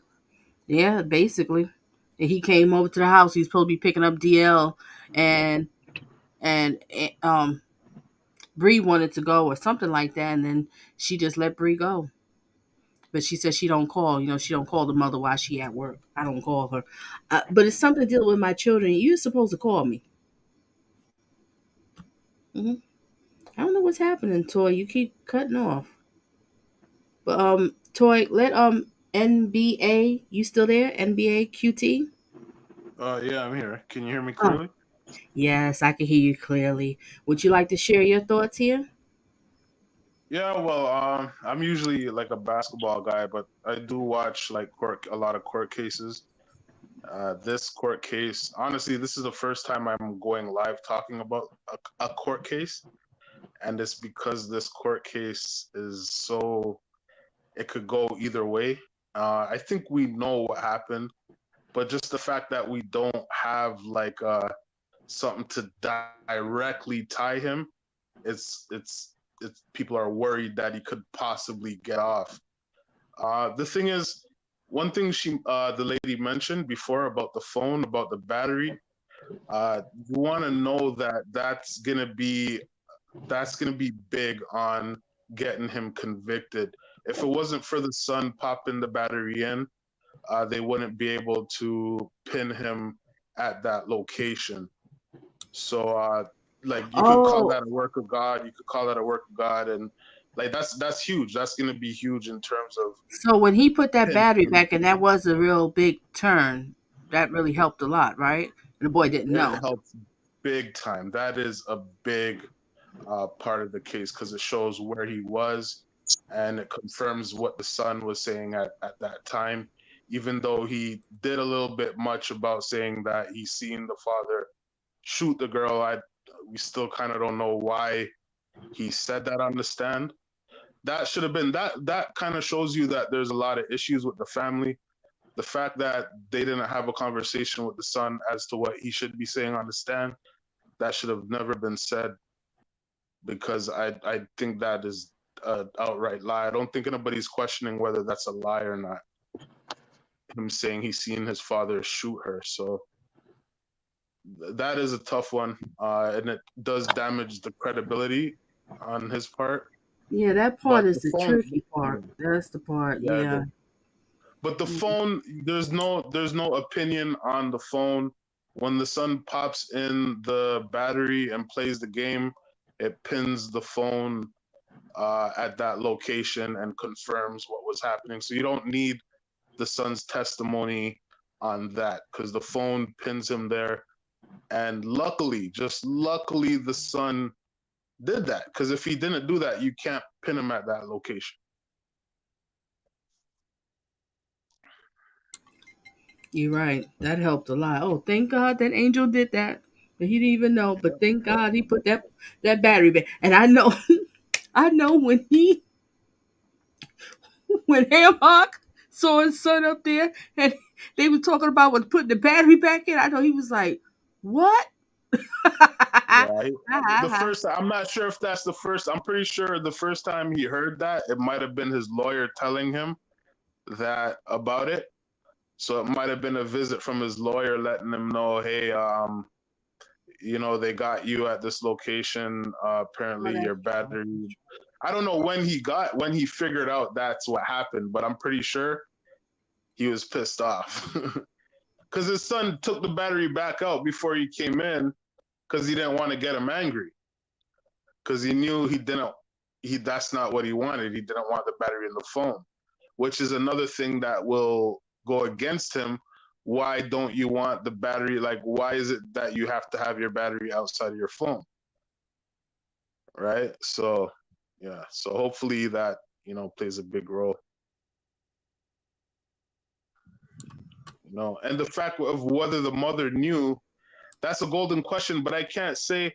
I know she thought he was, I think he lied to her and said he was in his 20s when they were together. When she found out he was older, I think when she found out his age, I think it grossed her out. But I don't think she knew of his past record. That's the golden question um, as to when she figured that out. But I think it's fair to say if she knew he had that, whatever it was, what was the conviction? I think it was a 5-year-old. I think if she knew that, I doubt that she even lets her son spend the night with him. What I can't. I wish I had it here with me, so nobody quote me. But it was somebody's commentary or seen the video, and basically, she knew about it, but she said she never really had no problems with him, with her children. It was something That's like that was said. Nobody quote me on do your research. I didn't get a chance to find it because I was watching so many different videos and hearing so many different things. But basically, her thing about it was yeah, I know about it, but I didn't have any problems with him with my kids. And my whole thing is, ladies and gentlemen, that's called grooming. Of course, he's not gonna let you think that. You a know. big problem. That is Mhm. a big problem. Yeah, it Yeah, is. if It she is. knew that, and I've been trying to dig that up because I've been listening to hours and hours, probably over 100 hours of this case, and I haven't been able to figure out what she knew about his past conviction. And it means so much because to allow your daughter to go over there, even your son. I mean, I get it; it is his son too, but to allow your daughter that he is not the father of, and knowing his past conviction, she does have a shady past too. And I mean, let's look at some of the things because there's a rumor that he said she was involved in trafficking, right? So that's going a little bit far. But I think it's fair to say that something in the middle. There's some shady things going on, uh, just within this whole circle of people that the average people wouldn't do. So because she wasn't raising the kids either. I think the kids were with her brother. I think her brother and her brother's wife were raising her kids at some point. Yeah, she did mention something. So I think she said on this court here when she was saying she said that her mother and her sister did a lot of it. yeah, so she had her issues. She wasn't all together. So, and you pair that with her being with him at 18 and he was at the age, and he's possibly, I'm pretty sure he's a drug dealer. You have to put all these things together, Let me right? ask you They this fear question him. here. Yeah. Let me ask this question. This queen came up here and said the interrogation video is what's going to get him found guilty. What do you think of the? I'm just asking you your opinion. No pressure, putting you on the spot. But what did you think of the interrogation video? Uh, the interrogation video has many red flags. I mean, too many to count. But it's not enough to convict beyond reasonable doubt, especially murder. But there are many red flags, and there are things that were said in the interrogation, especially with the car. He switched cars. He had his cousin riding in the car. When he was asked about that, he got pretty defensive. I think they'll look. I think the judge will look at that. You know, your cousin's riding in the car that belongs to your girlfriend, not even your car. So that is very shady. Those are the things that I think the judge will be looking at, along with a lot of other red flags in that interrogation. But the judge is going to look at what matters. Like why is your friend? And the big thing is to the interrogator asks him, so how do you get the car? Okay, well, I get the car when I called my cousin to bring it back. Okay, what's your cousin's number? I don't have his number. Like those kinds of things are what the judge is going to be looking at in terms of Oh, it's the inconsistencies in the story. excuse me, just for a pause for a second. Like I said, I'm seeing these comments kind of late with everything, but whenever somebody comes on the panel or is in here, if they're sharing their thoughts and opinions, let them. It might not agree with you, okay? But there's no need to be disrespectful to anybody sharing their thoughts. They being respectful of what they think, their insight on it. So, moderators, if you hear it happens, if you see anybody who's being disrespectful to somebody who's coming up here and sharing their thoughts, okay, just block them. That's it. Because I don't have time for the people coming up here being disrespectful. But nobody should feel uncomfortable coming here sharing their thoughts. You're being respectful. You're just saying this and that, such and such.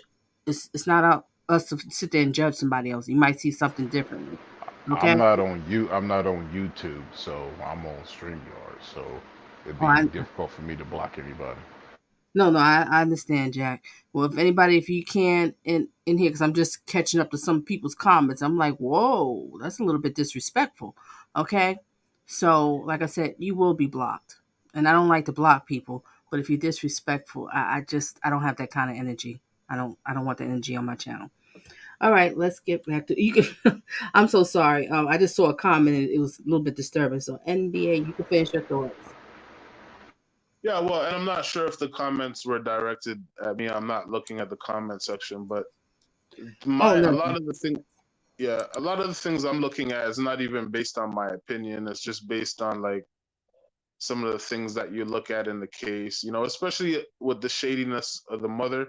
Like she has a checkered past too. And, you know, if you're saying that she thinks that she knew of his past, it says a lot about just the environment that the little girl was in. And it's just unfortunate you know what I mean? So, yeah, that's the way I'm looking at it. But there's a lot of things, and I hope he gets convicted, but there's a lot of things that we have not figured that are just in the gray kind of, and it's unfortunate. Hmm.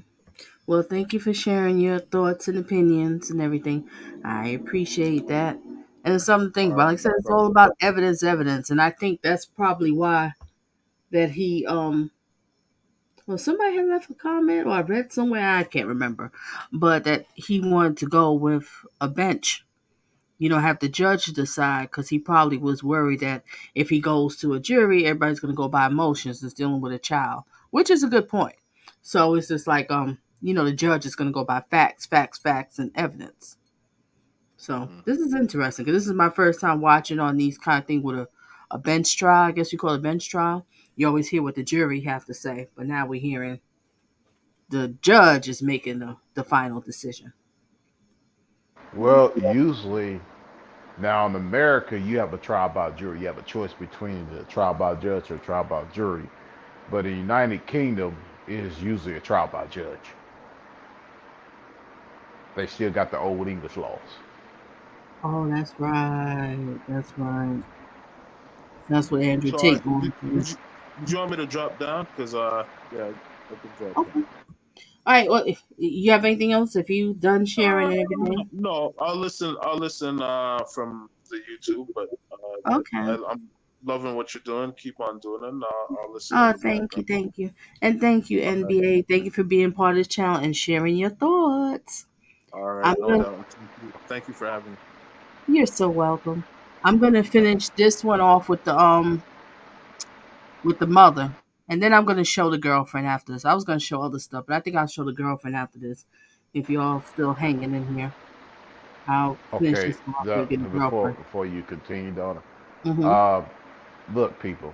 When people come up on here, not everyone's going to align with in what you believe or your opinions or what do you perceive as guilty and not guilty. Now, if you feel like he's guilty, just come up here and express why they're guilty. That's simple. You know, I mean, people are entitled to what they see according to the evidence or based on their views, based on their opinions. So, I mean, like I said, at the end of the day, not everyone is going to be on the same wavelength.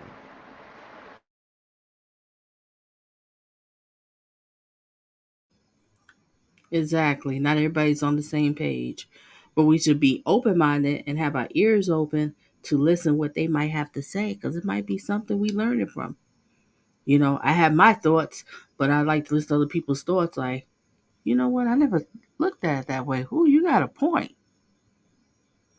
Let's not be closed minded. All right, let's finish her off. And you know what? After this, I'm going to show the girlfriend. And let me know, should I show the girlfriend after this or show more evidence or whatever? And then go from there. Let me know in the chat. Let's finish this one. And NBA, thank you for coming up here and sharing your thoughts. And Toy, we lost you, girl. We lost you. We lost you. If you want to come back and finish your thoughts, you're welcome to come back up here. But thank you for being up here, though. Let's get back to it.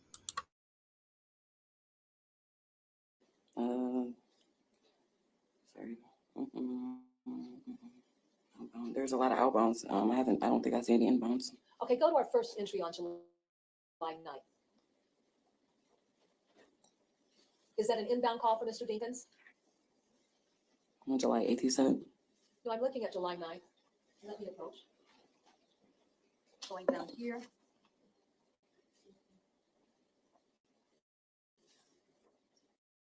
My son is autistic and he is going to.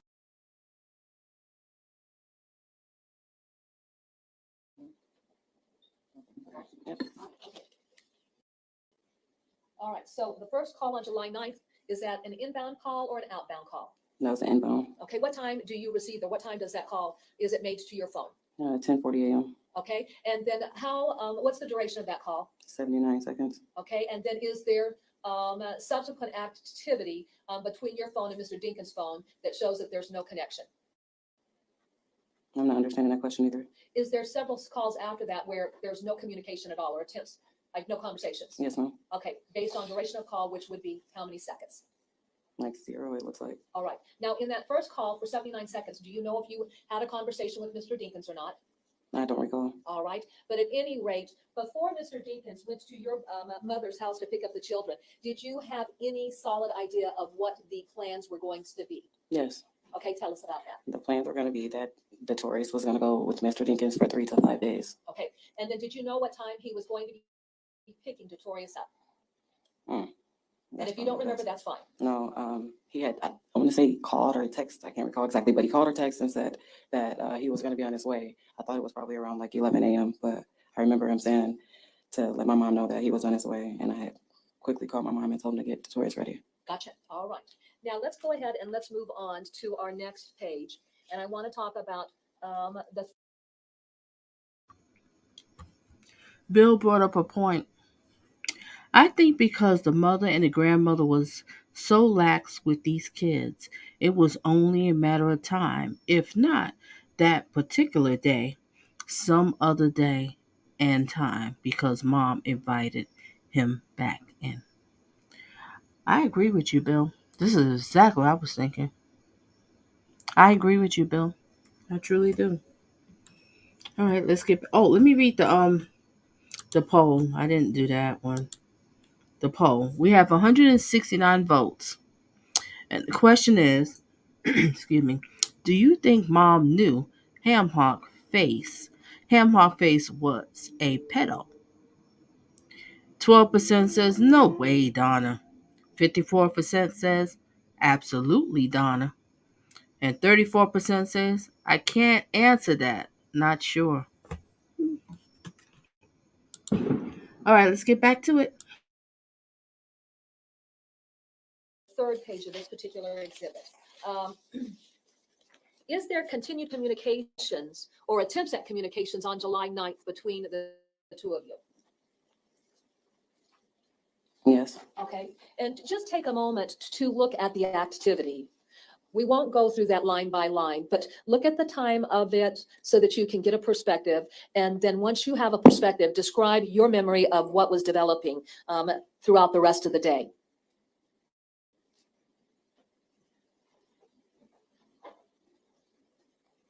Okay, so it looks like I called yeah, there's an outbound call at 3:31.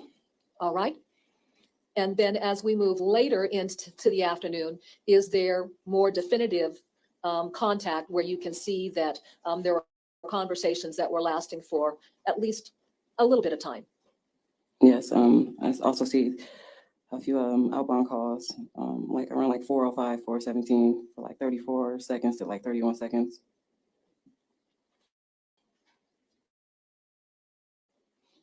Yeah.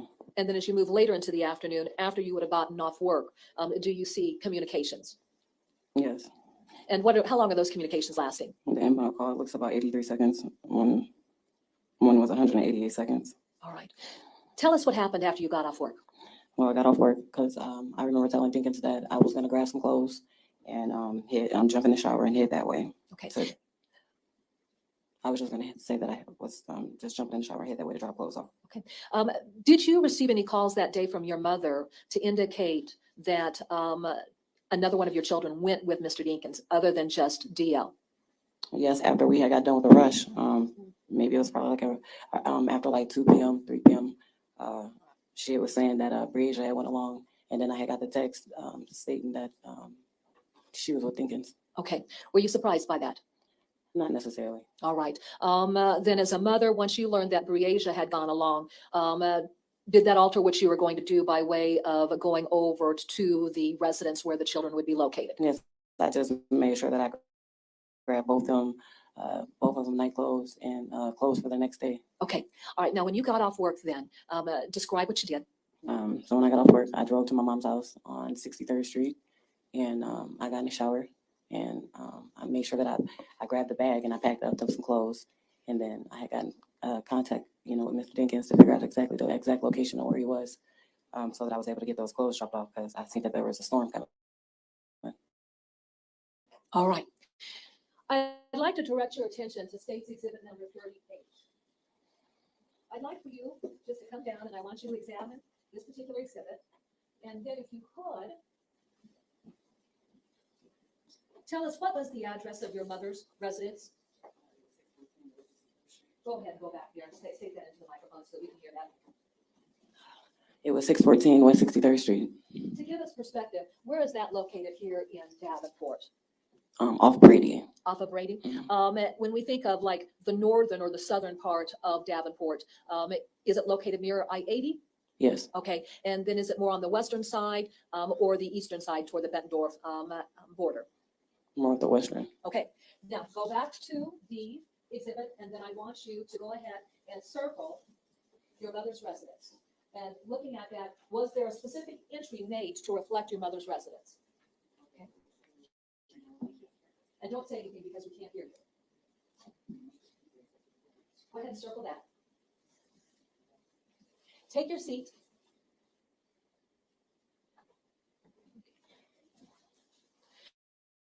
Is there a specific descriptor on State's Exhibit number 38 that identifies the location of your mother's address? Yes. All right. Where were you and the children living during this period of time? At my mom's address at 614 West 63rd Street. Okay. Had you been living there long? Yeah, probably a few weeks, possibly. Okay. And so had there been some transition from your previous residence moving over to your mother's residence? Yes, ma'am. Had you completely unpacked all of your belongings and the children's belongings by the events of July 9th through July 10th? No, our things were actually in storage, and I had just like our clothes that we had on hand in the back of the truck. What type of vehicle were you operating during that period of time? I was driving a Ford Escape. Sure. So then when you packed up clothing for Detorius and Breasia to go over to Andrea Culberson's, where were you collecting those belongings from? At my mom's house in the back. I just popped the trunk. It was just going through the clothes. Sure. What types of clothing items did you package up for the children? I had packed up, I can't exactly recall the exact things that I packed, but I packed up some pajamas, and then I had packed up an outfit for both of them for the next day. Okay. Did you specifically include pajamas for each of the children in the bag of clothing that would have gone over? Yes, ma'am. Now, was it simply one bag of clothing, or was there multiple bags of clothing that went over, if you recall? It was just one bag. One bag of clothing. And then did you have any idea what Breasia was wearing when Mr. Dinkins picked her up? No. All right. And then did you have any idea what Detorius was wearing when Mr. Dinkins picked him up, or DL was wearing when he picked him up? No. All right. Does that later factor into some Melvia, I can't with you. Let's stop talking about it. Put him in general population. Let the inmates decide how to handle this situation. I'm all for it. Let them make the judge. I can't. Resume. discussions and potential confusion that you had with the police department about what Breasia would have been wearing when she came up missing? Yes, ma'am. Okay, let's talk about footwear. At the point that Breasia came up missing, was law enforcement interested in identifying what clothing and shoes she would have been wearing? Yes, ma'am. What information, if you recall, did you provide them about potential clothing and or footwear that Breasia would have been wearing? Like the shoes and things. Well, once I was able to look in the back of the trunk and see the shoes that possibly was missing, because my mom wasn't quite sure.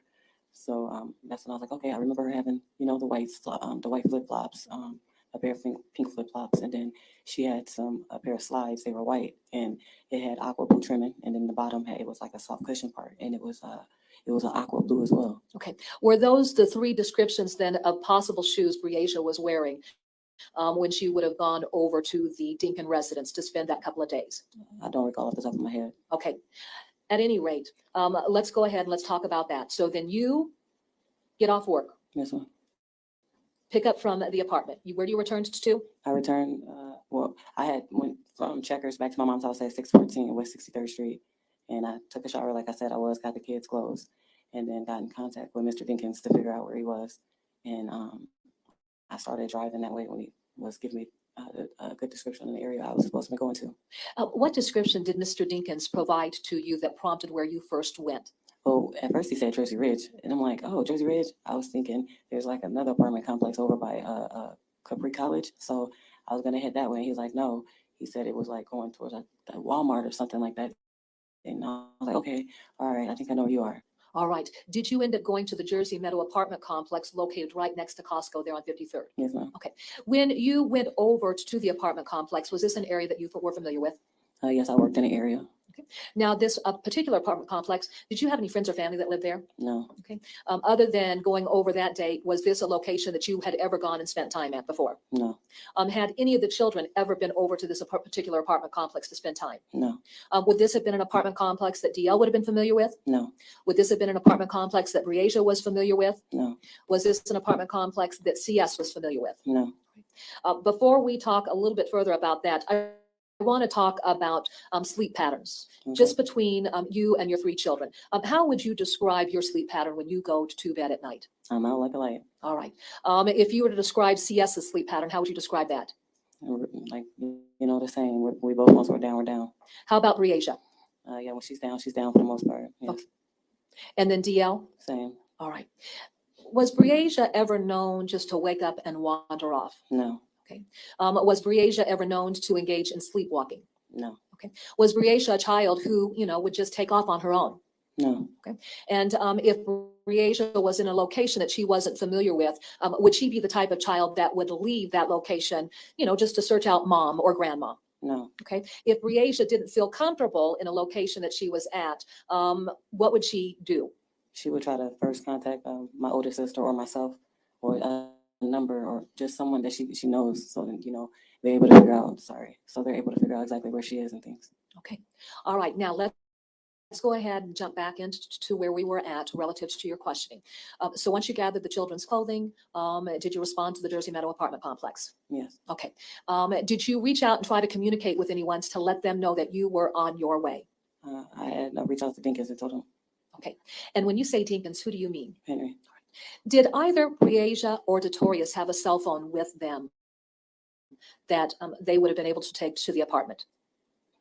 No, they didn't have a cell phone with them. Okay. So then as far as your ability to communicate with anyone, whose phone would you have to telephone? Henry Dinkins. All right. Did Mr. Dinkins have your telephone number before the children went to spend time with him on July 9th? Yes, ma'am. Okay. How are you sure of that?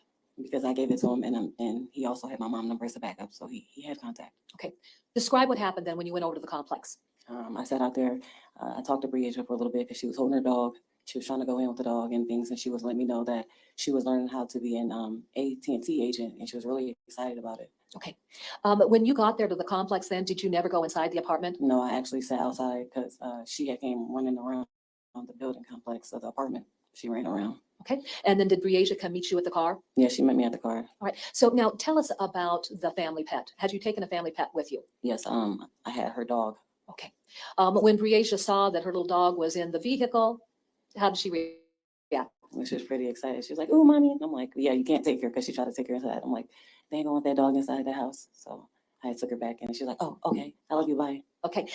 Was the clothing handed off to Bree to take into the apartment? Yes, it was. And then did you have any direct contact with Mr. Dinkins or Andrea Culberson when you dropped the clothes off there at the apartment? No, I just headed home. All right.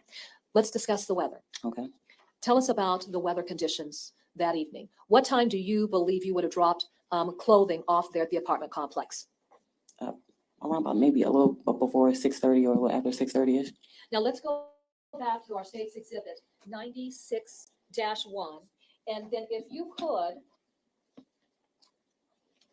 staying with page 3 of this exhibit, our last 3 entries, tell us what those time frames are for ingoing or outgoing calls. And let's be specific.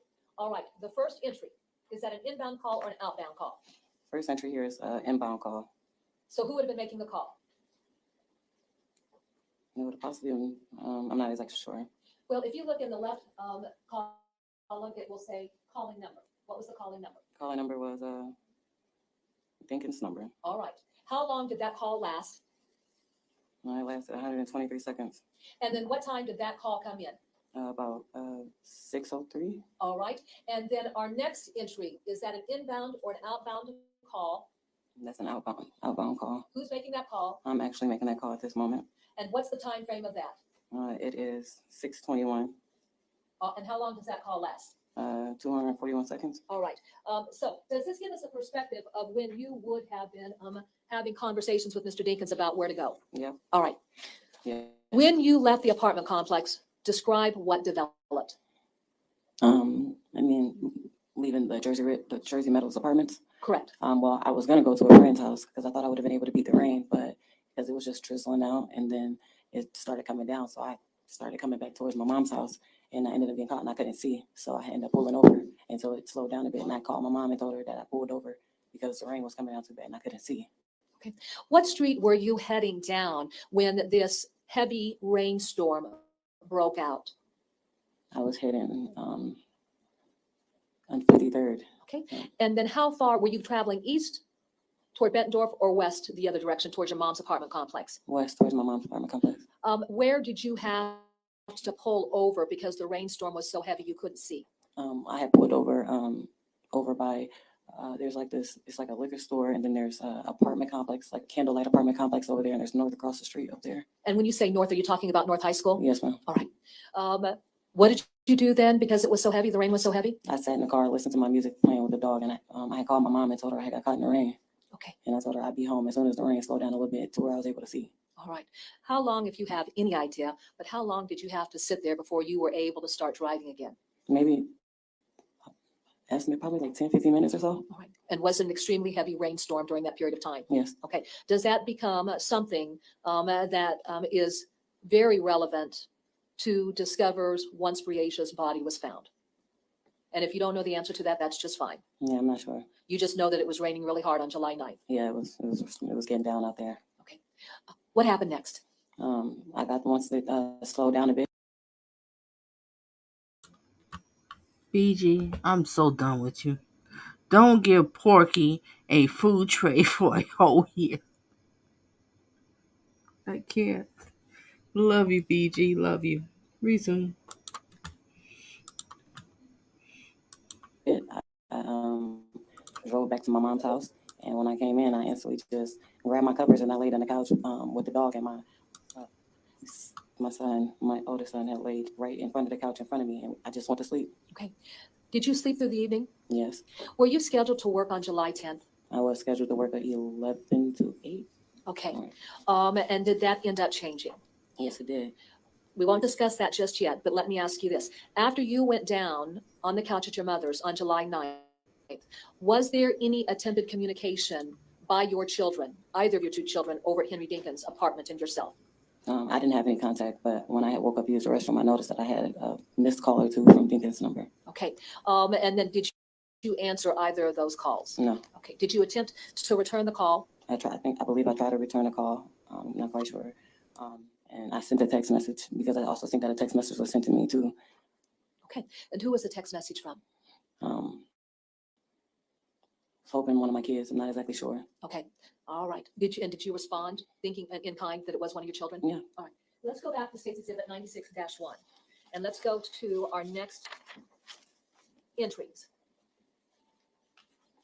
Now, as we look at the next page in that center section, how many entries do we have highlighted for July 9th?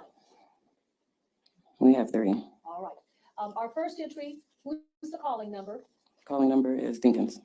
What time does that call come in at? I think it's 9/11. All right. Then our next entry, what's the calling number? The calling number is Dinkins' numbers again. What time? It was 9:13. What was the time elapsed between the first call and the second call?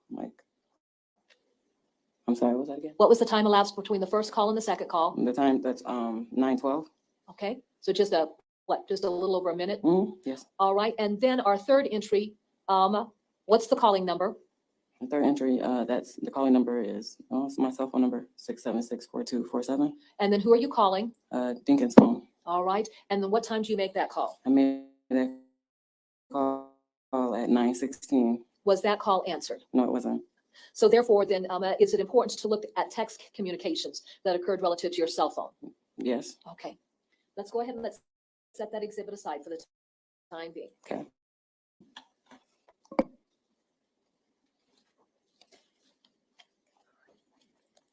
Your Honor, may the record reflect that I'm showing counsel what's been marked as State's Exhibit 96.2. May I approach the witness, Your Honor? You may. I'm handing you what's been marked as State's Exhibit 96.2, and I'd like for you to take a look at that document. For purposes of our record, this consists of 3 pages, Your Honor.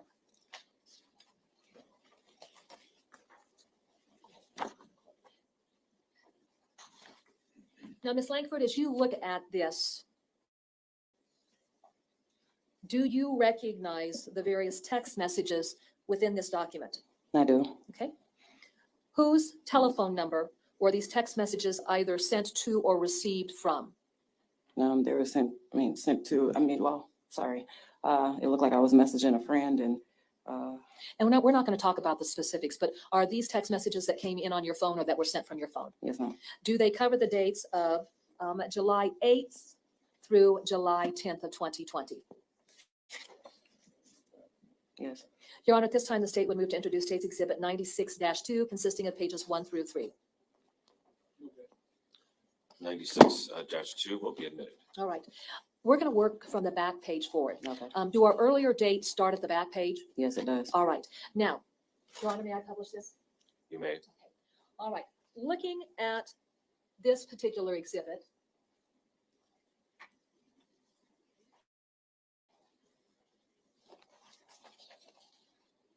how many entries do we have on page 3? We have 2. Okay, let's look at our earliest entry. What's the date and time for that text message? It is July 8th, 2020 at 10:55 p.m. Now, do you see just below that what would be a UTC time?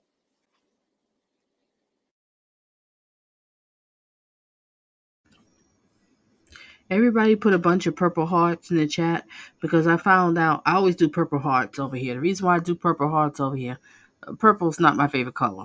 Pink is. But the reason why I do purple hearts over here because that's for domestic violence and essay. That's why I do the purple hearts over here. So everybody put purple hearts for this beautiful young lady. And the reason why I say it because come to find out, she loved purple. That was her favorite color. Oh boy, so sad.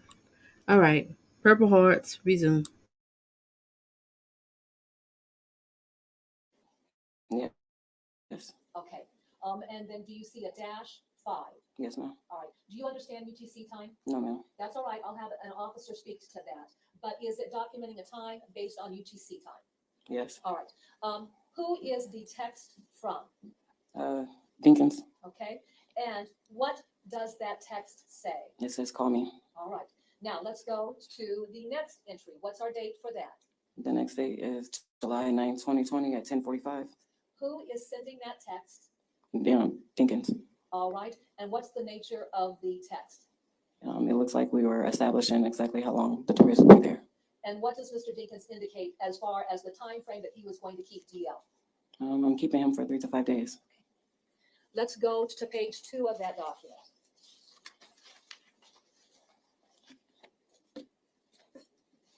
Now, working our way from the bottom up,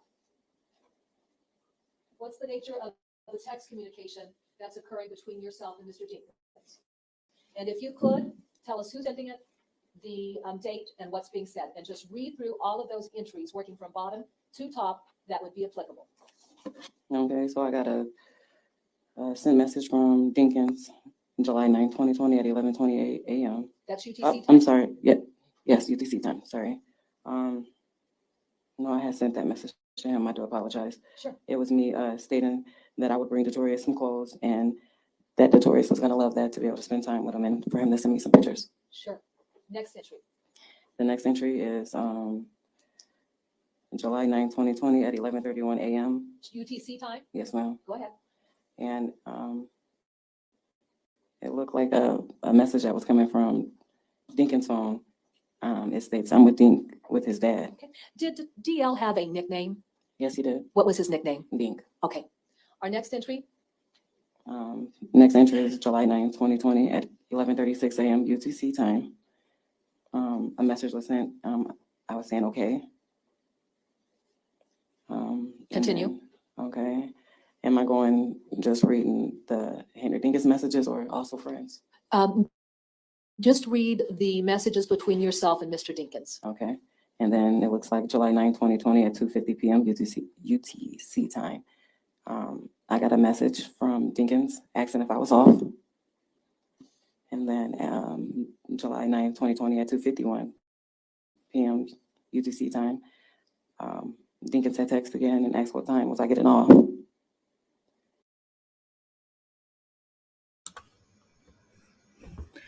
Oh, fun from Harlem. And welcome aboard to the channel. And welcome to everybody who subscribed and watching my content and all that good stuff and supporting and sending blessings to the channel. I appreciate it and glad to have you from Harlem. Shout out. Reason.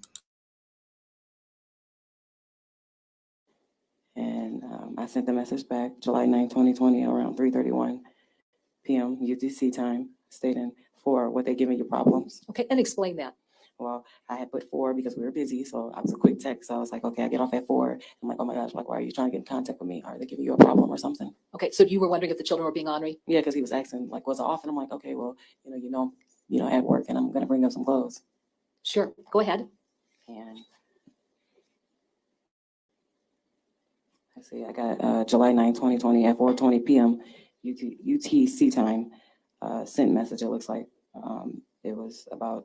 It says, "How about you just hit me because I hit your phone twice already." Okay, and then were you sending that message to Mr. Dinkins? Yes, Explain why you sent that text.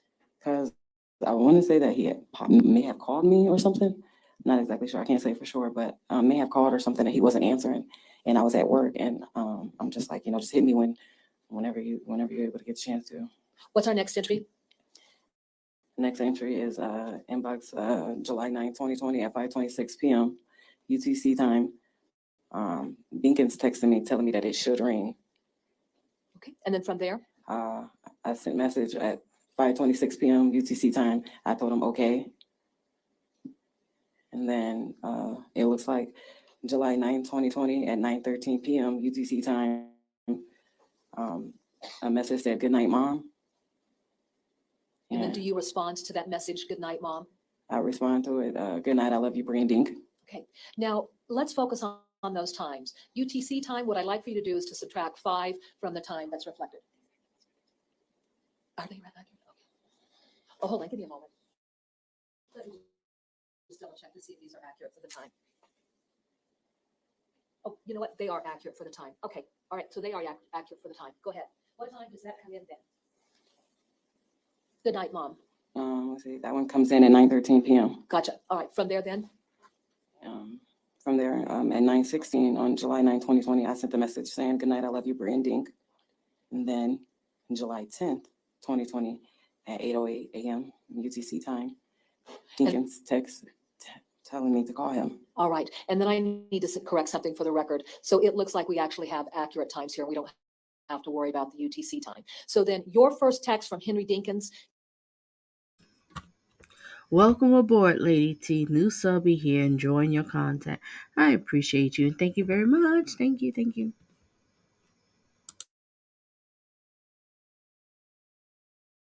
Came in at what time on July 10th? On July 10th, the call me, it came in at, it looks like 8:08 a.m. Yes, at 8:08 a.m. All right. Put that aside and we're going to discuss another topic. What ended up happening on July 10th relative to your work schedule? Well, I had got woken up. My boss had called and asked could I come in. He probably called me about like maybe 7:42, 7:45-ish. Asked could I help come open up the store. They needed some openers. And I brushed my teeth and rushed out the door. I made it to Checkers maybe 7:59, 8 o'clock, 8:01, and clocked in. And then when you got there to Checkers, did you clock in? Yes, I clocked in, and then I got on the grill, and I got the text message, and I was trying to call. All right. As we look at State's Exhibit 38, the area that you've circled where your mother was at, were you at that residence the entire time from when you got home after dropping off the children until you had to go into Checkers that morning? Yes. All right. And so was your cell phone always at that location? Yes, it was. And so therefore, with your cell phone at that location, can we assume that your cell phone would have never moved during that period of time? Yes, ma'am. Your Honor, may the record reflect that I'm showing counsel what's been marked as State's Exhibits 95-1 and 95-2.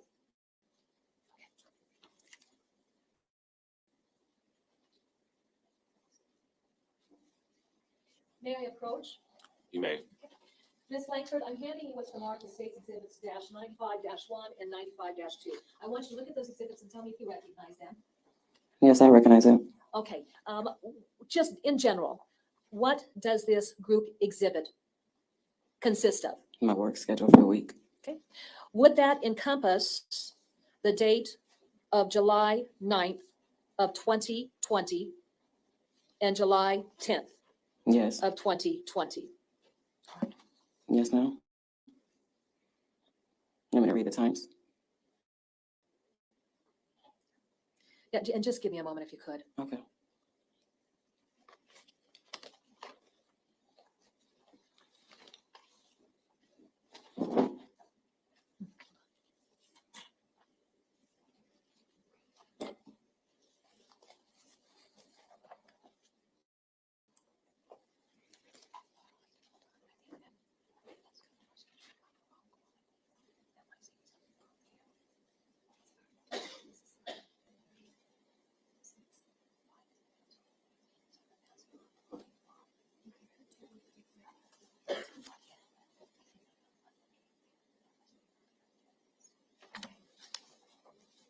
Give me a moment, Jonathan.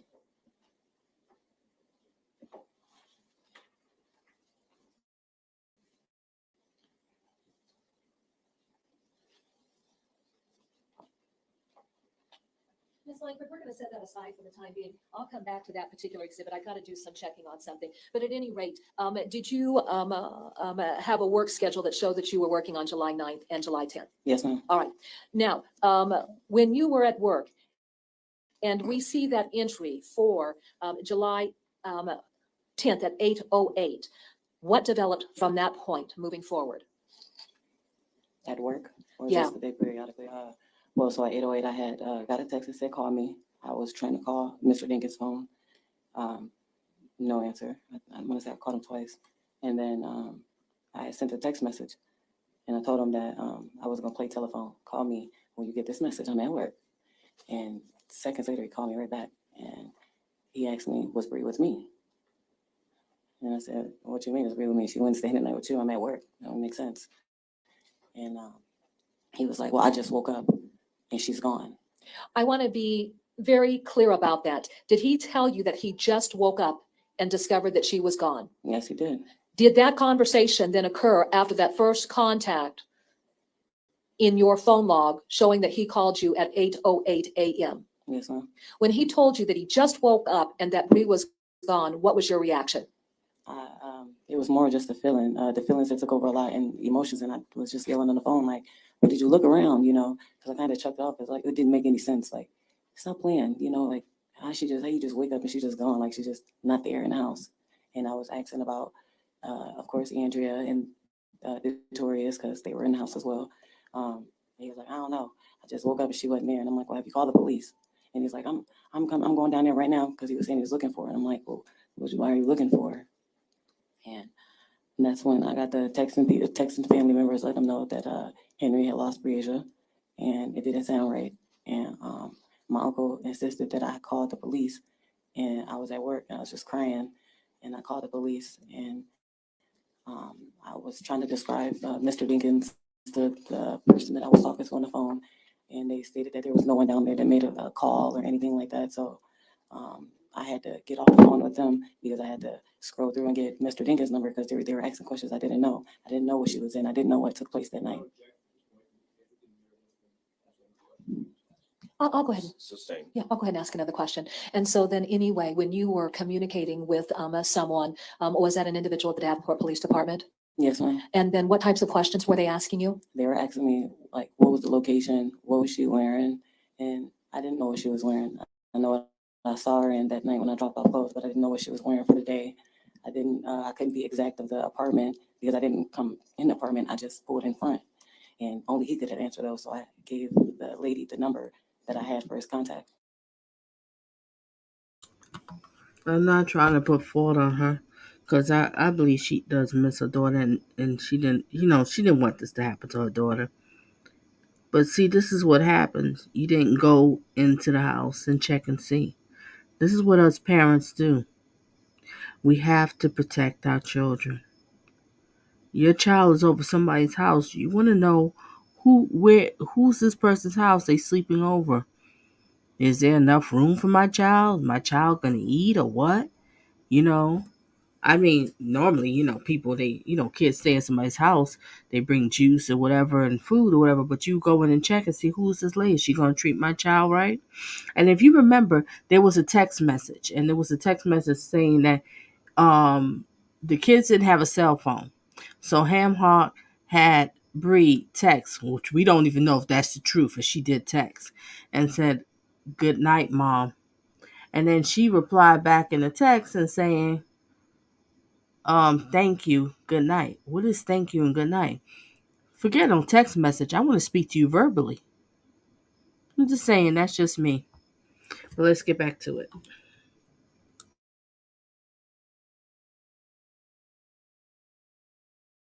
Okay. Would that have included the number that is reflected in your telephone records? Yes, ma'am. And then can you read that number into the record once again? Yes, it's 563-726-4078. When you provided that telephone number were you talking with a female or a male there at the Davenport Police Department? I think I talked to both females. Okay. And so let's clarify this. Initially, What number did you dial? I called 911.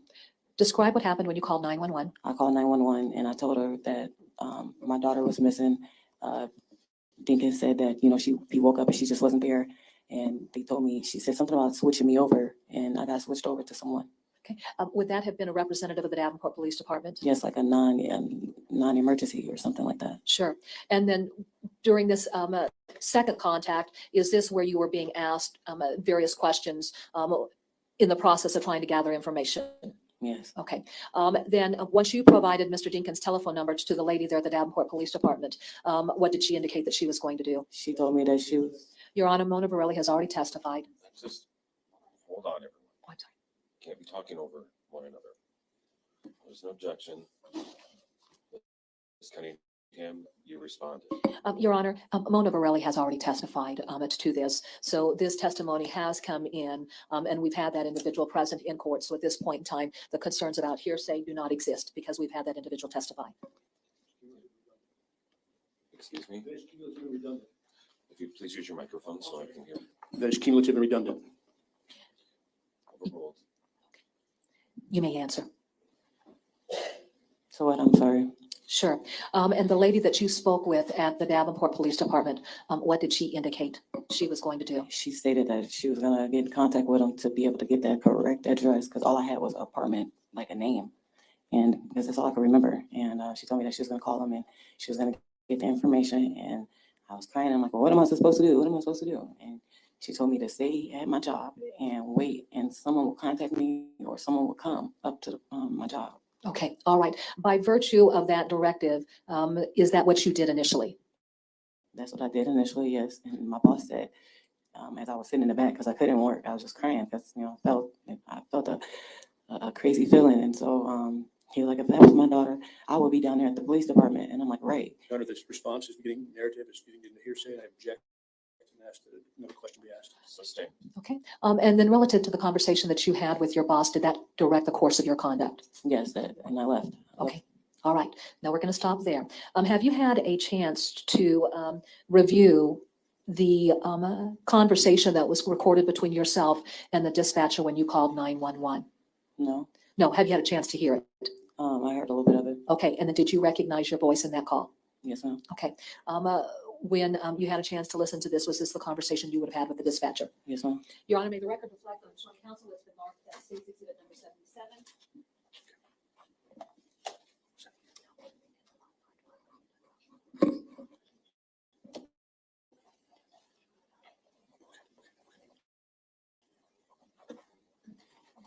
May I approach, Your Honor? You may.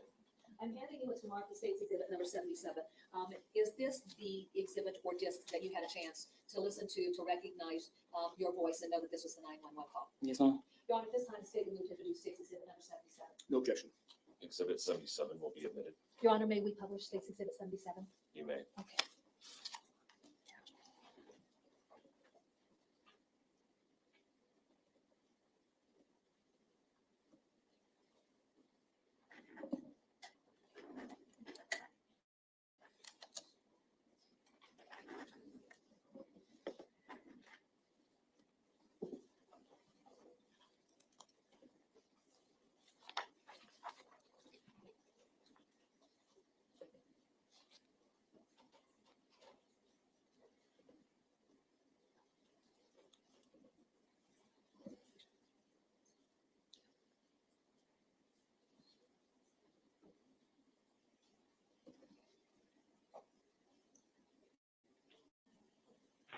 What's the emergency? Well, I'm on my way back to my job at Raleigh at 21 East Locust. Okay, you cut out. What's going on? I'm on my way back to my second at 1721 East Locust Street. 1721 East Locust. What's going on? Well, my daughter was staying the night with my son's dad and my son, and I had went into work, and he had just called me and told me that he don't know how long she's been gone, or what the hell she has on. She was last over by Jersey Meadows apartment. How old is she? She's only 9. Okay, so you want to report her as missing? Yes, because he doesn't know how long she's been gone, nor what she has on, or where she's even going. I haven't even got a call from her or anyone else. Okay, let me give you another number so you can report her. You can file that report. Do you have something to write with? Yes. It's 563-326-7979. Okay. All right. Thank you.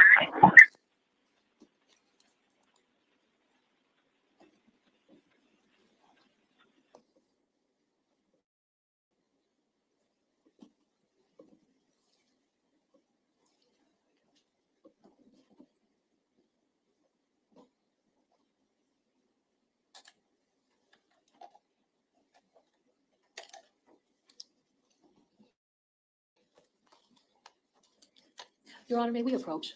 You may.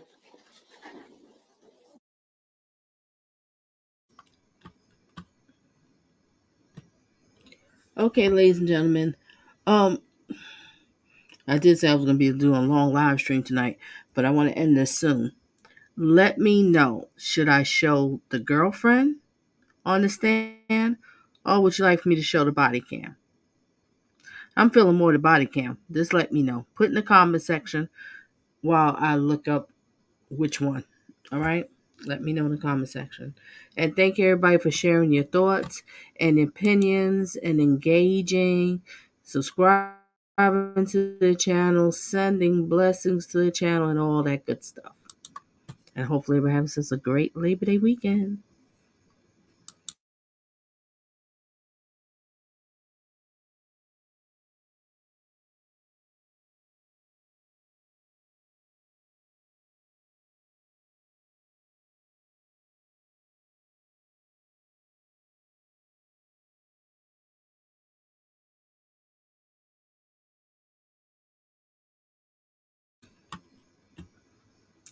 Just look at this low life. Look at him. He should have never been born. But the sister says he's a great guy. He didn't do it. Oh well.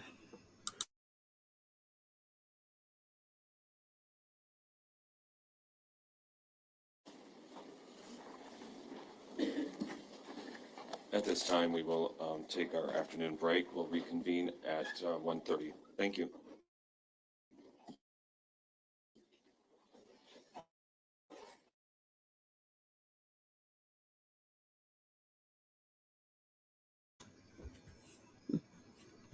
I went to the end of it, the end of the chat, and I'm getting more body cams. So we're gonna show the body cam.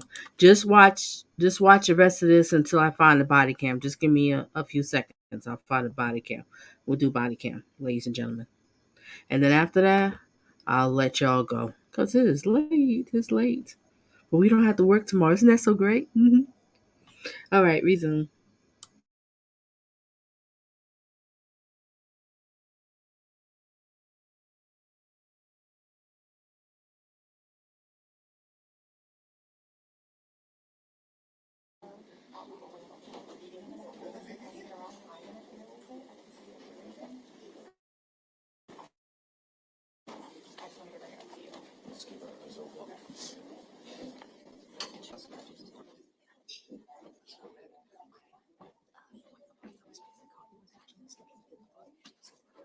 Okay.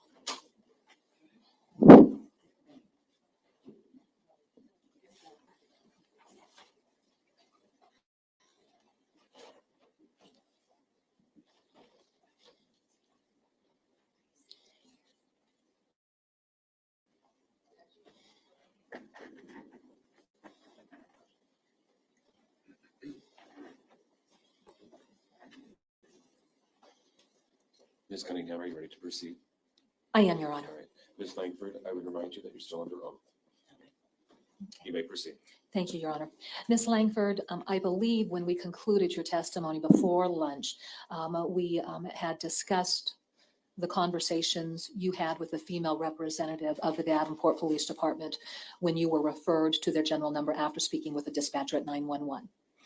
That being said, let's pick up from there and let's go ahead and we're going to go back to your telephone records if we could. When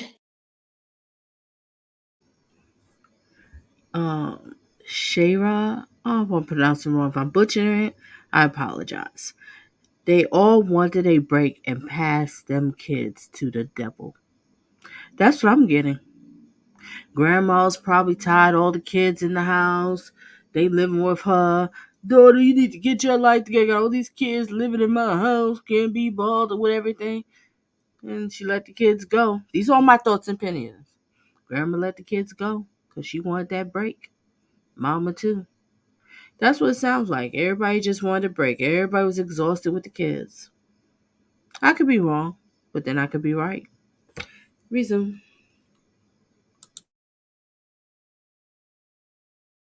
You received that inbound call on July 10th from Mr. Dinkins at 8:08 a.m.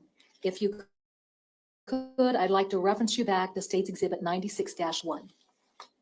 Do you have that before you? No, I don't. I just have to say. Okay, I found the body cam. We're going to stop this one and we're going to get into the body cam.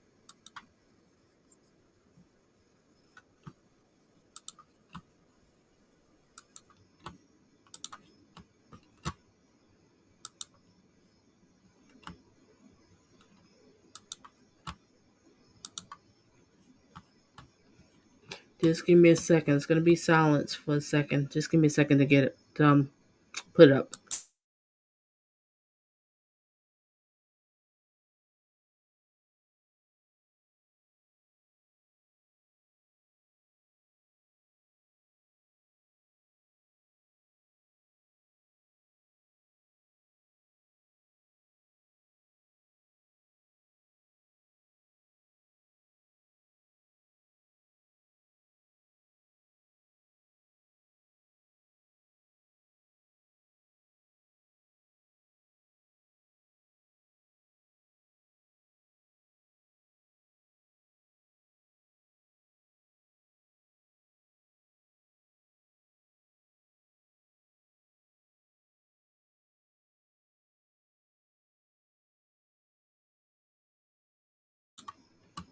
Oh, wait a minute. I don't know if y'all heard me.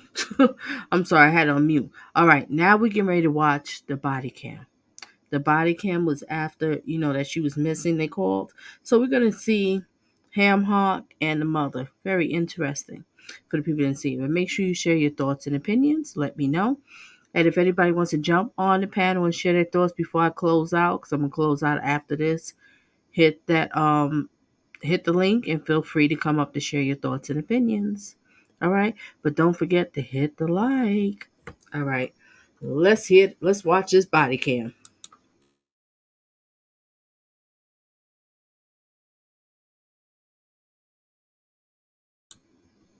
Oh, I forgot to mention the body cam is on normal speed.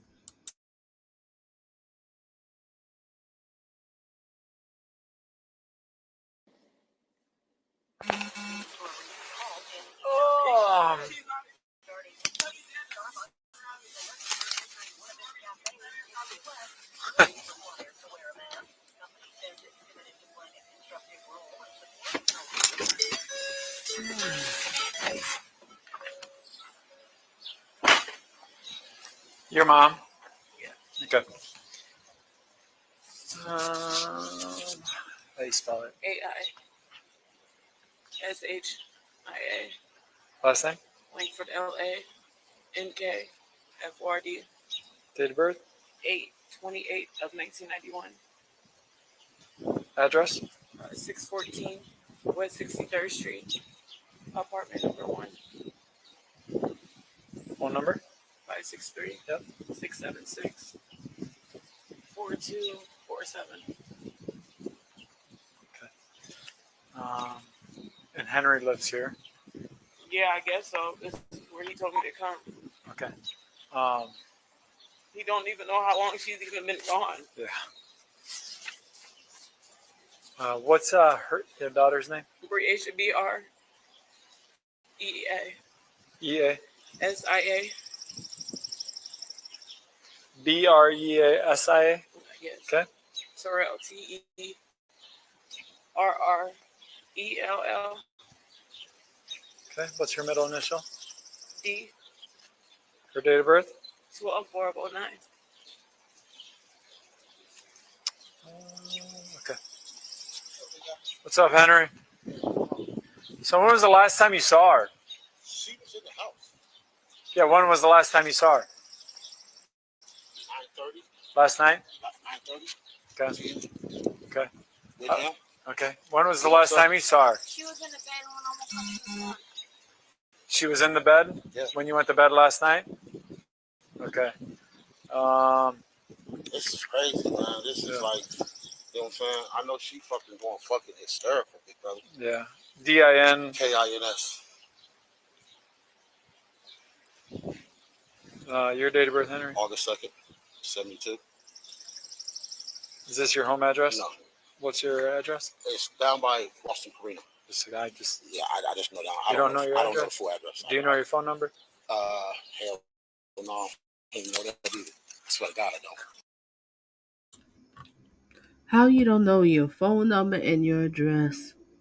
Guilty, guilty. You know that smoke in his lungs? And he think he fine with his rotten gold teeth. Reason.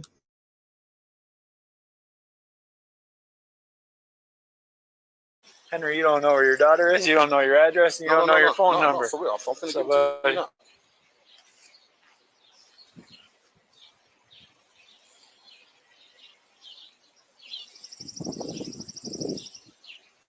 You think I'll be lying, but well, no, it's just it's kind of. I don't call myself. I know, but you got to know your number. You got to know your. I don't call myself too. A lot of us don't call ourselves. Unless we're looking for our phone. We put it somewhere, we call, it rings. But we know our number, don't we? Oh my gosh. Can't stand this ham hock. Your address. I don't. So this is your girlfriend's address here? This is good for it. Okay. Okay, here go my phone right here. Okay. What was she last wearing? In the bed. What you have on, some shorts? What color? I don't remember. I mean, I'm not going to lie to you. What's her height and weight, you think? She's a little taller than he is. Okay. She's a little taller than that. She's probably about like this. Okay. What's her hair look like? She had dreads. Long. Dreads. Long. Long and dreads hair? Yep. Like shoulder length or down. Middle of the back? Down here. Okay.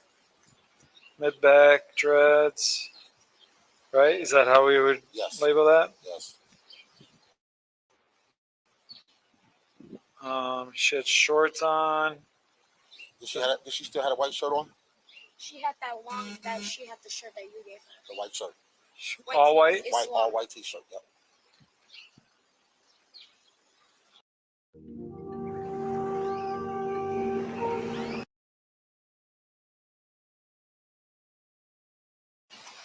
And you guys don't have alarms or anything on your doors if the door's open? No.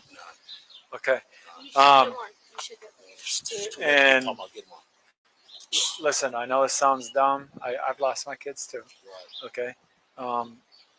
Actually, mine just happened last week, and we went back in and we found them in the bedroom. No, we just searched. Okay. I'm going to ask you to who have you called? What doors have you knocked on? I don't know these people out here. Okay. You know what I'm saying? But I called her. Yep. You know what I'm saying? Okay. And she told me she was at work. At first, I was riding around looking. And then me and my son started riding around looking. Okay. You know what I'm saying? And then, So how long ago did you? Has it been an hour? It's been a couple hours. Couple hours? Couple hours. Okay. Couple hours. Have we called grandmas? Have we called cousins? That's what I just asked. She the one. I don't know all that. She knows all that. She called my grandma already. She knows all that, not me. Okay. Do we have a picture? She does. Okay. Yeah. Mom. Yeah. She got the picture. Who's the girl that lives here? Andrea? Yeah. What's Andrea's last name? Culberson. He need a picture of her. You don't have nothing with you right now. Okay, that's fine. Have we called family? I've called everybody. I have my uncle out riding around. My mom's on her way out here. My friend's on their way out here. We've been every fucking way. And she's gonna be with a friend inside some apartment. That's most why likely. I said I'm. He said they've been everywhere, but what I know of, he was out there buying bleach and fishing. Resume. I'm gonna still look. Okay. We don't know anybody out here. That's the Yeah. thing. She would have never. How many? She would have never. First of all, she would have never woke up at 8 o'clock in the morning. She would have never. What you mean? 8 o'clock in the morning. I'm just saying. That ain't what I said. I never I know said. you guys, didn't say that. this isn't the time to fight. Exactly. I don't give a fuck about you walking, Hey, nigga. listen, You man. lost her though. How did I fucking lose? Because you was watching her, Henry. What the fuck do you mean? But hey, I'm gone, sir. Come on, D. listen to me. Fuck that. I'm gone. Well, you guys gotta. Did you say I'm gone, sir? F that, sir. I'm gone. Let's rewind that again.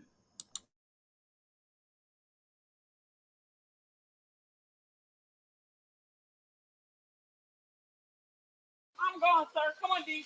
Listen to me. Fuck that. I'm gone. Well, you guys gotta come together right now. This isn't a time to fight about it. Okay. So, well, hey, if you, well, how am I supposed to? What do you want me to do? I got that. You see how she stepped on me? You know I what I'm saying? mean, I got no picture. I got no. What do you want me to do? Okay, Ham Hock Chitlin Eden. She snapped on you because her child was with you. And you don't get it? Oh, because you're guilty. You piece of crap. Resume. What am I supposed to do? Right. You know what I get it, Henry. I get it. All I can do is look. I get it, Henry.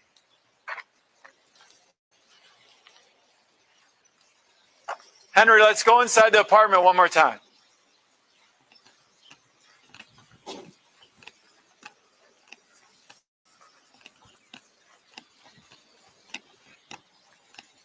Look, this happens more often than you think. I mean, well, I understand why she's upset. But when I'm trying to help, she can't run away from me. I don't want to deal with the issue. Yes. You got to keep a level head. Yeah. You know that. I learned that a long time ago. Fuck, man. 104 and 105. How many times have you guys stayed out here? How many times have I been out here? The kid, this is their first time. Oh, it's the very first time she's ever stayed here. 105, start 4. And so She's been over here, but they never stayed. she has never stayed here. So I wonder just. The daughter saying she was assaulted by the mom, and that the mom is not allowing her to get her things.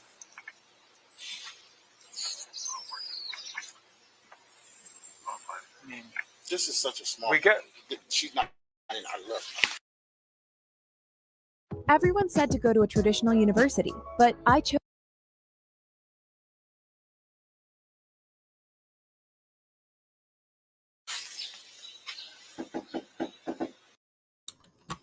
So Ham Hock goes to the door. And then what he do? He walks away. But I think he was about to somewhat left a comment like he was about to use those keys, and he caught himself. Because the girlfriend said they've been together for 6 years.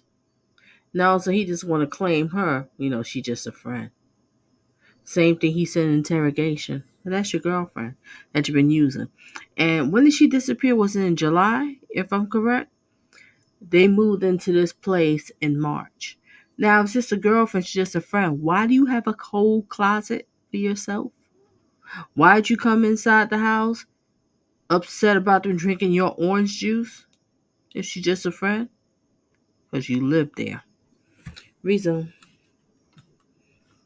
Ladies, men will use you for a place to stay, and drug dealers will use you for a place to stay so they can rack up their money, and once they get their money, they'll ghost you. But that's on you if you want to entertain them. Resume.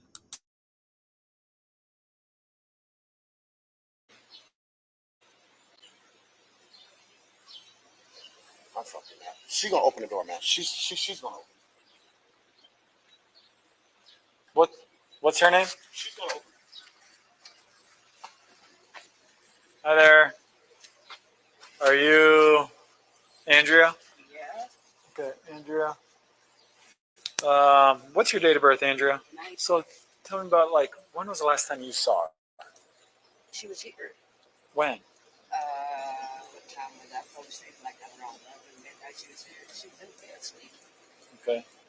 And you guys never heard her come down, walk out? There's no forced entry or anything like that? This heifer lied. She told us she saw her 3:30. She said she fell asleep around, what she said, 11 something, and she was here. Yep, somebody said in the comments, and I said it before, she need to be on the next episode For My Man. She definitely qualified for a show.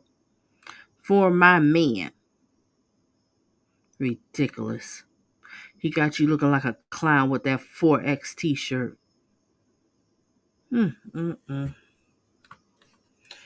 Resume.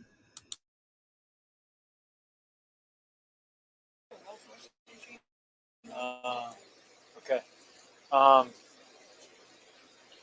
Do you mind if I just come in and take a quick look? I'm not concerned about anything else. I just want to come in because probably 50% of the time we still find them inside the place when this happens. And Well, I kind of do my place kind of break right now. what's that? My place is kind of in a wreck. But Listen, I go in all sorts of places. I don't care how big. is he aware of this?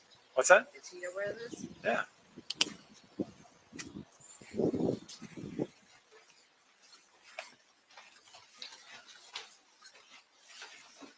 What's her name again? Was there any fights or arguments or anything last night? Bree is her name? Where was she sleeping at? Your bed? So where were you guys sleeping at last night? You guys slept out here?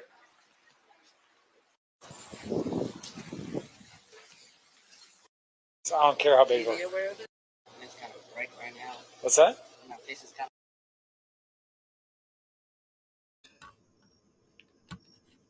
Sorry, ladies and gentlemen, I had to rewind that because we have to hear this part talking about her. The place is a wreck. A child's missing. Who cares about the way your place look? And she's like, is he aware of this? Who is he?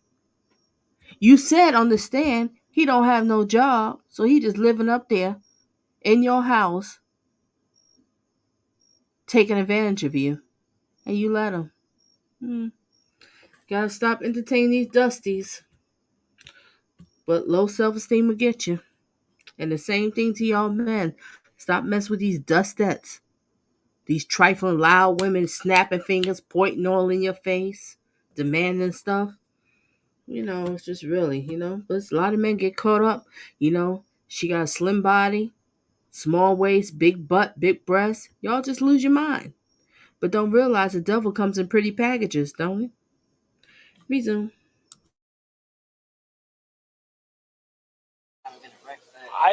Listen, I go in all sorts of places. I don't care how big it Is he was. aware of this? What's that? Is he aware of this? Yeah. Is he aware of this? So what? The child is missing. If he said no, you wasn't going to let the officer in? Was there any fights or arguments or anything last night? Bree is her name? Where was she sleeping at? Your bed? So where were you guys sleeping at last night? You guys slept out here? Oh.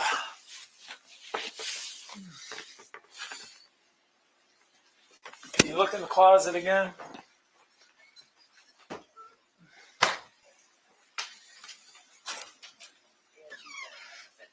Huh?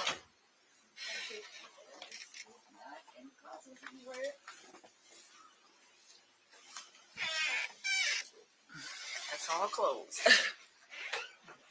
I don't know, I'm just telling you, you'd be surprised what we've... I know, right?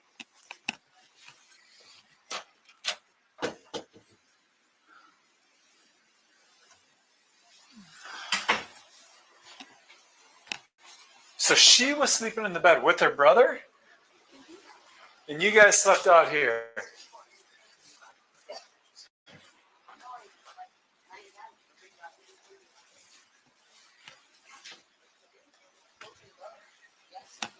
Okay. What time did you guys wake up? Now, I was still sleeping. I don't know what time everybody else got up. Well, what time did you wake up? Oh goodness, honestly, I cannot remember what time I was. Okay, like 30 minutes ago, 2 hours ago? 2 hours ago? Okay. Hey, does she have any friends out here? Like, has she ever played with any of the neighbors?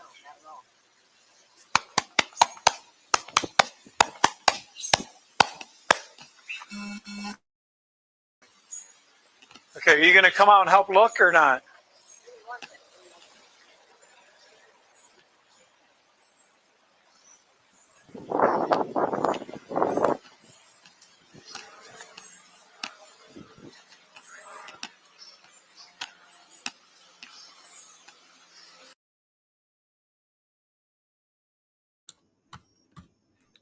Poor officer, just walking. Is anybody gonna help me look?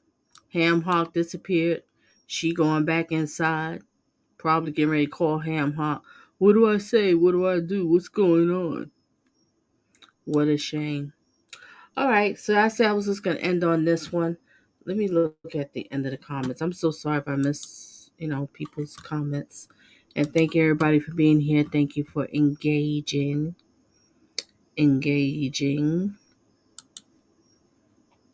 Just give me a second here, ladies and gentlemen.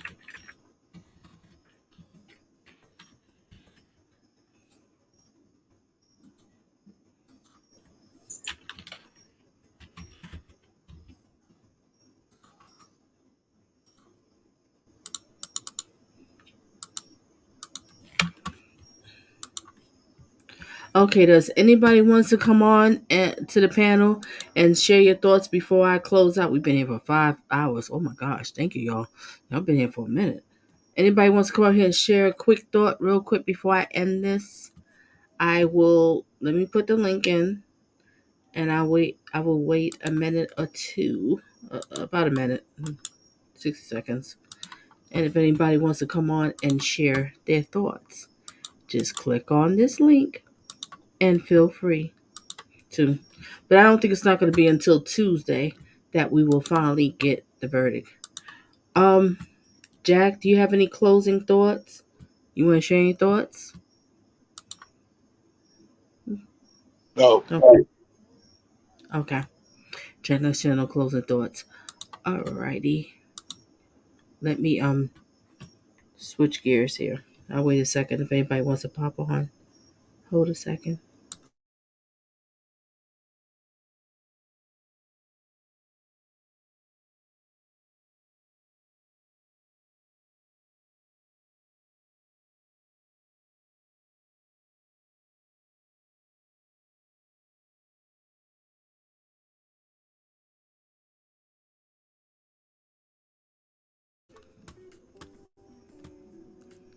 Okay.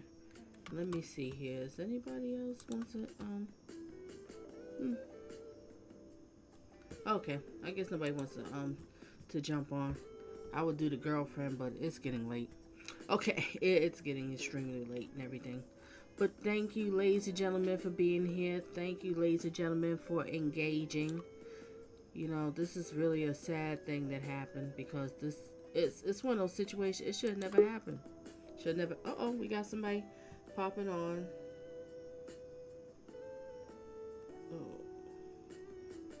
If you can, well, all right. I'm going to cook you on.